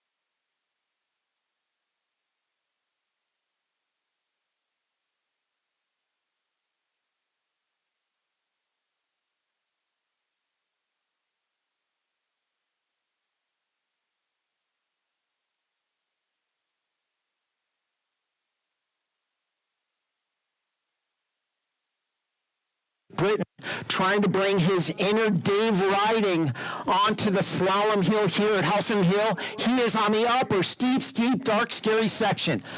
Racing for Team Cliff, this is Langmuir, the racer from Great Britain. He also gets thrown. He stays on the course. What a recovery.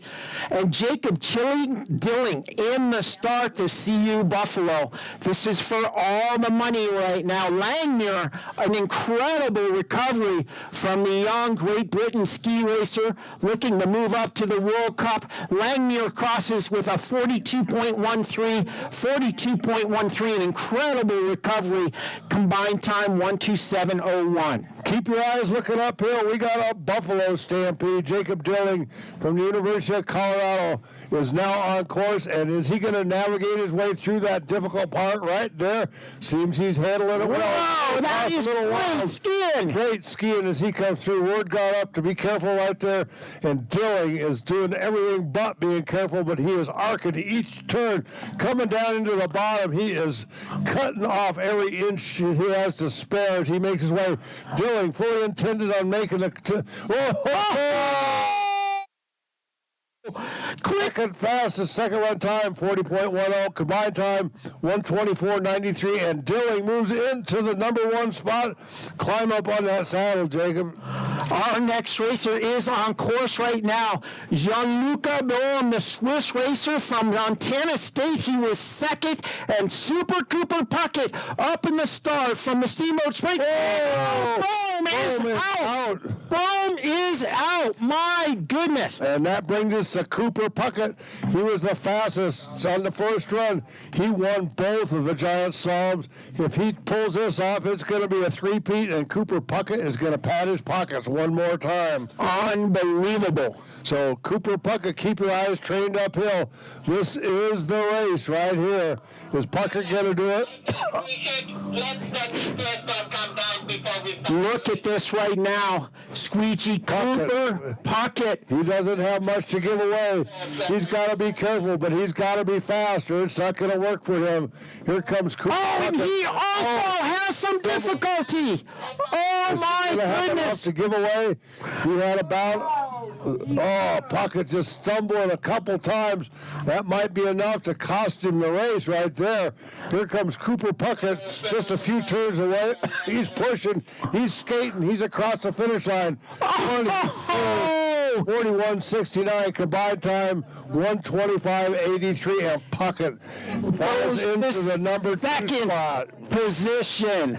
Congratulations, CU Buffalo, Jacob Chilling Dilling, $2,000 richer right now. What a ski race. These athletes will really let it go, I'm telling you. My goodness.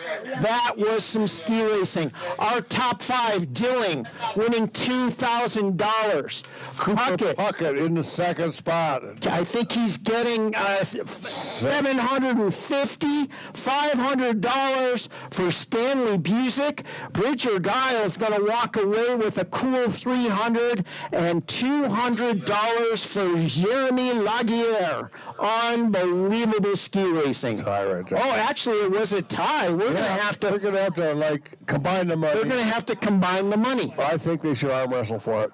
I think leg wrestle. Leg wrestle? We'll get our first Murphy Roberts Holiday Classic leg wrestle. That could be, that could be a good entertainment. Unbelievable. Congratulations, Jacob Chilling Dilling. Oh man, can he put a ski race down? Unbelievable. And he's been fighting all during this entire event, and it's nice to see him get that award. Cooler than a pickle in a freezer. I'm telling you right there, that guy is something else. Jacob Chilling Dilling. Hey, we got a lot of ski racing left. Yes, we do. We had 81 in this, so we have 51 more athletes to go, including a lot of Steamboat athletes who are away at college, back home for the holidays. Yeah, there's one guy, Flanagan, I heard. Oh, yeah. He flew in, and now he's ski racing. He flew in, and he's just ski racing. His arms must have been tired flying all the way from Boston. His lungs follow about a minute and a half after he finishes. Oh, no kidding. Yep. He notices the altitude. That's uncomfortable. That is.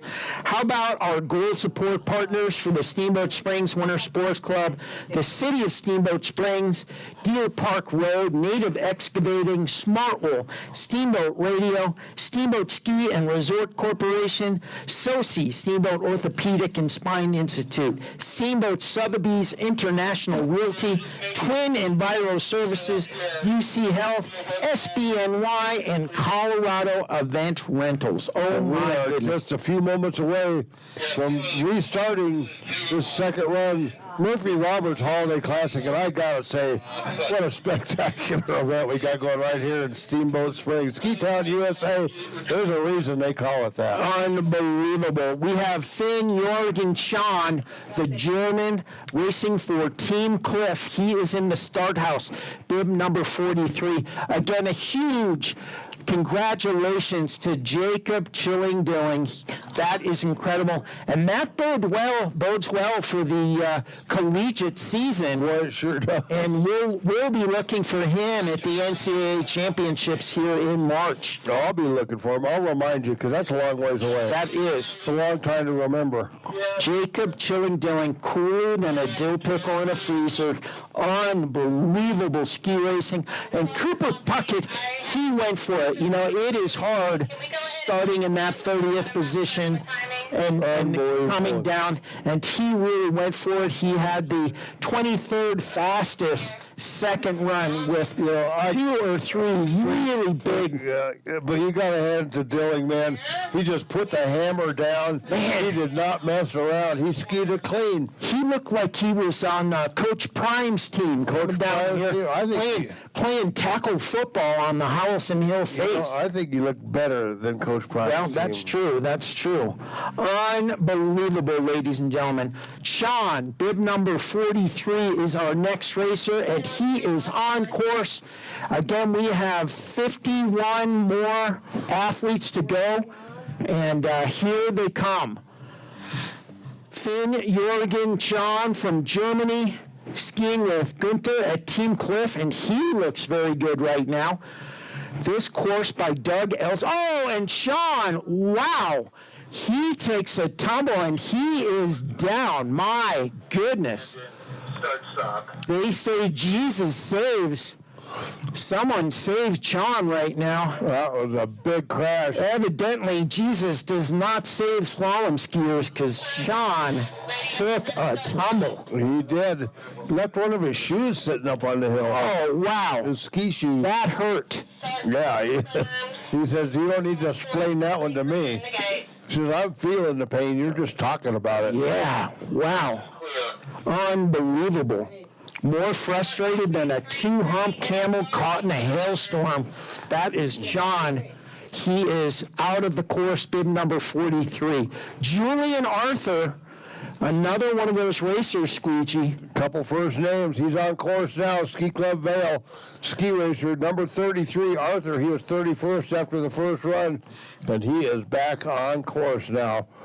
There he is, just coming into view on the upper steep, dark, scary section. Yeah, I don't want to confuse you because we did have a tie at number 31. Oh, we did. Okay, so we had 231. The rules get all over the place when you have a tie at number 30, but at 31, it's just a tie is a tie is a tie. I think the highest bib number goes first. Is that right, when there's a tie? Mm-hmm. All right, there we go. So this is Arthur. You remember your rules. I'm pretty impressed. So Julian Arthur right now across the finish line on his second run, 42.01, 24th fastest, combined time 129.43, moving into the 25th spot. Sawyer Reed, bib number 60 from the U.S. ski team, coming at us. He looks very good right now, Sawyer Reed. Whoa! No! Back seat right there. Sawyer Reed, his only job today was to impress me, and I'm not sure I would call that a success. No, and he's got to be madder than a hornet stuck in an empty Coke can. That's right. He is upset. Unbelievable. Our next racer, Max Martin from the Dartmouth Outdoor Club, and Jevin Palmquist. Jevin could be in line here for the U18 prize of $250. We've seen a lot of Palmquist racing here. Yeah, Max Martin coming at us right now. He looks good, M squared. And it is very fast there, right in the saddle. And if you are not turning, if you're not getting that pressure on that ski above that gate, you are on a hang on to the rope mode. Here comes Martin, bib number 35, really going after it. The Dartmouth Outdoor Club ski racer. He's ready to party down tonight with the Simons. Martin crosses with a 42.46, 42.46, a combined time, 129.95, currently in 26th position. And Jevin Palmquist on course right now.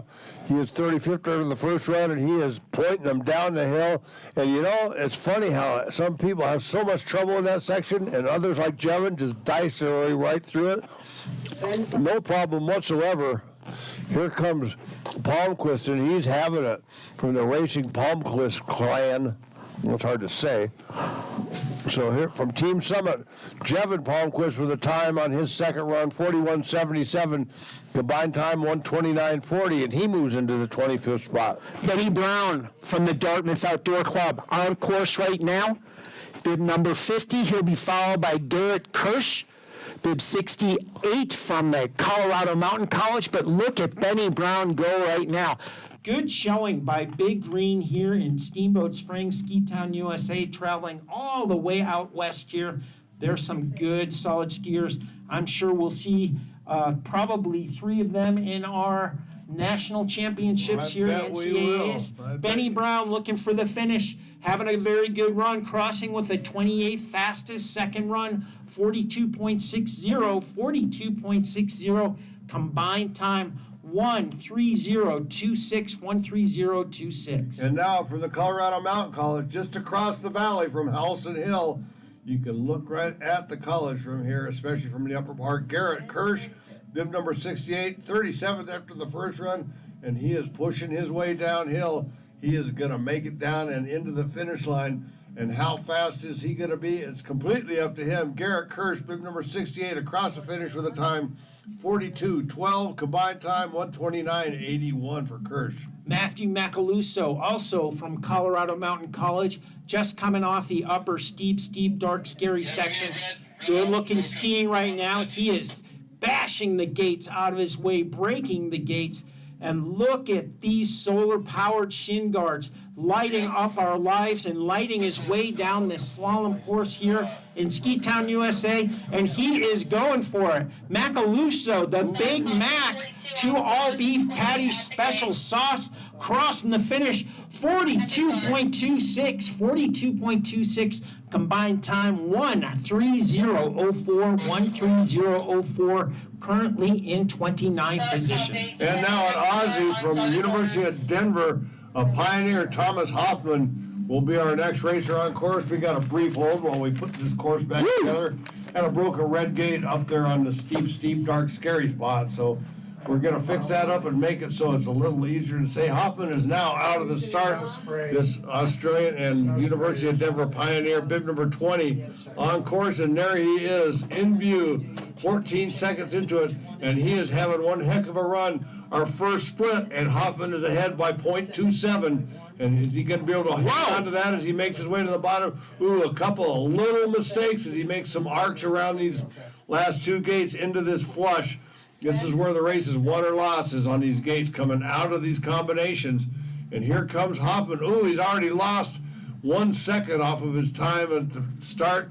So he will cross with a 42.89 combined time, 1:30.86, and that puts him into the 31st spot. Carson Hume, with 76, is on court. Oh, he is, there he is on the upper steep, dark, scary section. And Steamboat Springs' own Kyle Red Sox Kagan, the pride of Bates, is in the start, but Hume ausgeschieden. Let's take a look at Kyle Kagan. He should be pushing out of the start any moment here. And he is on course from Bates University, and he is doing a great job. Bates, that's in Providence, Rhode Island. No, Bates is in Maine. Maine. Yes. Oh. Bates is in Maine. Boy. I think they are also the Catamounts. 2 catamounts? Yeah, we have a lot of catamounts back east. And then out here we call them mountain lions. Yeah, but look at this. Oh! In a Bodie Miller bucket turn. Bucket turn. Hand turn. What did you call it? Knuckle bucket. Fist turn. Fist turn. Not to be confused with a cistern. No, that is a very different thing. And here comes Kagan right now, and he is fighting his way down. He isn't too happy with himself on how that works. So Kagan across with a 43.80 combined time, 1:32.09 into the 32nd spot. Just coming into view from Colorado Mountain College, bib number 58, Will Utendorfer. He looks strong right now, the American, hoping to move up on this field. And Alec Nolan, the pride of St. Lawrence University, in the start house awaiting the starter's command. But all eyes on Utendorfer right now. Unbelievable skiing, hoping to move up on this field. The U21 athlete, he's going to cross, getting a time of 43.02, a combined time 1:31.53, 1:31.53. And from St. Lawrence University in the USA, the good old USA, Alec Nolan, bib number 40, is on course right now. Oh, and Alex, son of Kim Kardashian. I'm not sure. He might have made it. I think he made it, but But, boy, oh boy, it wasn't fast. No, it was not. That is not the way to impress your girlfriend. Quicker than 2 blinks of a coal miner's eye. It's just a different race. And here comes Nolan right now, and he's putting it together extremely well for the issues he had up, and he knows it wasn't a great run. But let's put them together for Nolan. 45:45 is his time on the second run, 1 minute 34:12. And on the upper steep, dark, scary section, Caleb Unger. I think it's Mount Bachelor Ski Education Foundation. If it's not, I apologize, but this is good skiing, and he gets his feet locked up right as I say that, straightening it out a little bit too much, but still carrying some good speed, trying to get it back on the fast line here. And this is good skiing from Unger, bib number 74 from Down Unger. He crosses with a 43.61, combined time 1:32.43, currently in 34th position. Now let's take a look at Steamboat's own Jordan Simons. He's skiing for Dartmouth right now, but he grew up on this hill and he has the advantage, and it's obvious. Oh, big mistake right there as he went way wide, trying to avoid that rut on that one turn. It seems to be problematic there. He's into this flush, and now is Katie bar the door. Get on down here, Mr. Simon. This is where it's all at. Get across that finish line. Dartmouth ski racer Jordan Simon with a time 44:20, combined time 1:33.12. Nico Leinig, bib number 92. He may be in line for the Bibbo. He moved all the way up to the 46th position, and he is on the hill right now. And Trent Pennington from Westminster. And look at Leinig. He's getting his money's worth. He's covering as much of this hill as he possibly Is there a can. detour up there per se? I can't see it, but maybe there is. There might be a roadblock there. Leinig, bib number 92. He stays in it, though. He is persevering. The Team Summit racer, his coach set this course, crossing with a 45.88 combined time, 1:34.81. And now we come to our next Westminster College ski racer. This is Trent Pennington, and he is on the top part of the course, in view right now. So big mistake. He throws him sideways, gets his speed under control, checked out, and now he is back on course. So that is one means of maintaining your composure as you come through. But somewhere along the line, you're going to have to make up for the lost speed. And that's what Pennington's doing right now. As he makes his way down and into the finish. Pennington having a good-looking run on the bottom part of the course. Time 44:33, combined time 1:33.3. One of my favorite ski racers from Boston College, born and raised here in Steamboat Springs, Bodie Michael Flanagan. He is on fire right now. Ladies and gentlemen, just off the plane almost a day or so ago, Bodie Flanagan, he's hanging in there. Look at this slalom action from the youngster from Boston College. Looking good right now on his home hill. Let's warm up the mitts and welcome Bodie Flanagan home. Ladies and gentlemen, a good-looking run. Gonna cross with a time of 43.85, 35th fastest second run. Combined time 1:32.91, 1:32.91 into 35th position. If someone can please bring some oxygen to the finish for Bodie Flanagan, he'd appreciate it. And I think his lungs are still at gate 22. So that might, on your way down with the O2, bring those lungs. Bodie Flanagan, great run. Good-looking kid. Luckily for him, he didn't take after his father. Alexis Lindsay on courses right now, bib number 62.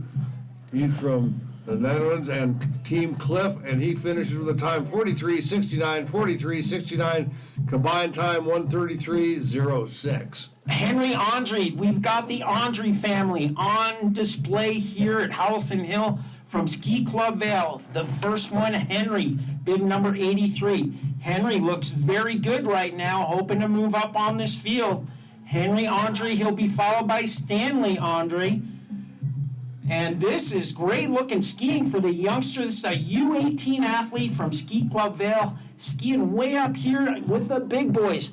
Andre coming at us, bib number 83, Henry Andre, a 42.61, 31st fastest run, a combined time 1:32:03, puts him into 33rd position. And now on course, number 85, brother Andre, Stanley Andre on course. He's a Vail ski racer, and he is putting down a great looking run.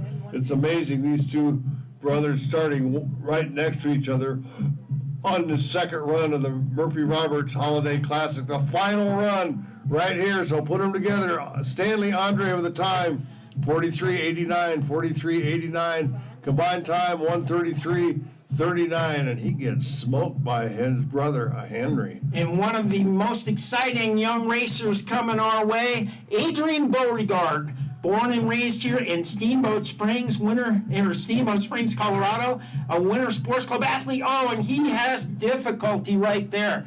U18 racer in his first Holiday Classic, one of the up-and-comers for the United States, and he is going to try his hardest to finish this second run. Thomas Menon from Menon Ski Team is on course, but this is Beauregard, 44.64. 44.64, combined time 1:34:18, 1:34:18, currently in 42nd position. Let's take a look at Thomas Menon right now. He was 53rd after the first run. Menon skiers.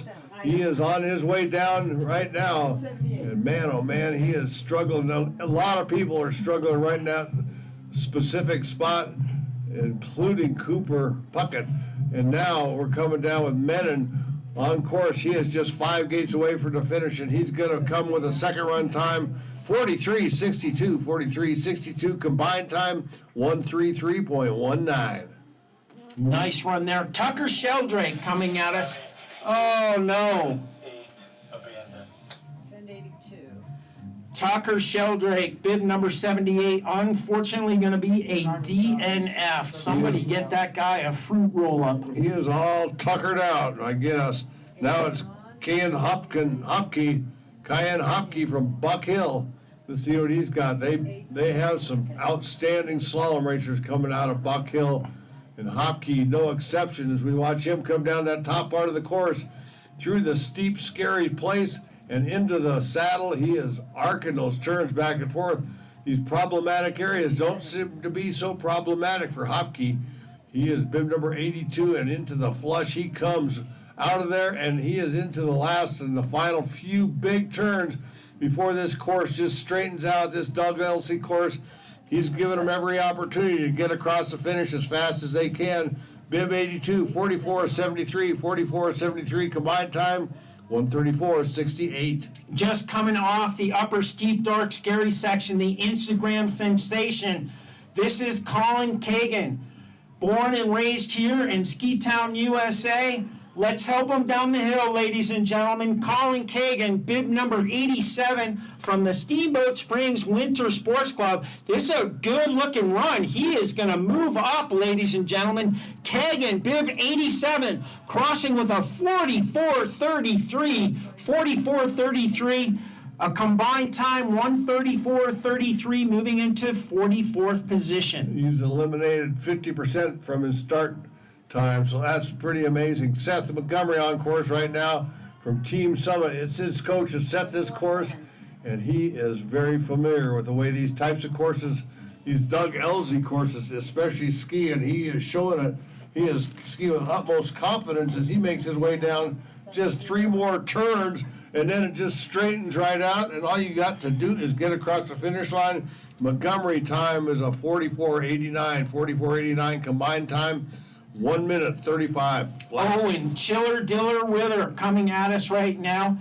Steamboat Mountain School voted most likely to, and he is hanging on right now. I'd say he's most likely to finish this second run of slalom. Looking good right now. Owen Wither. Oh, what a recovery. What athleticism. Owen Wither crosses with a 44.78. Wither showing signs of his grandfather's ski abilities right there. For sure. 134.90 for Owen Wither. Unbelievable. And he also, I was told, got ketchup on his SATs. He did. Aaron Grislak on course right now, but Wither, unbelievable. Said, yeah, I got 1 foot over my head, so big deal. Big deal. Big deal. I'm an athlete. I can do this. Grislak right now, hanging on. He is just about to cross into the finish. 44:30 is Grislak's time, combined time, 1 minute, 34.44. Steamboat Springs Winter Sports Club athlete Nicholas Bradford, bib number 111. He's had a great week here, skiing very well in his first holiday classic. He moved up from 111th to 60th. Let's see if he can move up again, ladies and gentlemen. Very smooth, very composed ski racing. This is Bradford, number 111, and Matthew Basson. Gate Basson is on course, but all eyes on Nicholas Bradford as he crosses the finish. Whoa! 43.36, the 34th fastest second run. Combined time 1:33.74 puts him into 42nd position. And now it's Basson on course. He has a little trouble up there. Basson will not finish. You know, we're moving into our top 20. I really don't want this to end. Maybe, can we go for a 3-run slalom like you do at Buck Hill? Yeah, let's do a 3-run slalom. Yeah, I'm with you on that. Stanley, Marcus, Flat Stanley, bib number 95. There he is on the upper steep, dark, scary section. Unbelievable from Loveland Ski Club. And Aiden Olson from Eldora Mountain Ski Club is in the start. Marcus Stanley. Wow, I am really impressed. Nicholas Bradford in his very first holiday classic. This is some ski racing. Coming from 111th all the way to the 42nd position. That is unbelievable. That is Stanley Marcus now, or Marcus Stanley, finished with a 45.35, combined time 1:35.98. Aiden Olson now on course. Olson from Ireland, a good Irish lad. And Eric Strickler, and Strickler's mom down here in the base area. But Aiden Olson, bib number 97, coming at us right now. He's got Emerald Isle shin guards. Look at that right there. The young Irish lad skiing with Eldora Mountain, looking very good right now. Aiden Olson, bib 97. 44.68, a combined time 1:35.70, 1:35.70 puts him into 51st position. And now bib 102, this is Strickler from Vale. Oh, and he does a Royal Christie and slaps it down and makes that turn anyhow. That's some pretty spectacular balance right there. I don't know if you could have done that, my friend Peter Lemongello. No, I don't think I could either. But Strickler can. Bib 102, look at him. He's coming down here. Those edges are just gripping onto that snow. Strickler from Ski Club Vale, 45.04, combined time 1:36.13. Kenneth McPhee from Aspen Valley, just through the coach's saddle area here, letting the skis run down the hill. He'll be followed by Steamboat's own Cayman Beauregard, but all eyes right now on McPhee. And he is looking McFast right now. Fast. He is hot off the griddle, you might want to say. Sizzling hot. Kenneth McPhee. He's going to cross at time 45.55, 45.55. Combined time 1:36.89, 1:36.89. Now another homegrown steamboat ski racer, Cayman Beauregard. And this guy has got nothing but good skills and good talent, and he is not afraid to go fast. Watch him coming down. He is early in his ski racing career. Big mistake for Cayman. He will not finish. Cayman Beauregard will not finish. Garrett Gillist from Winter Park, our next racer, bib number 100. He was 67th after the first run, and he looks good right now. That's the tricky spot right there. That is a tricky spot. Boy, you sure got to keep your hands up, your feet apart, and not lean in right when you get through that part. Now is the time to put them together. As you go through that flush, get them back, balanced out, and into the final few turns. And now it's just almost like one big flush into the finish line. Gillist with a time 45:14, combined time 1:36.76. Oliver Kohlberger, bib number 131 from Ski Club Vale on the upper steep, dark, scary section. Drew Klabine, also from Ski Club Vale, in the start. But all eyes on Kohlberger, bib number 131. 31, I've been on that road before. Whoa! Man, Look at that. Up. Oh! Another one, and he straddled. I think that was a straddle. That was Kohlberger. He will be out of there, will not finish. The interdiction to proceed rule. Drew Klabine, our next racer from Ski Club Vale. Aspen Valley's Fletcher Hutto in the start. Then 108. This Vale ski racer having a good run, though. Nice and steady, and at the back of the pack like this, that's imperative. You maintain that steady flow of energy coming down the hill. Here is Klubin from Ski Club Vale, and he's across the finish line. Time 46:77, 46:77. Combined time 1:39.9. Fletcher Hutto from Aspen Valley. Doing some disco dancing right there through Coach's saddle. Skiing well, the U18 athlete from Aspen, looking very good right now. He's got those fur-lined shin guards and knuckle bucket guards. Michael Green, bib number 112, on course coming into view up top. Hutto, Fletcher Hutto, bib 108, crossing with a 45:45 combined time, 1:38.61, 1:38.61, currently in 56th position. And Michael Green right now from Team Summit, his coach set this course, and he says it's not easy being green, but it's not easy being a fast ski racer, and he is taking both of these in stride. Green making his way down into the bottom part of the course. He has a clean run going, bib number 112. Time on his second run, 47:12. Combined time, 140.31 into 58th spot. Steamboat Springs Winter Sports Club athlete Willem Bradford coming at us right now. You can see him through Coach's saddle, skiing nice and contained, just progressing down the hill in a style we haven't seen since Sarah Bradford took the hill. This is Willem coming at us. Jack Steiner from Aspen Valley should be coming into view up top, but Willem Bradford hoping to move up on the field, and he gets a strong finish, 46.79, 46.79, combined time of 1:40.06, puts him into 58th position. Jack Steiner, a little problem up top.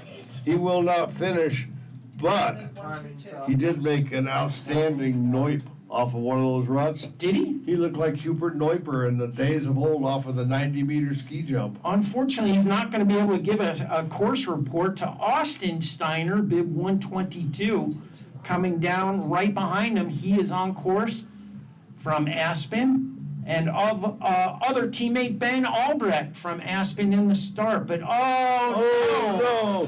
See? No. Steiner, Ausgeschieden. That's because he couldn't get her course report. I think that's it. think that's if all he would we have were had that thinking course about. report, that's all it takes sometimes. We have a whole slew of Aspen racers coming at us right now. Unbelievable. All right, so this is Ben Albrecht, be our next racer. He'll be followed by Parker Kendrick, and those will round out the last of the Aspen racers here at the Murphy Roberts Holiday Classic. Last day, and we are down to just a handful of racers left, I think. Oh, and Albrecht goes down. Albrecht goes down. Albrecht goes down. Parker Down to- Kendrick is in the start. The savior of the Aspen Valley Ski Club. Can he make it to the bottom of the course? I sure hope so. Parker Kendrick, we have 6 racers to go here. Our final run here at the 2023 Murphy Roberts Holiday Classic. Congratulations, my goodness, Jacob Chilling-Dilling and Cooper Puckett. I mean, for the big mistakes that he made. He almost did it just Again. off pace just a little bit, but he's going home with a pocket full of money. I'm telling you right now. $2,700. At least, and he's You're probably going to win that overall. He isn't might he? win that overall and get Okay, another cool $1,000. Let me amend that. That'll be like $4,800. Parker Kendrick crossing the finish, 47:39, 47:39 combined time, 1:41:43, 1:41:43. And now we got Zach melts the snow because he's going so fast. On course right now, Zach melts, and he is still hanging in there on course. Stumbled a bit on the upper part, but he's back on course, and he is looking fast. Into that final flush. Here comes Zach Meltz. Just a couple of more gates to go. These are some big turns here, but it keeps getting straighter and straighter and straighter until you get to the finish line. Zach Meltz on course and finishes with a 50.67 combined time, 1:45:36. I'm going to start calling him Ice Melts. Ice Meltz. It's the Iceman, Ice Melts. That was unbelievable skiing. Braden Galloway, bib number 133, has gone missing, ladies and gentlemen. We have an Amber Alert, a missing ski racer. Braden Galloway, bib 133, appears to be skishing. He is not going to be amongst our finishers. Henry Regroot, bib 120. Is it DNS? Regret, I think, will not start. Oh, he's not going to start, That's what I think. Okay, 120 will let start, 116 you has. So we're down to our final two racers then. Liam Pilorowski from Team Summit. His coach set this course, so he knows what to expect, doesn't he? And he knows that we're saving the best for last. Saving the best for last. So here comes Pilorowski. He's out and he's on course. Team Summit Ski Racer. He should be coming into view right about now. Take a look uphill. Only two more racers to cheer for. So if you got a little cheering left in you, this is one of your final opportunities to bring it all out and help Pilorowski down the hill. This Team Summit Ski Racer could use a little encouragement, but boy, oh boy, is he skiing well. Just getting down here through these ruts, it is difficult. It is not like the course that the earlier ski racers came down at all. You have to have a special talent to do well from this far back in the pack. And he's got that talent. Bib 116 across the finish line on his second run. 50.32 combined time, 1:47:53.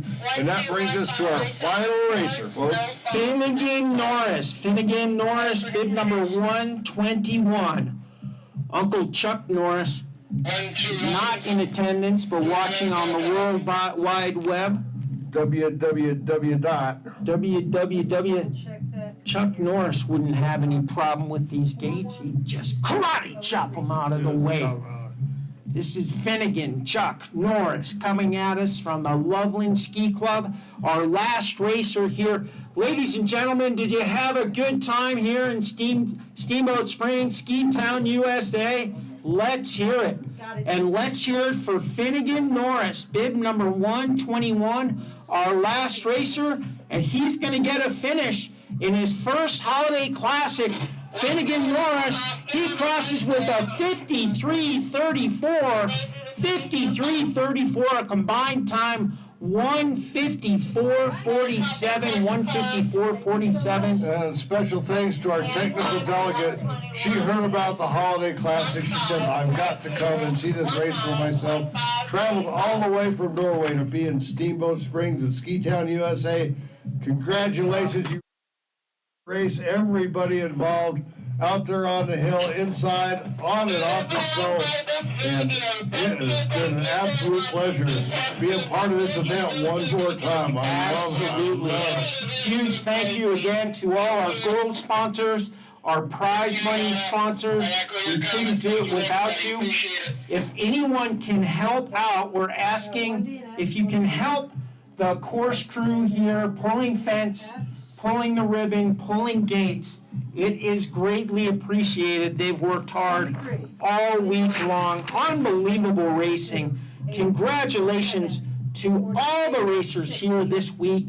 in Steamboat Springs, Ski Town, USA. It's been a fantastic 2023 Murphy Roberts Holiday man, Classic. it's good to get, and I really like the addition of the giant slalom. So many highlights this week, but how about Steamboat Springs' own Cooper Puckett?